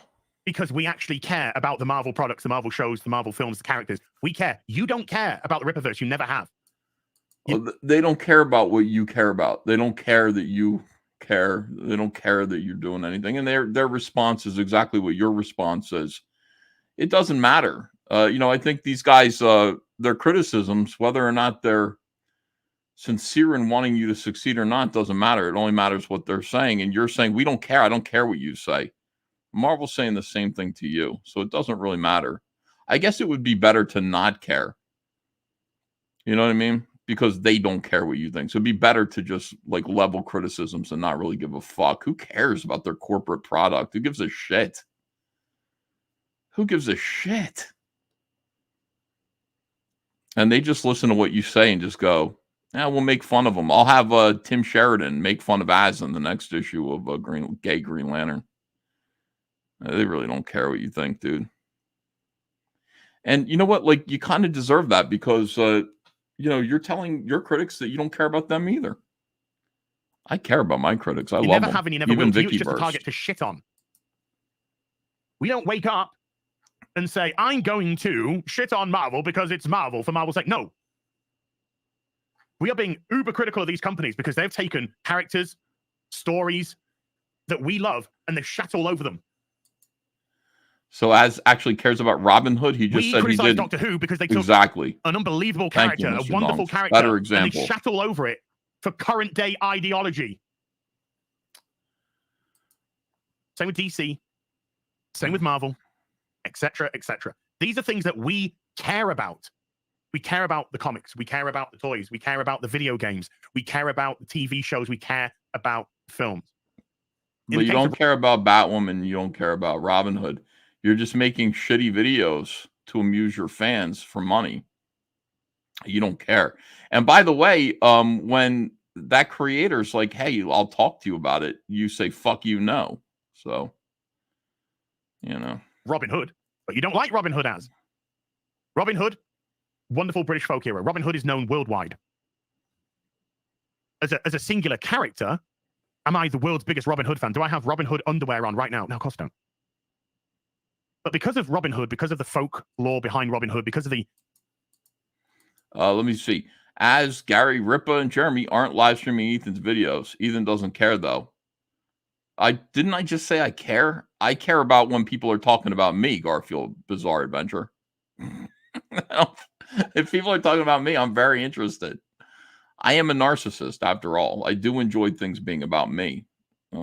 It's fun. And things usually are about me. So, it pays off. The hero that they were. It inspired characters like Green Arrow. And I'm huge Green Arrow fan. Cope harder, or care harder, Ethan. Okay. Well. So once again, with something like Robin Hood, we're seeing somebody co-opt a wonderful folk hero because they want to inject their ideology in. Ina Guzman says he isn't talking about you. He did that. No, he's going to get back to it. Comes into the remit that we deal with, which is calling out ideological changes. If Robin Hood was just a shit show, but it wasn't ideologically driven, I doubt it would have half the impact that it's having right now. I doubt it. But when you take something and you ideologically change it, a hero, a folk hero, it's the same fucking thing. It is the same thing. You want to take something, you want to take an ideal, and you want to pervert it and twist it to your current day ideology. Don't work like that. Does not work like that. That's why I'll call out things like race changing Anne Boleyn. You are literally trying to rewrite history. I know. For your ideology. Because you're broken. You're broken. You are coping and seething. You just can't accept what you're seeing. Yes, you're coping and seething. The truth it is scalding, and now you are molding and coping so hard. Coping and seething. All right, hold on a second here. I care about super chats. Where did it go? Here it is. Andrew Rowland. Me after reading ISOM #1. It's not for me. Eric and crew. Greta Thunberg voice. How dare you? How dare you? Yeah. What was your favorite part? Why do you get so mad about like people asking what your favorite part is? Now everybody's just going to say, what's your favorite part? Like, the more you complain about it, the more people are going to ask you, what was your favorite part? We don't like it when people ask us what my favorite part of the book is. Now more people are going to ask you that all the time. You pointed out that it really bothers you, and it's funny to bother people. So you should just stop saying that it bothers you. It's more wisdom from me. Here to help you. I'm sinking low in my chair. I'm fucking exhausted. Oh, I can't believe it. Here we go. My live streams are better than this, usually. Those of you who are joining us right now, my live streams are usually much better than this. I think. I don't know. Maybe not. Maybe this is the best that it gets. What's your favorite part of this video? I think it's the part where he cursed me out and he said, I fucking hate EVS. I think that's my favorite part. I'm going to put that on a loop. Jesus Villasenor. Darn, you missed my super chat. All right, hold on. Let me see if I can find it now. Why the hell should we care what this zero says? Says Draco51683. Because you subscribe to me and I tell you good. Oh, you mean as? You mean as? Jane's Disorder is a new member. Thank you for joining. I appreciate you. I have a black friend syndrome. Dick Rider, says Johnny Scab. He just showed his cards. If YouTube isn't revenue, peace out, says Jasper Plan 9. Yeah, like if YouTube demonetized my channel, I'd still do it because I'd, be able to still make a living just saying, putting on a show and then saying, go buy Cyberfrog. I don't really need to be monetized. I appreciate it. But I would still do it because it's fun and because I can still make a living at it because I actually produce something. Here we go. Jesus, is that what it is? Villa Senor. They only talk about each other because they are surrounded by FNT yes men and simptards. Yeah, I know. Like, all of my friends hate me and make fun of me. I would never describe hanging out with Shane Davis and John Malin as and Cecil as warm and, I would never say gay things about them except to call them gay. Because they're not yes men. They actually do. Can you trick Az into streaming with Ro now, says Warhorse Wooster. Oh, God, that's any second now. We'll see how that goes. All right. How much longer is this, people are saying? It goes on forever, and it goes into a loop like it's connected to his next video. So we'll watch this, and then it clicks to his next video automatically. It's on a playlist.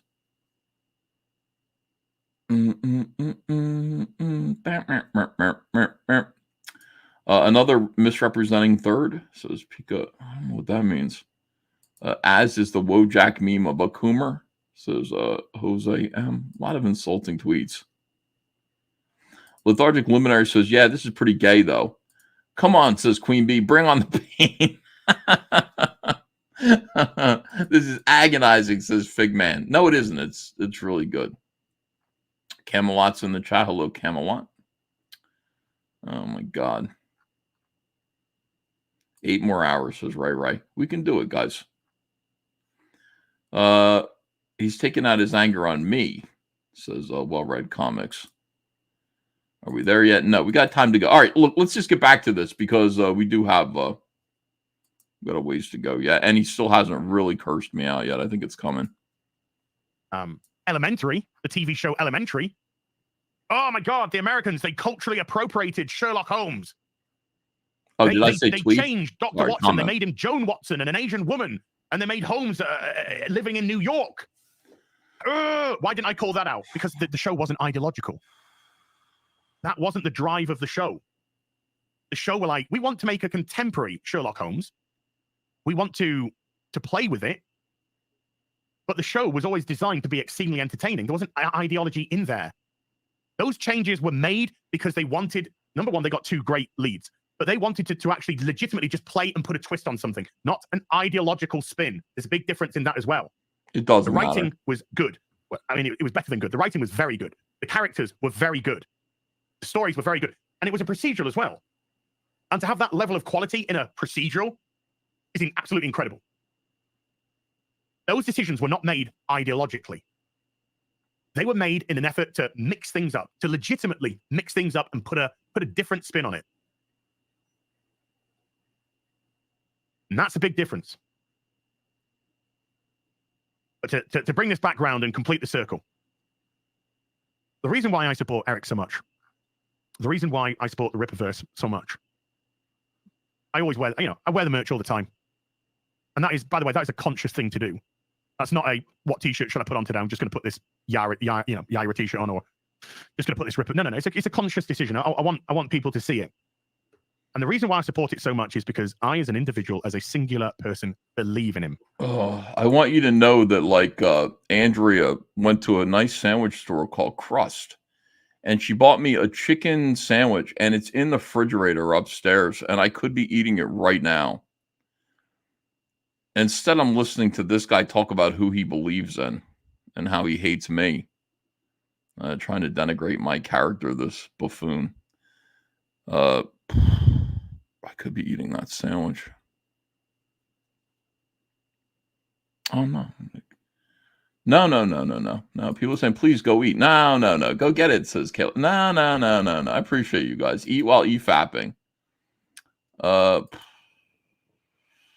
No, I'm working. B. Cluett says, wow, so not because ISOM is an excellent product, just because he's a homeboy. Well, what he's saying here, again, is he's saying, and this is not good, dude. This isn't a good message. He's saying that he supports and promotes his friends, and it really doesn't matter He doesn't want to be asked about what the best part of ISOM is, implying that there is no best part of ISOM and that nobody reads it. He is saying that, whether he knows it or not. And he's just talking about how he promotes people he likes. He likes these good guys. They're good guys that he likes them. He doesn't like me, so he's not going to promote clearly a superior comic book in cyber. It's not about that. And, you know, we're here listening to him. Here we go. Eric didn't make the Rippaverse for ideological reasons. Oh, it's getting real gay in here, dude. Fucking hand jobs, reach arounds, the whole job lot. EVS is a heel. He didn't make the Rippaverse for an ideological reason. He made the Rippaverse just because comics were shit. Mainstream comics were shit, and they were doing all the ideological stuff. Take a look at Creatures too, please, says Nasser Rabadi. Eric just wanted to make a universe that people could just be entertained by again. Oh, you can like the comic, you can not like the comic. That's your prerogative to do. I believe in what he's trying to do. I believe in the direction of the Rippaverse. No multiverses, none of this shit. We're going to have proper continuity of character so you can invest in the characters. There's not going to be 58 fucking ISOMs, 72 Yairas. There's 2 ISOMs, and that's the problem. You know, there are at least 2 ISOMs. And according to the trademarked ISOM, that's one too many. So we'll see how that goes, but that's not good, dude. No, we're going to have a consistency so you can care about the character again. We're bringing in these characters. We've got Yaira, we've got Alpha Core, we've got Bloodruth now. We're bringing in these new characters. We're going to start developing them. Let's see what you guys think. Of course, Alpha Core comes out tomorrow. That should be good, man. That's Chuck Dixon and who's the other guy? Who's the artist on Alpha Core? There's a lot of I know. Well, by the way, Tree Goblin says kick Nasser for £2. Well, I can't kick him. He's in the chat. He's allowed to be in the chat. He's not on the show. Let me see. Darth Malok says, you have all been conned by those FNT betas. Joe Bennett. Thank you for $10. Yeah, Joe Bennett. So Chuck Dixon and Joe Bennett are doing Alpha Core tomorrow. So it should be good. I like Joe Bennett's artwork. I like Chuck Dixon's writing. Chuck Dixon wrote something for me. And I don't know what Joe's doing. Like, he's kind of floating around. Is he planning on just settling in and just doing ISOM or Alpha Core for a little while? I guess that's a good idea.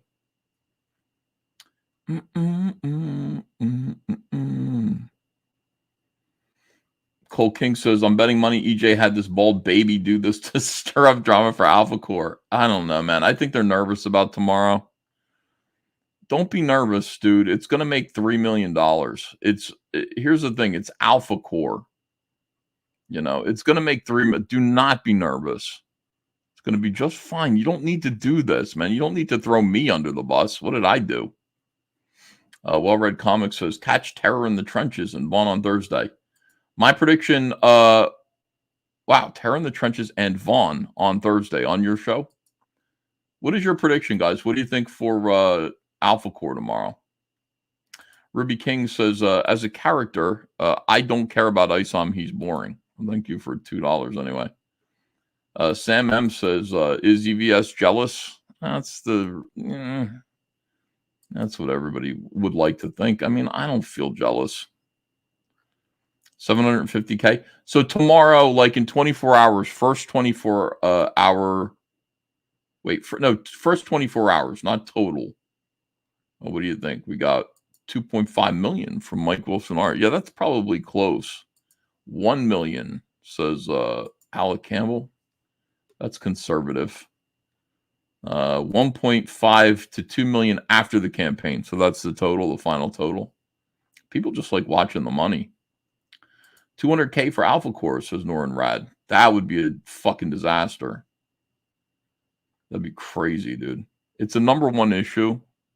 It's got Chuck Dixon. It's got Joe Bennett. It's got some mainstream talent on it. So Queen Bee is just shrugging. She doesn't. 750K. 60% of ISOM 2. Good one, says Alec Campbell. I'm going to say 800,000 first 24 hours. But it's going to go on to make 2.5, between 2.5 and 3. That's where it's going to go. I'll be watching. I might live stream it. And I'll probably promote it too, because I like Chuck Dixon. I like Joe Bennett. I'm not crazy about these guys anymore. I'm off of this train, clearly. But still, it's a spectacle, and it's fun to see. And I don't know what Chuck Dixon's getting or Joe Bennett, but I hope they're getting a percentage. I hope they're going to get a big piece of the pie, and I definitely want them to succeed. AVS, he saw your interview up, so he's not that mad at you.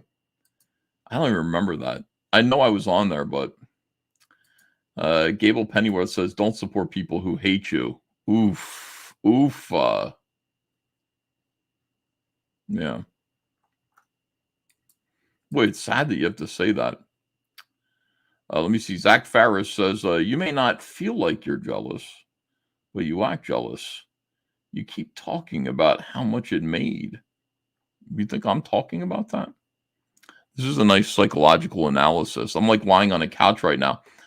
Ethan, are you jealous? I don't know. Let me just think about that for a second. I don't feel jealous. Well, you might not feel like it, but you act it. You keep talking about how much. No, I'm talking about how much it's gonna make, because that's fun. I'm not talking about how much it did make. I try to be honest with you guys. And if I was actually jealous, I think I would say so. Let me put it this way to you. I would not exchange places with Rippaverse. All Caps Comics would not trade places. We'll stay right where we are.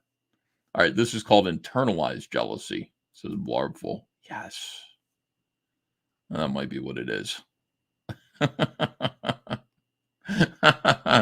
Patrick T goes, you said enough. So there it is. All right, I'm jealous. I don't care. Let me see. I don't care if Ethan hates me. I back Cyberfrog 3 anyway. It looks awesome. Oh, thank you very much. Let me take a look at Cyber. I haven't done any promotion at all for myself. I'm too busy just listening to myself being run down by this bozo. But here we go. This is Cyberfrog 3 Red Extermination.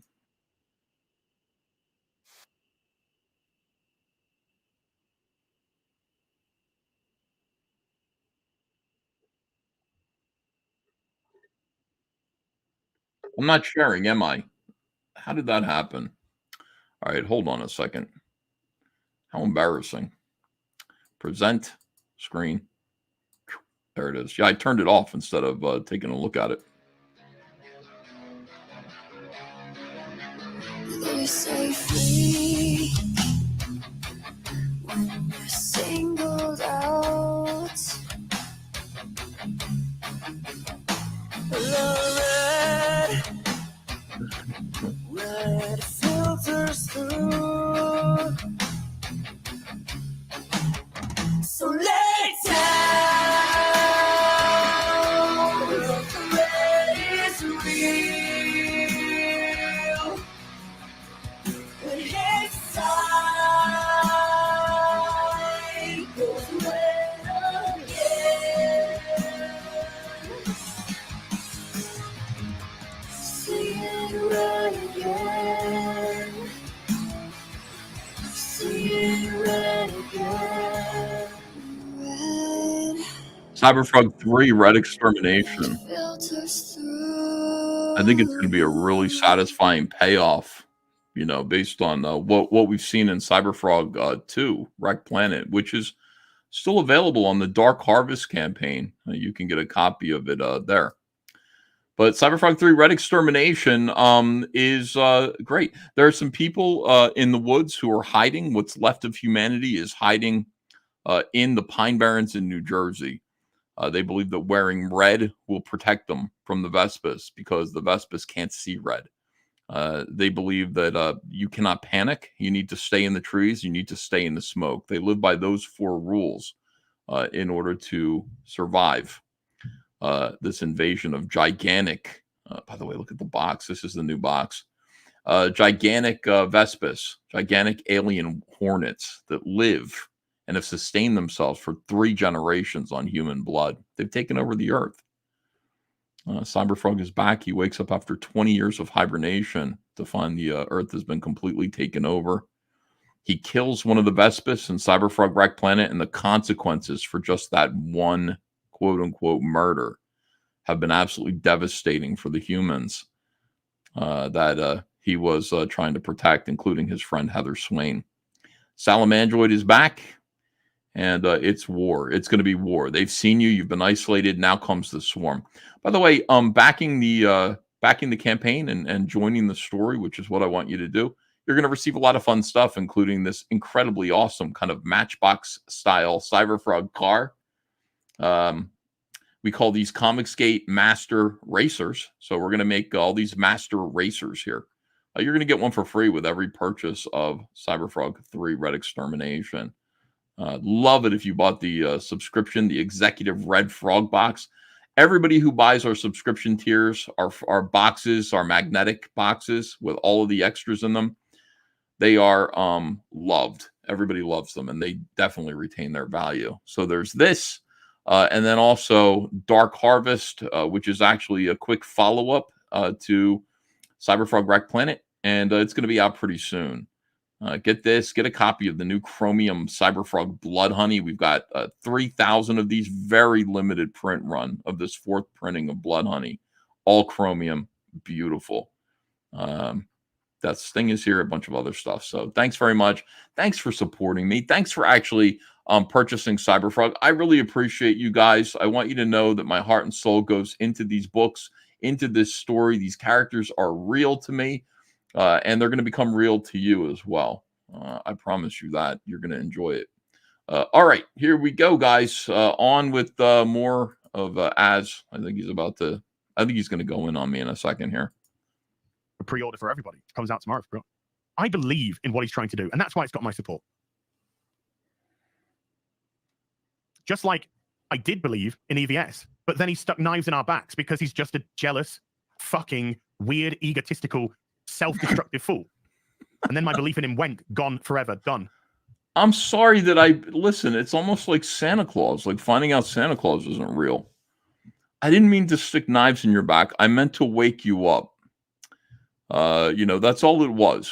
I meant to just remind you that you have obligations beyond just collecting super chats and making fun of Kathleen Kennedy.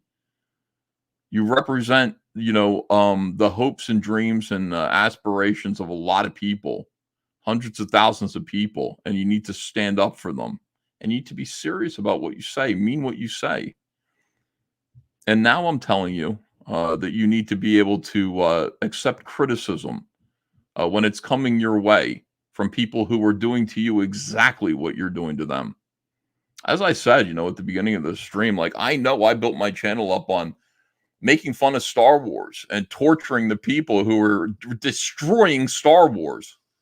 Here's what I expect from that. I expect karmically the same thing's going to happen to me, and it has. But along the way, what I've done is I've really put a lot of thought into why this is happening, and I try to explain that to people. I don't just make fun of the news. I think I'm trying to understand the phenomenon of what Kathleen Kennedy did to Star Wars, why she did it, why it strikes a discordant note with us. It's mostly male fans. Try to make sense of it so that we can understand it, and I don't know, make a change in some way if possible.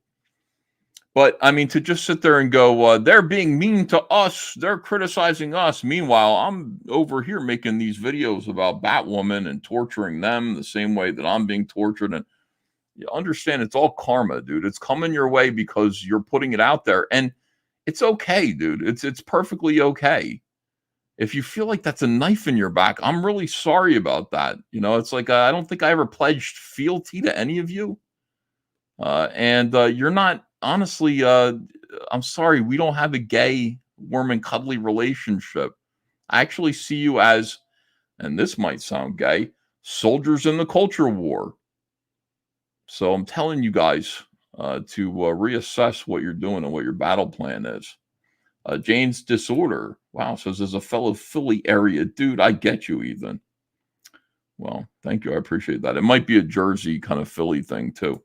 Unintelligent Design. There's Liam says, I think my next story arc will be solving the manifold mystery of Marduk, who is interested in doing some Blues Clues with me? Back Dino King on Indiegogo. Yeah, let me see. Karma always collects. Here's Choke Out.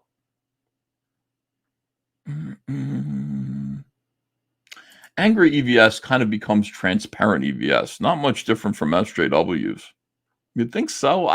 Listen, I'm always transparent. I think, I let my feelings show. And I tell you exactly what I think. I might be wrong, but I tell you what I think. I'm not hiding anything. I'm not putting on a pretense. I think if I have a following that's been loyal, it's largely because of that. This is me. This is who I am. This is the real me. I tell you what I think. I don't really try to hide anything. You think I'm hiding anything? I believe in Graham Nolan. I believe that what Graham Nolan is doing is just creating great, fun content. I believe. Yeah, well, Graham Nolan seems to be the only person that you believe in, because I don't see you promoting all of these other guys. And I know that you will now. I'm trying to put it out to you. I'm not asking for your promotion. I don't want to be on your show. God forbid, as you, somebody who has a show about toys called Hot Toys, God forbid, as that you should actually promote one of the biggest stories in toy making in our sphere, which is my Cyberfrog toys. It's personal with you. See, it's not business. It isn't about the culture war, you clown. You should be sitting there praising the Cyberfrog toys to the high heavens, but you won't, because you want to hurt me, because you don't like me, because it is personal with you. It's not about the culture war. You should be promoting the idea that we can make action figures. It can happen. Look, EVS did it. And then you're going to sit around and wonder why nobody's promoting ISOM. Why isn't the mainstream media talking about ISOM? Because they're exactly like you are. It's personal. It's personal. It's not about what's good. It's not about what actually is a big news story. It's like, we don't like Eric July. We don't like ISOM. So he's politically opposed to what we're doing. He might make us look stupid. So we're not going to promote him. We're not going to talk about him. There's going to be a news blackout.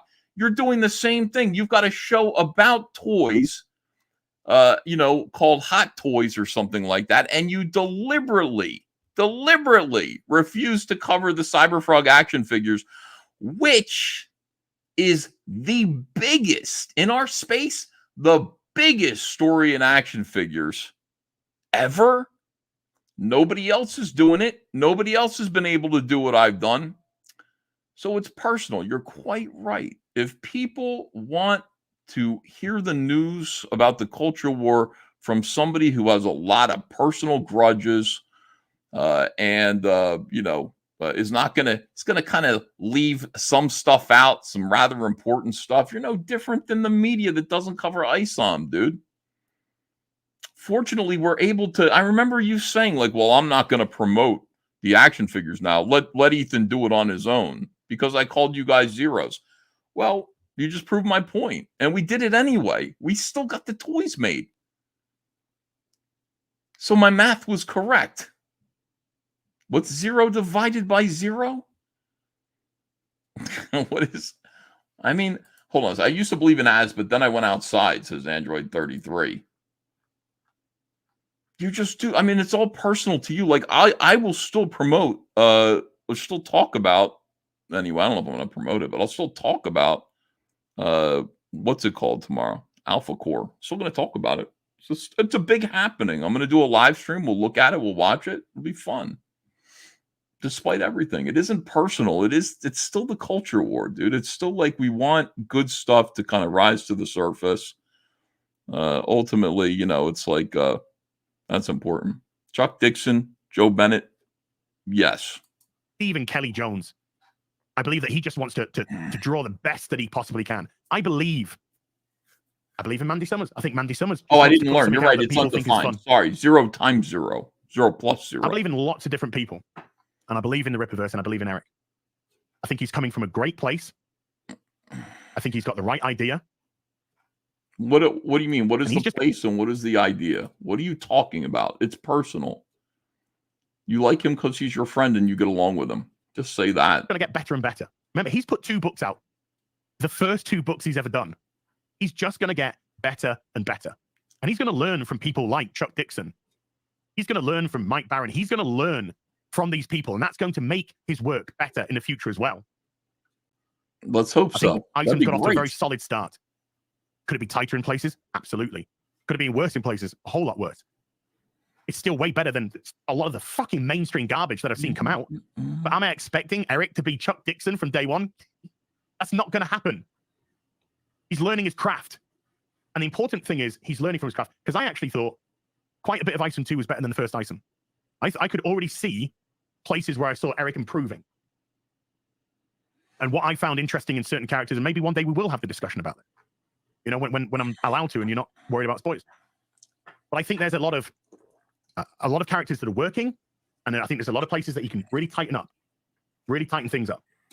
But Eric's going to take that on board. He's going to take advice from people like Chuck, people like Mike Barron, and others. And he's going to learn from that, and it's going to make things even better and better. We've got the Soska sisters going on to Yaira. Very energetic, the pair of them. Very enthusiastic. I bought their, is it here? Is it? Yeah. I wanted to know more about them, so I picked up some of their Black Widow stuff.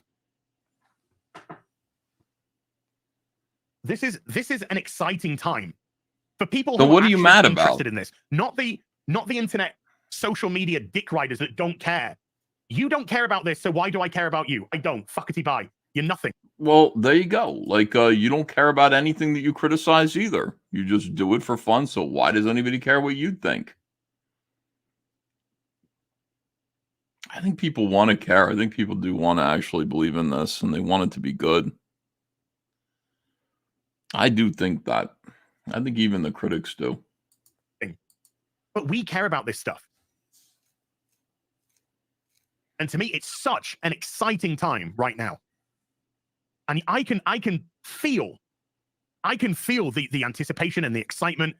I can palpably feel it for this universe and the Ripperverse going forward. Why are you so angry then? This is an angry stream, excuse me. Why not be like, woo! I can feel it. I can feel the excitement. I'm so excited about this. This is great. Listen, we love you all. This is great. Fantastic. This is amazing. Everybody get excited. A lot of hatred here. That's a lot of hatred. All right, here we go. A lot of anger. Who cares? And that to me is really exciting. And now we're going to get the first non-Eric book. We're going to get Alpha Core with Chuck Dixon. And then after that, we're going to get Yaira from the Soska sisters. We're bringing in new creators. So now we're going to, even though there's a Bible of what these characters are going to be, now we're going to get a different vibe from these other creators. And that in itself is going to be interesting because we're going to get different perspectives, different writing, fleshed out new characters. What's ISOM's powers? Too fat ball Maybe, crying. just maybe, those things are going to start getting revealed along the way. Along the way. Oh, Maybe. So to me, very exciting times. Chuck Dixon is one of the greatest comic book writers of all time. Full stop. End of. There isn't a discussion to be had. That's just a fact. So to have Chuck Dixon on Alpha Core, a book which I'm personally very excited about, to me is, can't wait. Cannot wait. Cannot wait. Tomorrow, I think it's going to be a huge day. I'll put my money where my mouth is. I see Alpha Core doing 7 figures. I do. I see Alpha Core doing 7 figures. I do. why is that even a question? I really do. Shouldn't it do 7 figures? The others did 3.7, 2.3. So we should be looking at what, 2 million at least. I think it's going to be 3 million. And here's why. I think it's going to be 3 million because it's Chuck Dixon. I think it's going to be 3 million because it's Joe Bennett. And I think it's going to be 3 million because people can't wait. They really like the way that Alpha Core looks. They like the name Alpha Core. They like the animation. I think it's going to do real well. 3 million. I guess that ISOM 2 was going to do, I think I said 4.2. So I was a little wrong. But this time I'm pretty sure. Definitely 7 figures. Everything has been. Back to back to back.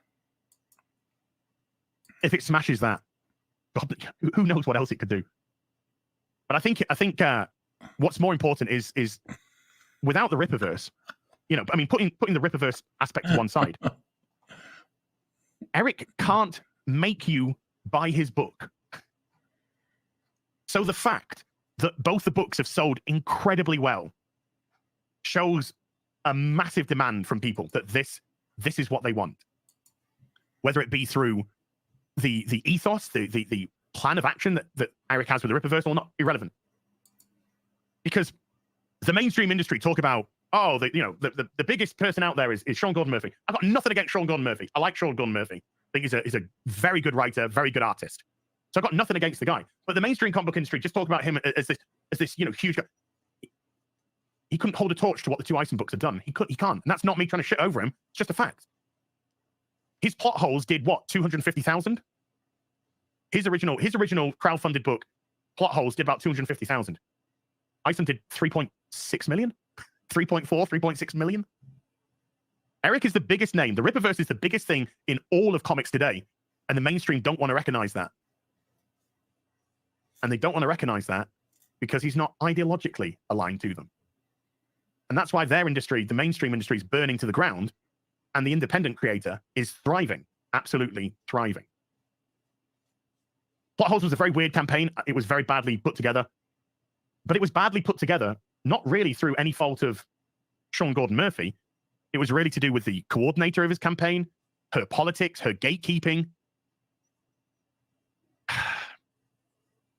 But they could, who cares? Let them do that. Let them creatively shoot themselves in the foot. Let them do that. No skin off my nose. No skin off my nose. Do what you want. Don't care. Right, let's polish off some supery duperies. Ladies, that's what she said.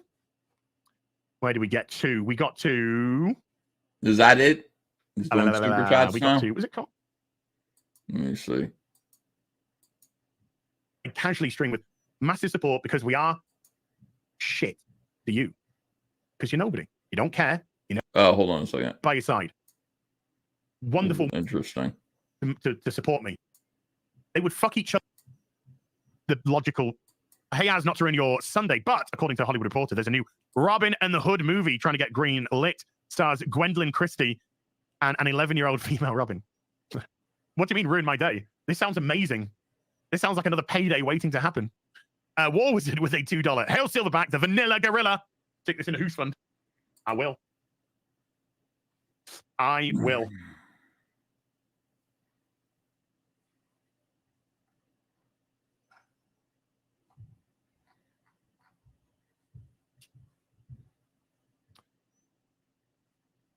Brotherly, sorry, I stuck it in the book. I just zoned out. I was reading the chat, just zoned out. Put it in the book, thank you. Brotherly Bruh with a $10 says, isn't asking your favorite for your favorite part of the Comics and Millions an easy fishing method? Writing an article trashing the comic would then be easy. They'd probably plug their comments into AI. No, it's got nothing to do with writing a column or anything like that. This is, like I said, this is all about weird dick riding gotchas.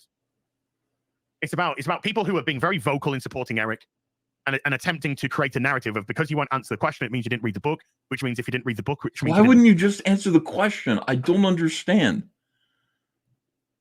You just answer the question. What's your favorite part? Like, it doesn't even matter what somebody's motivation is. It's a harmless question. Why is this acting? Why are we acting like this is a real big problem? Like it. That's the logical. Their logic, by the way, not actually logical, but their logic narrative that they're trying to put together. When the simple fact of the matter is, you mean nothing to us. We don't have to answer to you. Like I said, if any of the examples that I gave of the people from the chat, people that are... I mean, Kathleen Kennedy is saying this to you. You mean nothing to us. We don't have to answer to you. We don't have to. You don't even like what we're doing. You don't care about what we're doing. You don't care about Little Mermaid, Black Little Mermaid. Why do we have to answer to you? It's just all like, all this can be reversed and just shot right back in your face. I've seen on the regular. If any of them said that question, I'd have no problem in answering it. No problem in answering it. Because from them, it would come from a legitimate place. These, as I've said, these are people who haven't even read the book. So they wouldn't even know that the answer I gave them was legit or not legit. And even if they had read the book and I gave an answer, then it's just like, move on. You just wouldn't hear from them again. Did you like it? I loved it. You're a shill. Did you like it? Thought it was okay. Which means you didn't like it. It's all about trying to do pathetic gotchas. They don't care about pop culture. They don't care about comics. They don't care about Eric. They don't care about the Rippaverse. They don't care about ISOM. They don't care about any of this. No, they care about internet culture grifts. That's what they care about. You know, they don't have to be on your side to point out that they think that this looks like a scam. That's what they keep saying to you. They keep saying this is a grift and a scam. And they brought up a bunch of different things that have seemed a little ropey. And when they ask the fans, like, what's your favorite part of the story? You know, the reaction to that is so crazy.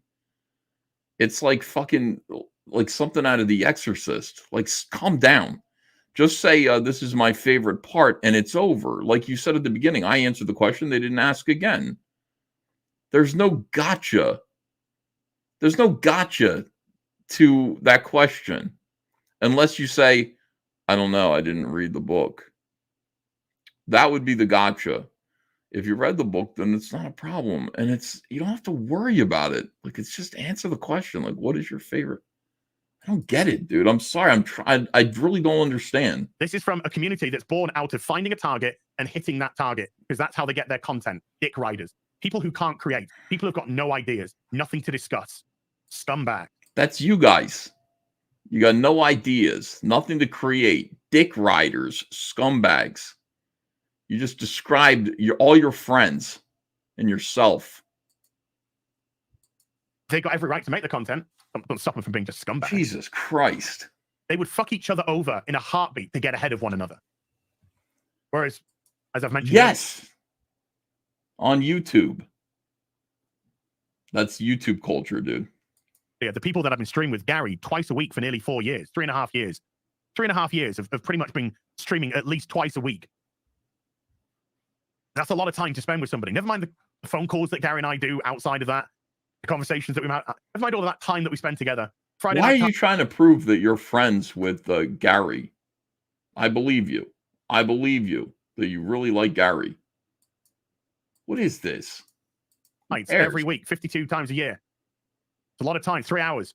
A lot of time to spend with That people. doesn't add value to what you're doing. The fact that you're actually friends with Gary or that you're friends with Eric. It doesn't add value to anything that you're producing. I believe you. But you keep telling me and you keep trying to convince me, and I'm starting to think that maybe you're not. But we do it because we actually want to be with them. We do it because we enjoy the company. We do it because we support those people. When I went through my, with the Starfield thing, I had a ton of people shitting on me. I had a ton of people supporting me. Surprise, surprise. When you put divisive politics into a game and somebody makes, and it has an opinion about the divisive politics, there's a divisive response. That was embarrassing. You should have been embarrassed. You embarrassed this entire community with your response. We all had to answer for that. You made this entire community look like assholes and clowns. You made us look like shit. Everybody all over the world was making fun of us through you because of your response, your ridiculous response to that video game. That was humiliating. You should be embarrassed of that. And what I'm sure you're about to say next is going to be even more embarrassing. Let's go. I had so many people that came to support me from our side. People whose company I enjoy, the people who I stream with on a regular basis, even people who I casually stream with. Massive support because we are brought together through commonality and actually enjoy each other's company. That's called a safe space, Az. You found a safe space with people who protected you from the reality of what that looked like to the rest of the world. Fuck, man. Holy shit. A bubble. I don't stream a lot with Razorfist. I think I've just done a handful of streams with Razorfist in my time. Love his stuff. Really good guy. Guy made an absolute banger of a video in support of me. Absolute banger of a video. It was fucking hilarious. Everybody had to do that. Everybody had to make videos in support of you. Everybody was like, all hands on deck. Our entire community is kind of collapsing over this fucking spurg out. This retard sitting in his room. That was really embarrassing. Really embarrassing. I forgot all about it until you brought it up. What is this? So where was he when they shit all over Doomcock? Yeah, real friends, real good friends there. Doomcock was part of the show.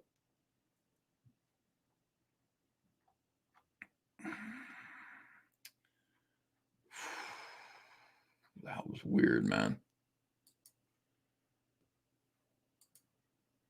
Nick Recader. I know Eric and Nick have got their issues together, and I really hope those boys work it out because I love the pair of them.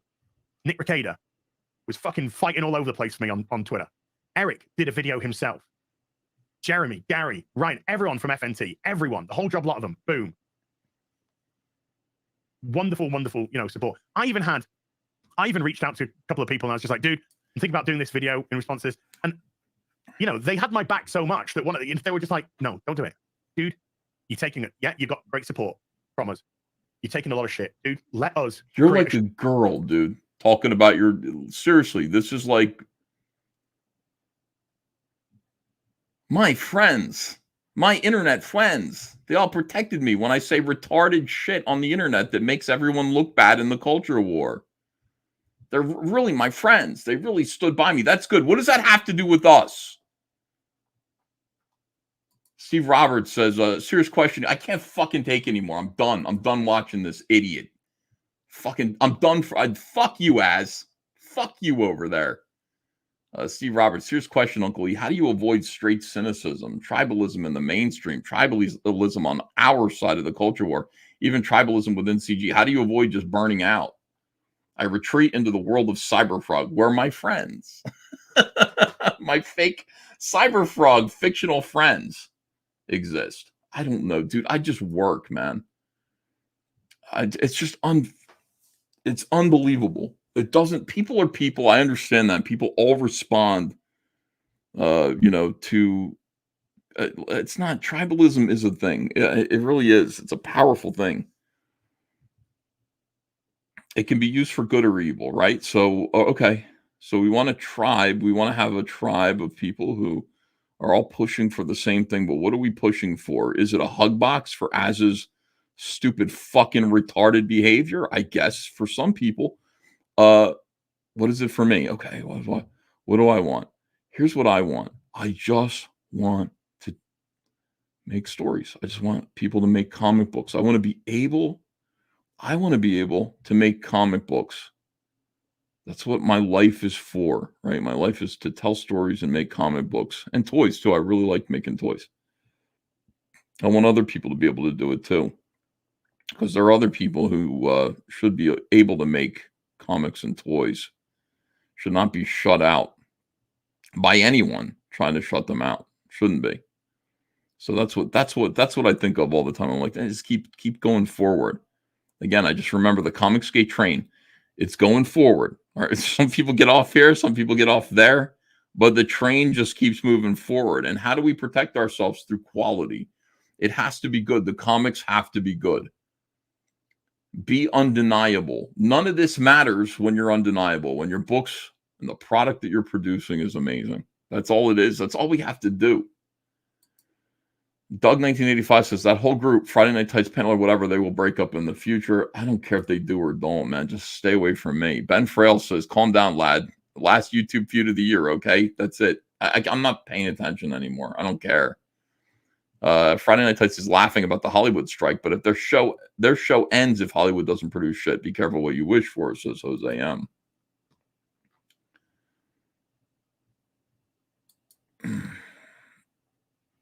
Bacon mac and cheese will make you feel better, says Rigger in Chief. Yeah, that's coming up for Thanksgiving. I can't wait. Thanksgiving is the best. It's nice to be married to a woman who can cook. Andrea can really cook. And once a year for Thanksgiving, we get that turkey. We get that bacon mac and cheese.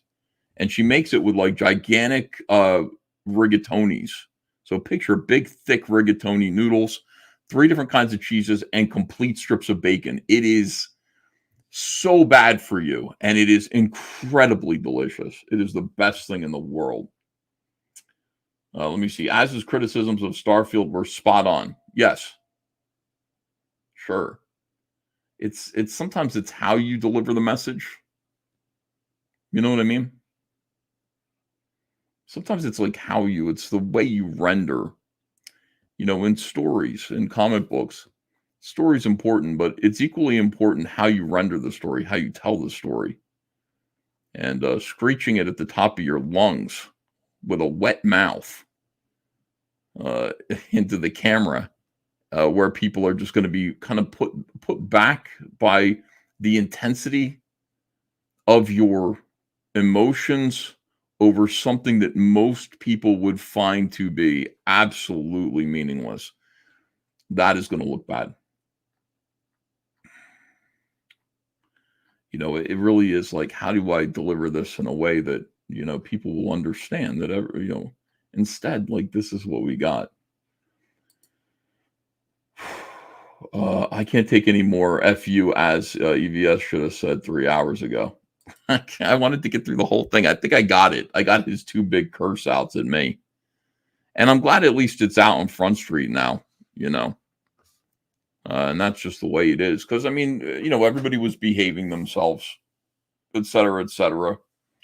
I think this drama was intentional. I think it was meant to mobilize people for the campaign tomorrow. And really, to be honest with you, what would have worked better is just asking for my support. We disagree about things, but, we're hoping that you'll promote the campaign tomorrow. And the answer would have been yes. It just would have been yes. You don't have to do this. You don't have to create, this kind of drama. I'm not selling anything tomorrow. This is just a normal day for me.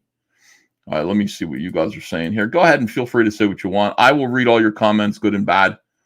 Let me see. This is Steven Crowder versus the Daily Wire all over again. Says Akito. How so? Which one am I? Please let me be the Daily Wire.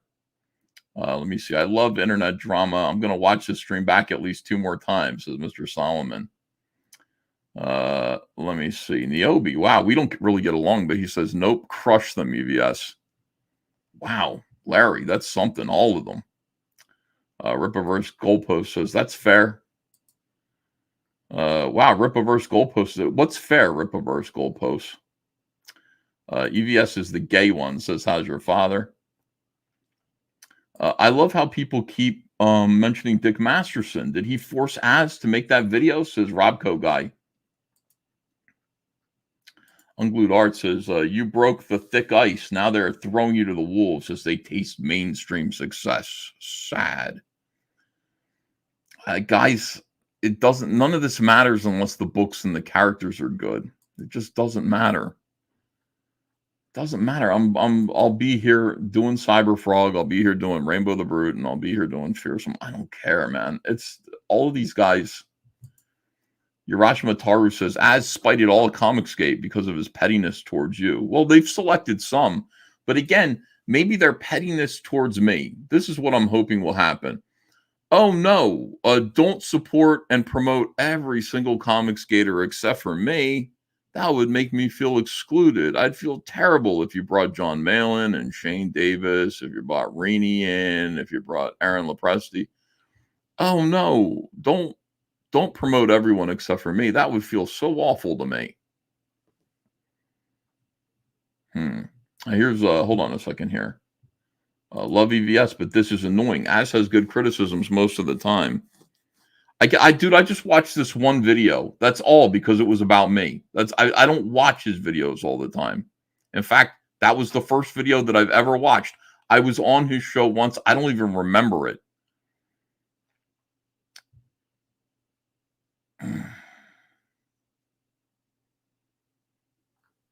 Right, hold on a second. You and Flash and Tom and Shane and John are awesome. Also, the other CG too.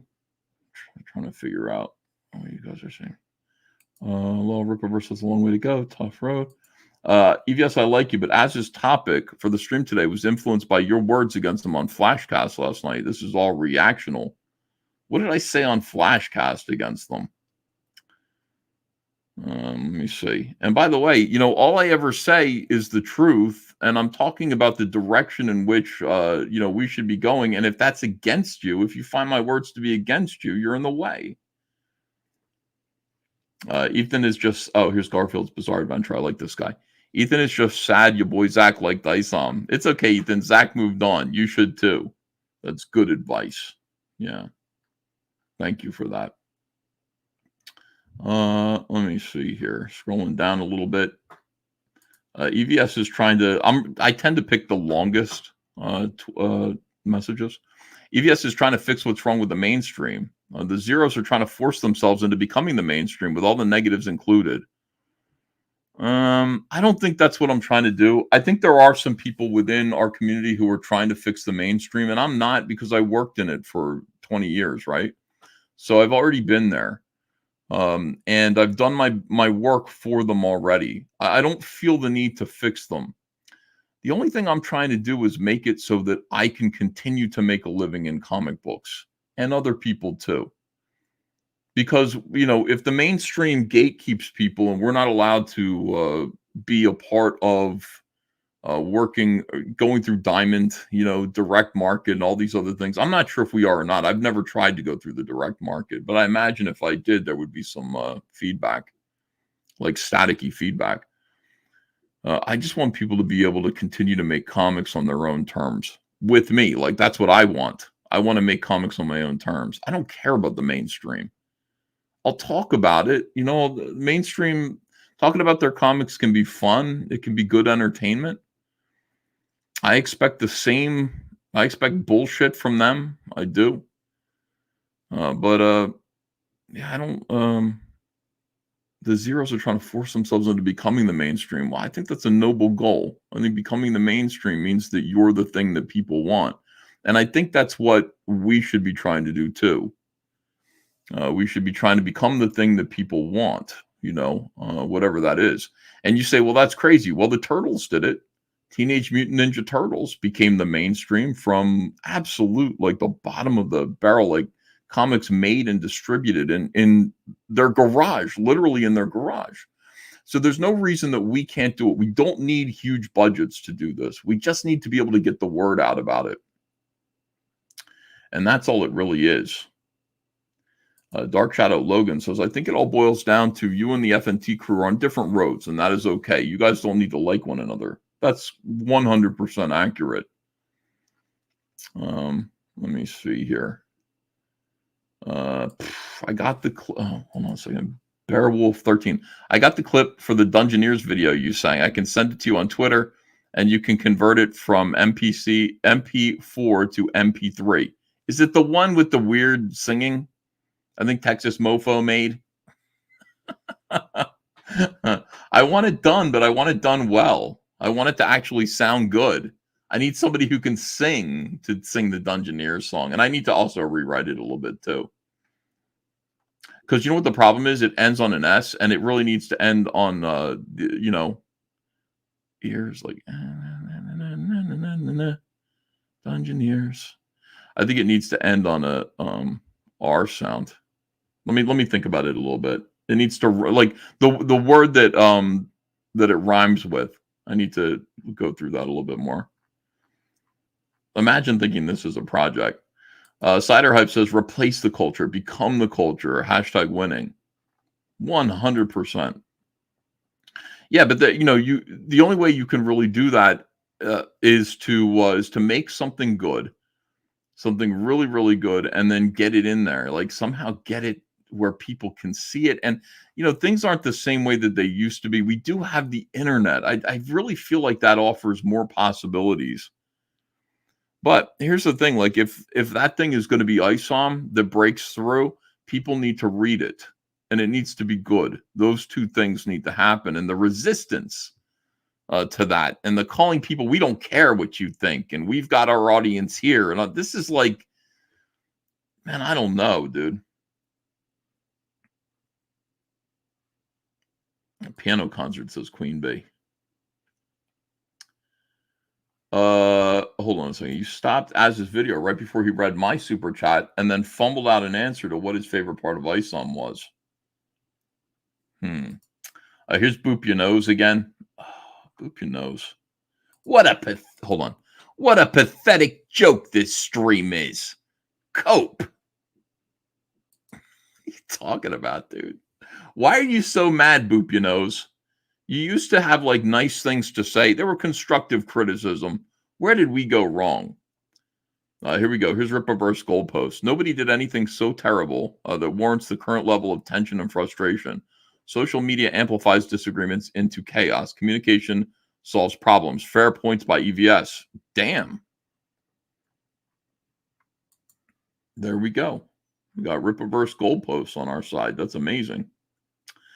Snake says, Ethan, better do a piano segment in the near future or else. Do you want me to do a piano stream? Is that what you want a concert? I don't know if I could do it right now. Croak and Seethe. Oh my God, that should be the name of a cyber fraud. Oh my God. That should be the name of like Cyberfrog 5. Croak and Seethe. Holy shit. I get the best ideas from the chat. Cyberfrog 4 is the green supremacy. Cyberfrog 5 should be Croak and Seethe. Cyberfrog 5 was going to be called Philadelphia. But Croak and Seethe is so much better, dude.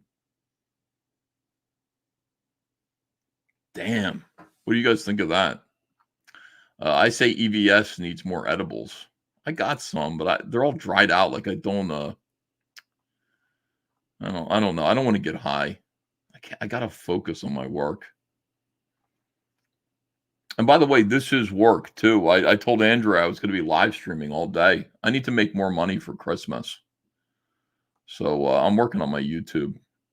Remember, this is the money here. We don't touch business money. We get a little bit of a payout or something. We have to pay ourselves every now and then to maintain our S-Corp. But the money that I spend in paying the bills, I get from YouTube. And I'm like, I got to do more YouTubing for Christmas. So thank you for all the super chats.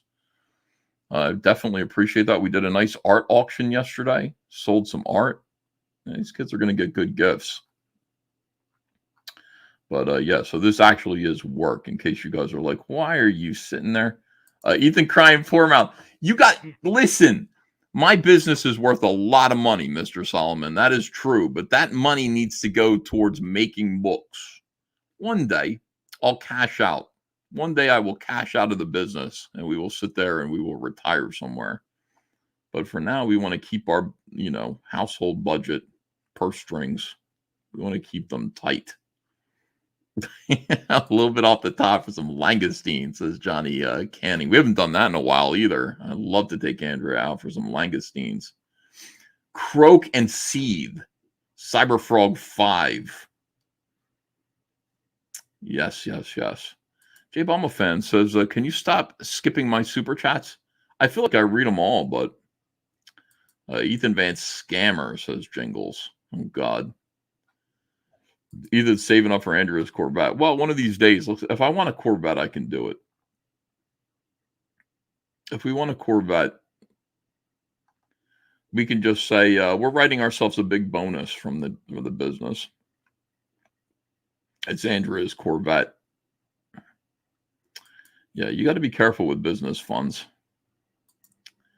Would you sell to DC or Marvel? So Zach Farris. What, like all caps comics? I'm careful about that because, again, like that's a fantasy situation, right? The answer is most likely no. But again, people go, well, what about for $50 million? Would you sell Cyberfrog to SJWs? And and the answer is I have an autistic daughter who's going to need care for the rest of her life. And so I can't promise you that should some crazy amount of money be offered for Cyberfrog and all caps comics. It's a crazy fantasy thing, but it's a theoretical, hypothetical, right? Yeah, I got to do it. I got a family. I got to put Ava above my own principles. That's what a father does. And that's the way it's got to be. Vitaverse Goalpost says, whatever you need, EVS. Thanks for $2. Travis Park says, do a piano stream and cover Raspberry Parade. What's Raspberry Parade? You mean Raspberry Beret? Yeah, I mean, I would do that. I would have to. Captain Bipto says, I don't think it's worth $50 million. Well, it's not right now, but it could be someday. If we keep it up, yeah, absolutely. Cyberfrog could be worth $50 million. Everything's about story, guys. And this is why it's so important. This is why I keep talking about story. Raising money in crowdfunds is great, but that money goes to making the book. Now, where does the real money come from? And the real money comes from the story. The idea that this could become a movie or a TV show. Robert Kirkman made a lot of money on the Walking Dead comic books, right? And he would do what I'm doing, like you keep putting them out, you do alternate covers, you do that, you keep afloat. But Walking Dead really took off and became a billion-dollar franchise when it became a TV show. The minute it became a TV show, Robert Kirkman no longer had to worry, and that's really because of the story that he worked on.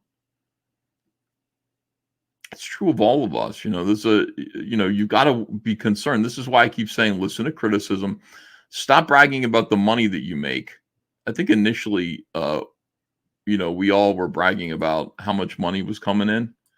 But I think that over time, it's important to be more concerned about your books.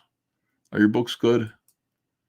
Hold on a second here. I'm trying to fix the my camera setting here because it's going in and out. Camera control, focus, autofocus, off, apply, okay. Yeah, it was kind of zooming in and out on me there. That's the thing. But yeah, so all right. Paul Ogg says, "Here's more money to ask you to read the one you skipped." All right, I'll go back. I'll read all the super chats again. Let me see. I watched the auction last night and skipped Flashcast. Was Flashcast worth watching? The little I saw seemed so cringe with that director. It's Draco 51683. I don't know if it was. I popped in there and pitched John Malin's Black Riding Hood, and then I really and I left. It was kind of a gag. It was a funny thing. But then I went in there and decided to try to talk to the guy because I'd be like a hypocrite for not actually, even though I've never watched his show. It was an opportunity to talk to one of this community's targets, right? And just see where he's coming from. And I told him, I said, listen, I watched your trailer. It looked cool. I like your idea. I haven't watched your show. I don't know if it's good or bad. People are saying it's bad. I don't know. Maybe I'll watch an episode or two of it. But we had a productive conversation, I think, he and I.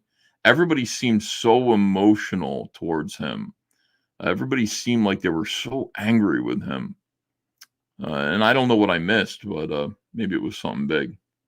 Let me see. Perhaps bring up the rear rhymes with Dungeoneer, says Juan Wong. Well, somebody else, I think Texas Mofo wrote a line in there. He said, walk around a sex club with a butt plug in your rear. Rear, that's what it is, Dungeoneer. But the problem is when it's Dungeoneers, you spell it out and you end on S. So you got to, I would say D-U-N-G-E-O, fuck it, near. Fucking Dungeoneer. I would start to spell it. I'd go D-U-N-G-E-O, fucking Dungeoneer. That would be better, I think, because then you get the ear sound to rhyme on. Like you want to spell it, but you quit trying to spell it instead in the song. Let me see. EVS Scammer, Ribbit Coin says, Ben31 UK. You think I was scamming people with that? That's what you feel like? That wasn't true. Let me see here. He keeps saying a good answer. I do the same, says Ben Tillotson. Yeah, like if somebody came along and said, will you sell Cyberfrog for $10 million? The answer is no. When you get crazy, the answer is going to be yes, because I'm not going to live forever, and I really have to make sure Ava's taken care of. But I'm hoping I don't have to, and I'm hoping I can raise enough money by myself, doing things my own way, so that what I can do is have that money and also turn Cyberfrog over to Hunter and Kaylee and Ava when I die. So, they can decide what to do with it. But that's a legacy. It's a nice thing for them to inherit, and they can choose to do whatever they want to do with it. Catching up with you guys. Butt plug in your rear, not in your... Yeah, in your rear. Did I say ear? I meant rears. Best part of Flashcast was Tom Connors losing his shit again. I got to go back and hear that. He did. I popped in, I think, right after that happened, and people were still commenting on it. Vitoverse Goldpost says, story matters most. Music is a good example of that. When you hear a song, what do you remember first? The name of the song or the name of the artist? What do you remember first? The name of the song? I remember a melody. I remember a tune. Ethan was the best part of Flashcast for once. Usually I'm the worst. I ruin every stream I'm in. Trey Chester says, hold on a second here. Ethan, don't call us a community. Call it our thing. I like our thing. I like to say that too. You know, this thing of ours, and make it sound like it's should I start calling it the cartel? This thing of ours, the comics cartel that we belong to. Hold on. Jim Alaska says, keep eating like you are. There won't be a Cyberfrog 5. Eat healthier. All right. Thanks for that gentle warning there, Jim.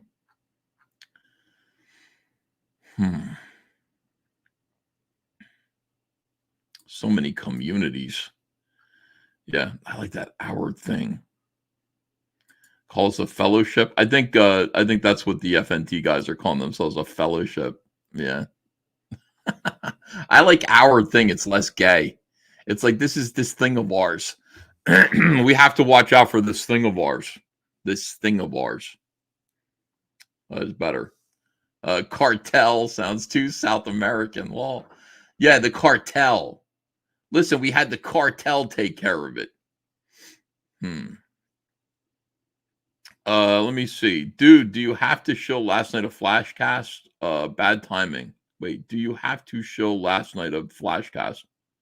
Bad timing. What do you mean? What did I do wrong? A lot of people mad at me, and I don't know why. It's our time down here. Down here, it's per time. It's our time. Down here, it's our time.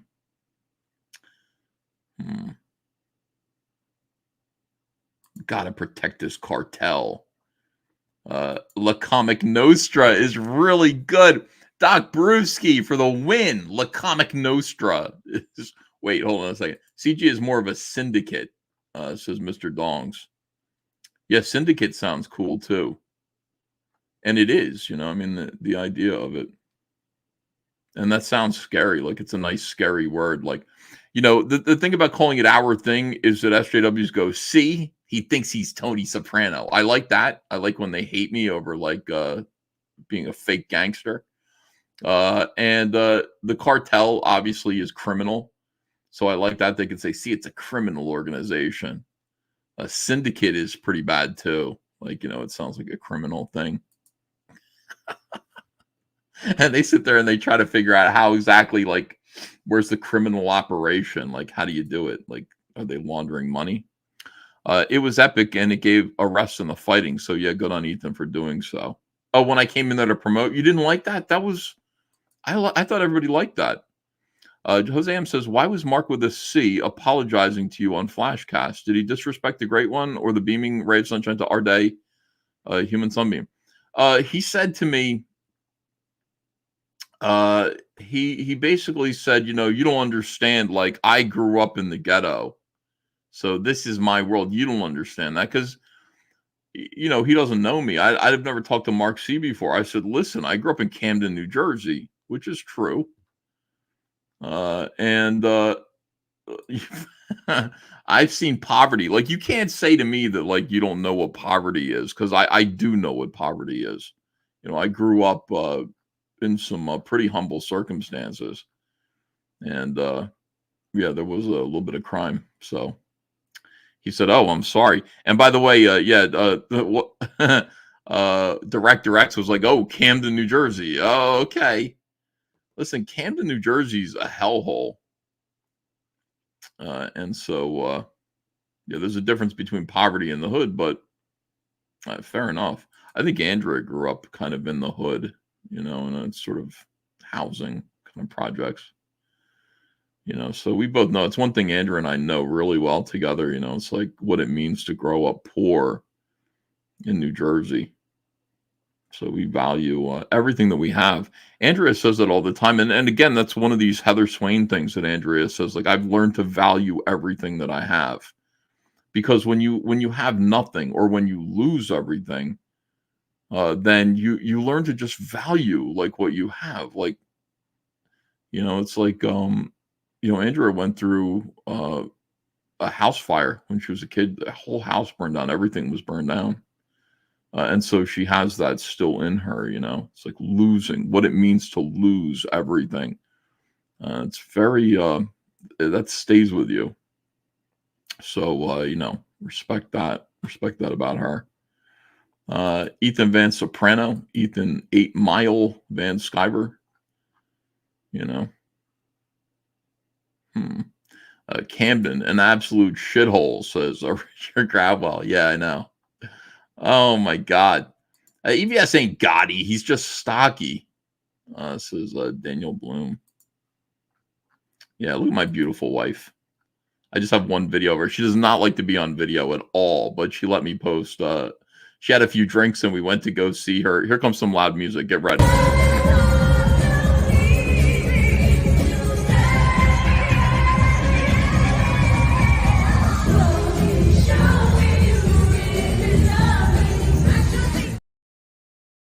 The Jersey girl. I love my Andrea. She's fantastic. Gamer from the 90s says, to clarify, Gary and Az let Nina go from the real BBC because the show was going more comic heavy rather than general culture, and her comic knowledge had its limits. No hard feelings involved. I didn't even know that. I didn't know that. I love Nina. I think Nina's great. Yeah. I like everybody that I stream with nowadays. He just wants to be Tony, but he's really Bobby. Yeah. Let me see. Neon Knight Rider says, Red Maple Terrace by Noah to see how Ethan grew up. Shit. That is art. Like, here's the thing. Like, Noah is doing comics that approach art. You know what I mean? Like, I'm not an artist. I'm an illustrator. And I like to define the difference between that because I think that's something that's coming up a little bit. Like, what is art? I think I've done some things that have approached art, you know, but Noah actually does art all the time. His books are you know, expressive in a way that I think it leaves something with you. And yeah, his stuff has tremendous impact. His art style is very simple. His drawing style is simple, but it's really great. And he's getting respect from a lot of like amazing cartoonists. Who I really admired. Croak and Seethe, holographic. Nina was, I didn't mean to emphasize that one. Sorry, Nina. Croak and Seethe, holographic cover variant. When? Gotta do that. EVS at a freestyle concert. That's Andrea's music. She's just like, the cutest thing about my wife is she's just like something will come on from the 80s and it'll be something that I remember being on the radio nonstop in like 1987, 88. And she'll say, this was my jam back then. Like the cover girls, you know, this was my jam. It's so cute, man. I like that she has like girls, like 80s Jersey girl kind of sensibilities and stuff. It's, you know, what was I listening to in 87? Iron Maiden. But I remember all that shit being on the radio. And I love that she loves it. And I will take her to go see it. I took her to the freestyle show, her and her friend Vicky, her best friend. And I took them and we stood in the front row. And that's what that concert was. Front row, so she could get as close as she wanted to all of her freestyle acts that she liked. And she had a great time. She had a few drinks there, so she's she's enjoying herself quite a bit. Cider Hype says, my father was born in 1929. Wow. He ended up being the bread earner for his 6 other brothers and sisters. He taught me to see the value in all things. God bless.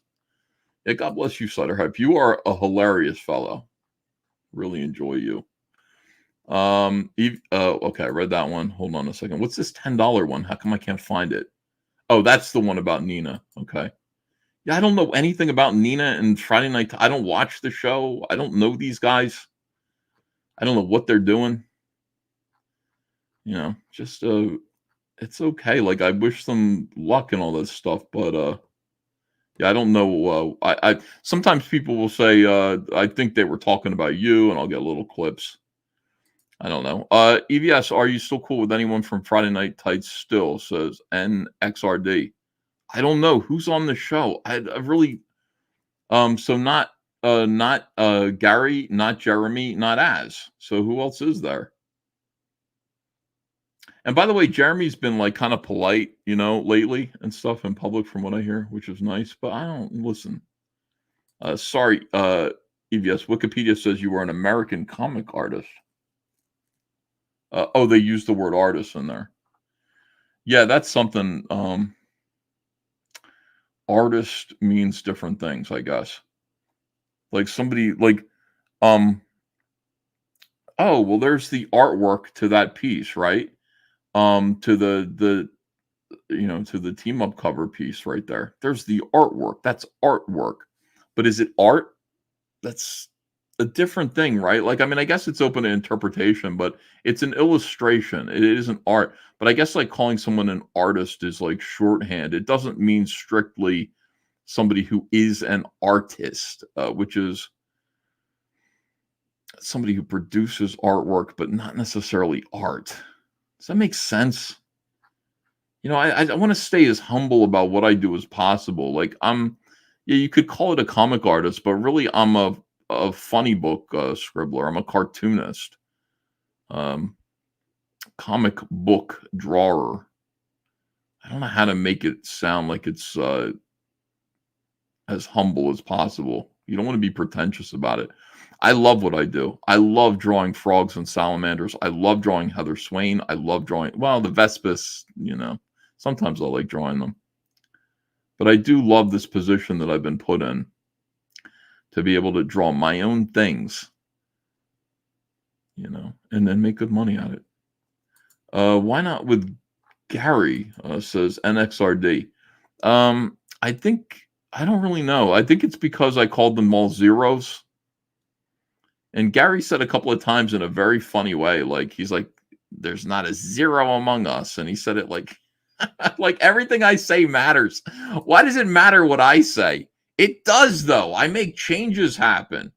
Everybody gets angry with me and then does exactly what I say. What am I going to do? The people who dislike me the most are the people who are most apt to listen to what I say and follow my advice.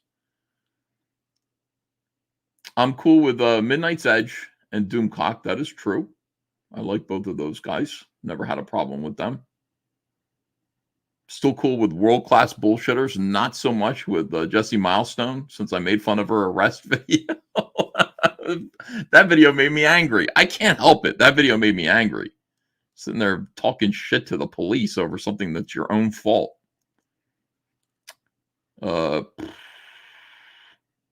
Shane told me he's still angry with you. Oh, man. There's a Rippaverse goalpost again. Imagine if everyone came together and all the personal baggage and ego left behind. Nearly impossible, sadly. Well, we'll all live. You made Dale Keown cry, says Demonized. Oh, yeah. He said, I love you, Jesse. I remember that. It matters because you're honest and they know it, says J Bomba fan. Well, the thing about it is that, whoever you really are will come out. When you're live streaming all the time, your true face will be shown. And you'll end up saying things that maybe you don't think. See, it's just like what we're watching this as video. And I sussed him out like in however long this has taken, like, watching his video. Not watching him for very long, but it's readily evident that he sees this as his friend group more than anything else, more than it being work. These people who he probably has never really hung out with, never met them. They're his friends. They're his friends. And if you come in between me and my friends, I'm going to be mad. All this stuff. I think that's kind of where he's coming from. I don't, that's nice, I guess. I don't know. I don't know how I feel about that. I mean, obviously, I think it's fucking gay. But whatever. That's not what's going on here. Like, I think I've made some friends in comics. I really do. Like, I've never hung out with John Malin, but I really feel like John has become a friend. Shane Davis I've hung out with Shane countless times, is a friend. And there are a few others as well. Like Cecil has become a really good friend because I've hung out with him and met him in person. I, really care about him. A few others, who have made gestures towards friendship, like real friendship. Like Anna invited me to her wedding. I mean, that's a gesture of friendship. For most people, most of the time, the people that I meet on the internet, I keep at arm's length, because I just am conscious of the fact that these are parasocial relationships and they can get weird really quickly. So, I got to meet you. We got to, like I said about Az, I was like, Az is just like, Ethan's a snake. And he's like, the thing about it is that why don't you come over and have a chat? You'll see that I'm pretty consistent about the things that I say and the things that I want from this, which is important to me, not my friends. This is important to me. This idea of being able to make comics in spite of all obstacles. This is what's important to me. And I want it for myself and I want it for other people too. So that's what's important, not the friends. If my friends try to lead me astray in any particular other direction, they got to go.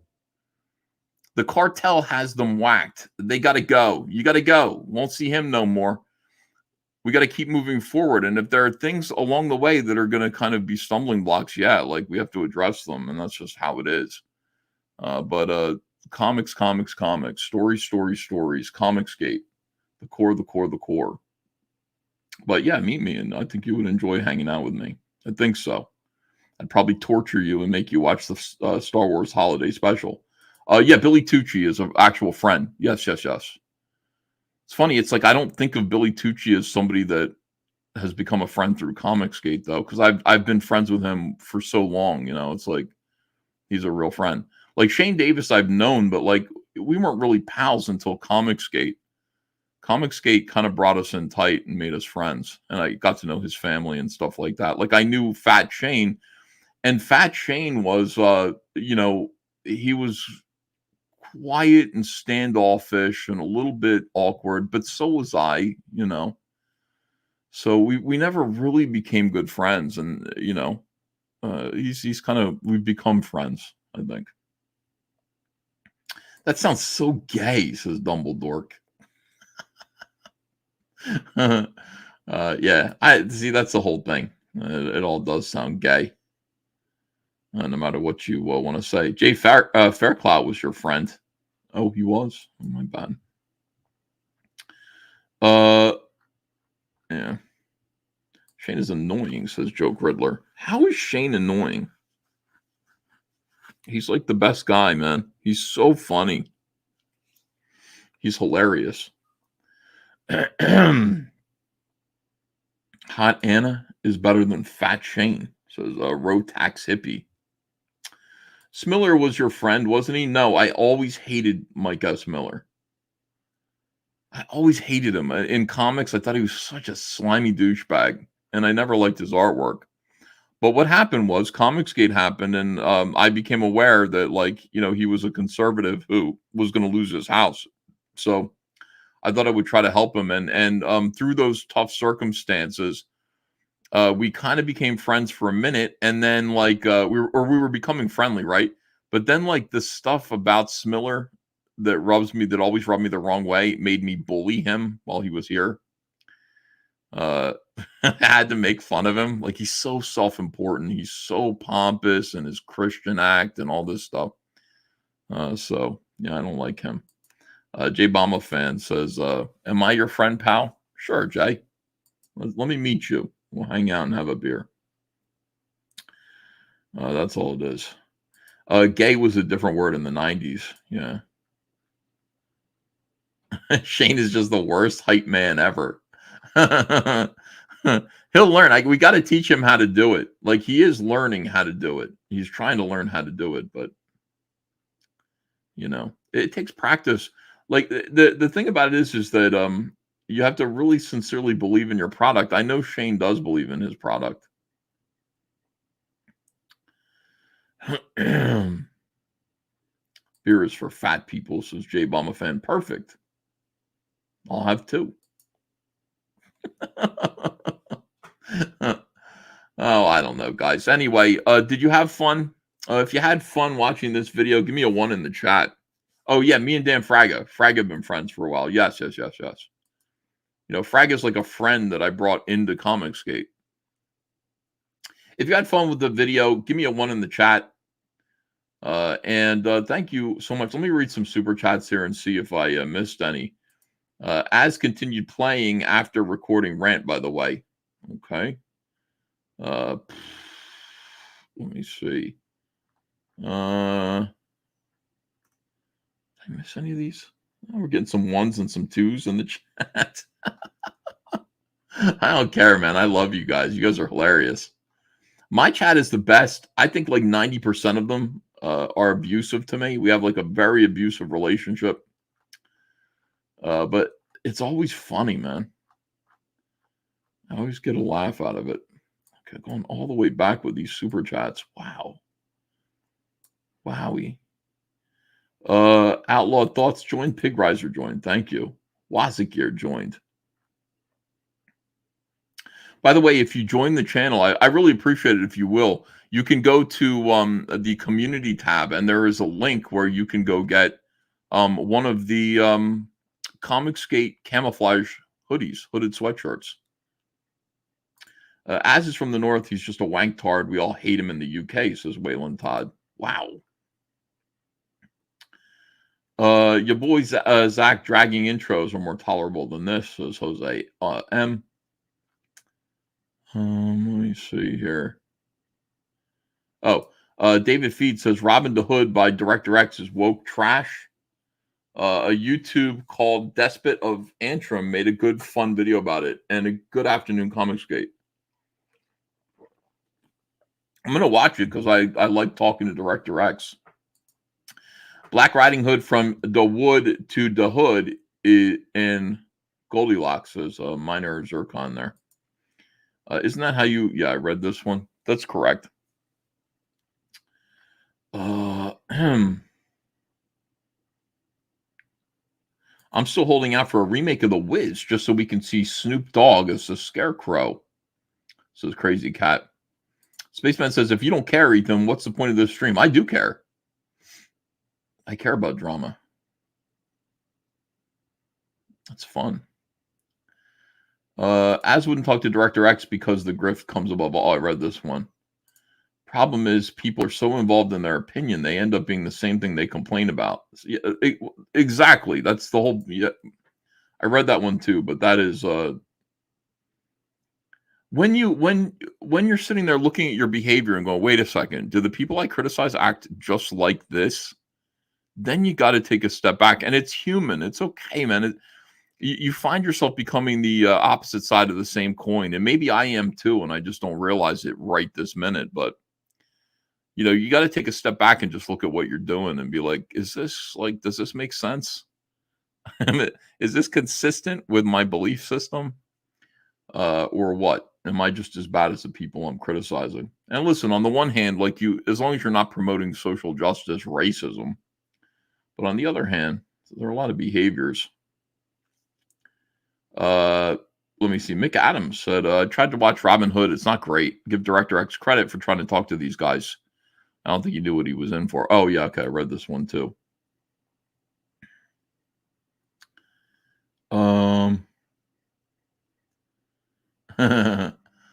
Ethan, why do you love Dick? Says FKA322. You mean Dick Masterson, I assume, and not penis. Because I'm not interested. I'm into the women. Why do I like him? He's funny, and he's usually pretty much on the money about things. I think he's a Trump supporter, which I appreciate. I like his politics. And he's a really, really good broadcaster. And I understand he's ran afoul of this community. But even still, I like his show. I have for a long time. So it was kind of like, uh-oh. I appeared on his show right before he went in on Eric July. They invited me to be a guest on the show to talk about my comic book, and I was happy to do so. I think I was very, probably a little too intensely sincere on his show. But that was nice. And then a week later, he went in on Eric July and Rippaverse, and I was like, oh, fuck. Got caught up right in the middle of that. But it doesn't, it doesn't matter. It's objectively, his show was good. His criticisms were fair and valid. And people just don't like him because, I don't know. Right now he's attacking this group of fans. Vito is very bald, says ASC Presents. It's Young Clippa. Ethan isn't mad. He's just disappointed, says Wilberforce Wooster. Sketchosaurus Rex says Deflector X wanted to talk at them. He deflected and dismissed criticism as racism review bombing. Deflector X is a disingenuous soy boy. Cyberfrog 2 is great. That's Sketchosaurus Rex. So I like that last part a lot. Wait, why would you have Zack Snyder on your program? I thought that he was one of the big reasons why he got angry when Jeff. No, not angry that he platformed him. Angry that he didn't speak back. Here's the thing: putting him on the show isn't such a bad idea. Because you can only win. You can't lose in that situation if you speak back to him. This is the difference. People are like, yeah, but you said don't platform Frosk. Not everything is the same. Frosk is a fucking she's a nobody. Okay, she's somebody looking to become, a clout, an activist with clout, and she can only get that from us. There's no winning situation where you platform Frosk, especially when it's likely that she's going to have, out of an hour or whatever, an interview, she's going to have a zinger that's going to get shared all around Twitter and it's going to make everybody look like a monkey. On the other hand, the only way you can lose with Zack Snyder is by not playing the game. You bring him on and he says something like that and you hit him back with an impassioned speech on behalf of the fans and on behalf of what we believe and what we stand for, and you win. Director X, you talk to him. If he comes at you hard, you hit him back hard. If he comes at you and wants to have a conversation, that can only go well too. These are people who have actual power and don't need anything from us. So I would have Zack Snyder on. I would talk to him. And even now today, if Zack Snyder came on my show, I would talk to him about what he did. And that would be, I think, a good use of my time, I guess. Jose M says, Ethan, didn't Eric say you think you're more important to indie comics than you really are? Yes, he did. It came out of his mouth and then he caught himself.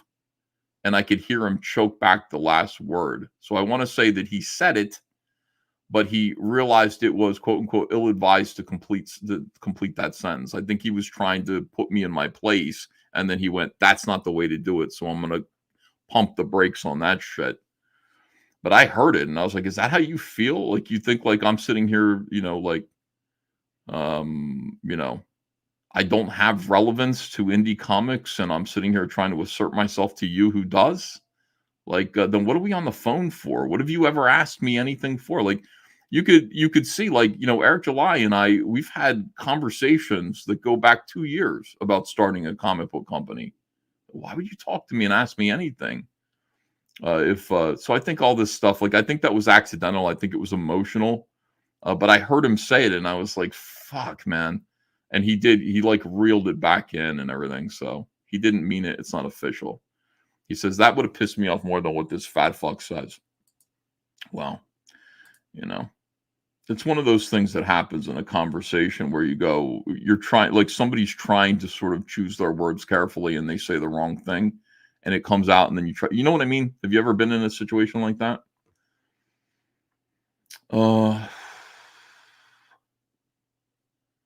Okay, let me see. Derek, I'm reading all these that I missed. Derek Knoll says, Rackets was forced to choose sides. I had felt lied to by Eric to some degree, and people seem to be true grifters, not critical thinkers like they claim.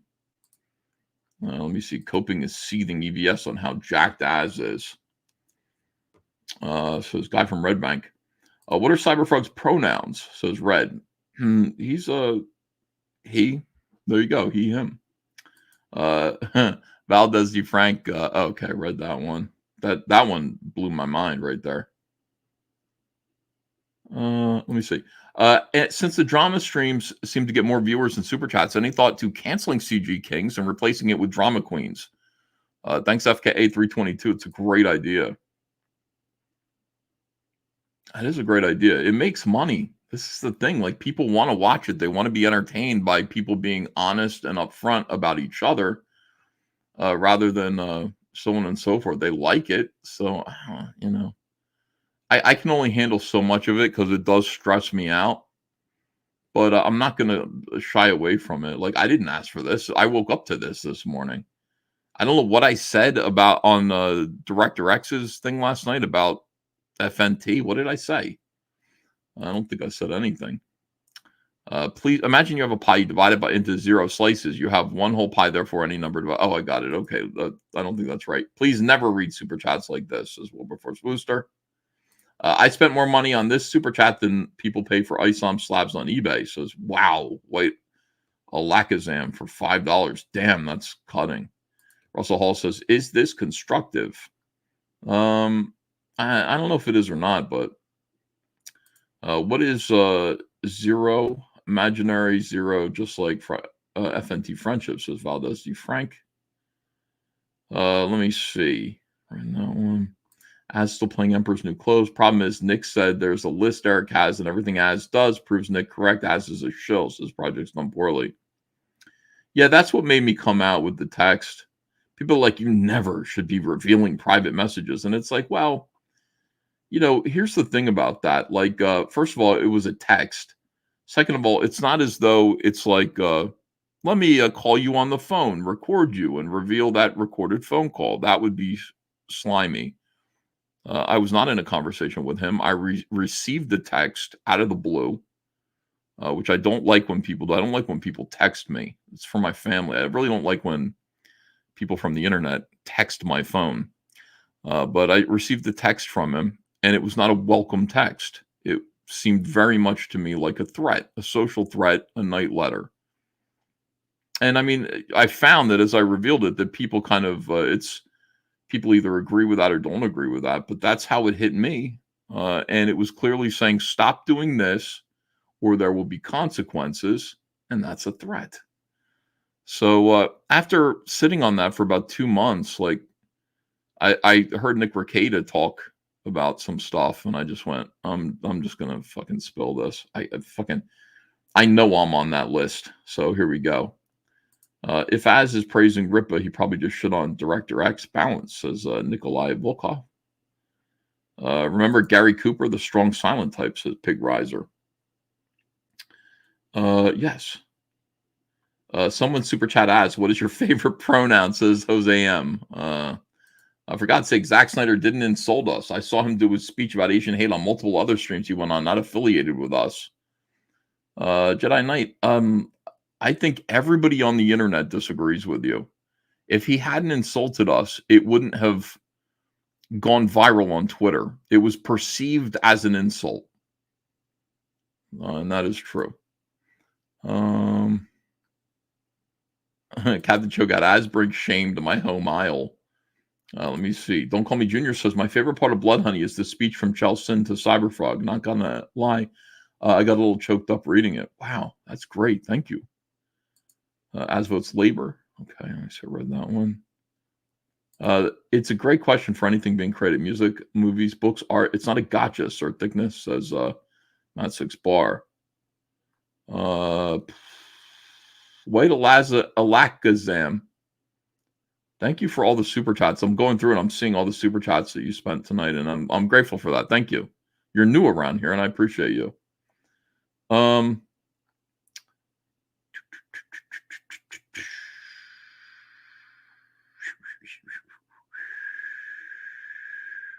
Sorry, I'm going down to see if there are any that I missed. My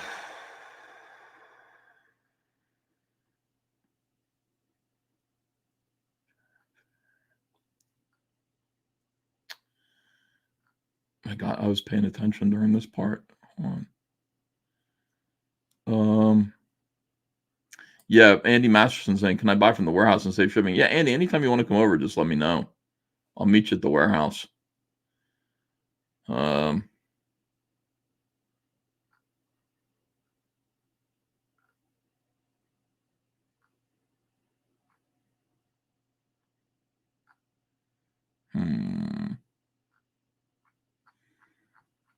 I think I did pretty good reading super chats. I definitely missed a few, but like most of these, it looks like I remembered and I read. I caught them. All right, here we go. Here's some new ones. Oh no, it's like Eric jumped off your back to hit the dunk, says James Disorder. Oh my God. Let me see. Gamer from the 90s. Did I read this one? Oh yeah, I read that one. Okay. If you am I your friend, pal? If you don't like EVS, you can kiss my ass, says Travis Perrick. If you consciously left out my self-promo super chat, it's a-okay, says Wandering Comics Gay King Marduk Knight. Fan art exhibit says the goals for indie creators need to be more than just money. We need modern mythologies to emerge that are talked about 100 years from now. That's it. That's everything. And that's what it's all about, my friends. I want to thank you for hanging out with me. I'm going to get back to work. I have some drawings to do. Does anybody have any closing statements that you would like me to read? Just back the main cover of Salamandroid Death's Thing today. By chance, when will the item be shipped? So if you backed it off of the Dark Harvest campaign fairly soon, we're almost finished Wreck Planet, the first Wreck Planet campaign. We're almost done. It's amazing. Saru says EVS is a failure. Needs to clout chase off better people. Interesting. Wow, Saru. Welcome, by the way, and thank you for joining us. Snake says you're fat and gay. Go work out. Live long and prosper. Whew. Good comics. Good night. Yeah, do me a favor and go hit the links. Go hit the links in the description below. Go check out Cyberfrog 3 Red Extermination and reserve your copies, please. Support this campaign. Support indie comics all around. Thank you. We got another backer there. We have the Electric Blue action figure campaign. It's amazing that we got this funded. This is the second campaign where we added a couple more variants. And you guys, we made this happen. It's amazing. You don't understand how big of a deal it is that these action figures got made. Everybody looked on this with envy. They said this can't be done. We did it. We did it together. And I'm grateful for that. Let me see. Cyberfrog Dark Harvest is the other campaign. This is kind of an in-betweener story. You can still get all the other books on this campaign as well. But you are going to enjoy this story. There's a lot of questions that get answered in Dark Harvest. So thanks. Check out our eBay as well. Let us ship you some stuff from our eBay store, including Comicsgate merch and All Caps Comics merch. And our $15 Cyberfrog Blood Honey special, which is the ivory ghost edition that we will send to you like tomorrow. You'll have it very soon. Let me see. I'll show you the eBay store real quick as well. Yeah, I have a sandwich to eat. Oh my God, that's right. So excited about that sandwich upstairs. Let me see here. This is our store. And it's great. Like I'm actually working on, we got the beanies and everything, all the hats up here again.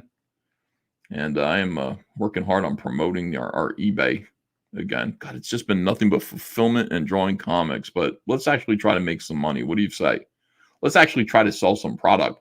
Comicsgate hats, mugs, comic books, the complete 90s Cyberfrog Warts and All Executive Edition. You guys have been really good to us this week. Lots and lots of cool t-shirts, lots of cool hats. And where's the thing that I wanted to show you here? Oh, here it is. Flash sale, Ultimate Cyberfrog Blood Honey, $15. We've sold 189 of these, but we've still got 73 of them, and we will sell them to you, one of them to you at $15. Thanks very much. Whew, talk a lot. It's incredible. How do we do this? How do we talk this much? The only mug is Ethan. Yes. All right, everyone. Thanks a lot. I will see you again tomorrow. Tomorrow is Comicsgate Kings at 7 p.m. I hope you will be here to join us as we do the thing that we do, which is to get everybody together in this thing of ours and talk about what's going on in the comic book industry as well as what's going on in our own little businesses. You're all welcome to join us. Please hit the like, subscribe, join us every time we go live. Hit that bell for ring the bell for notifications in order to know when we begin. And with that, I end on. Let's end on this. Why not? Have a great day, everybody. Take care. I don't like them putting chemicals in the water that turn the friggin' frogs gay. Do you understand that? Turn the friggin' frogs gay. Serious crap. Gay. Frogs, friggin' frogs. It's not funny. I'm gonna say it real slow for you. Gay. Frogs.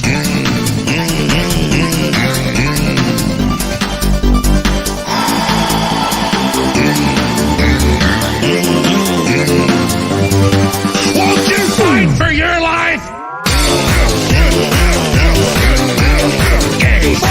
Friggin' frogs! I don't like a frog! Gay friggin' frogs! Frogs! Friggin' frog crap! Won't you fight the frogs? It's not funny! I'm gonna say it real slow for you.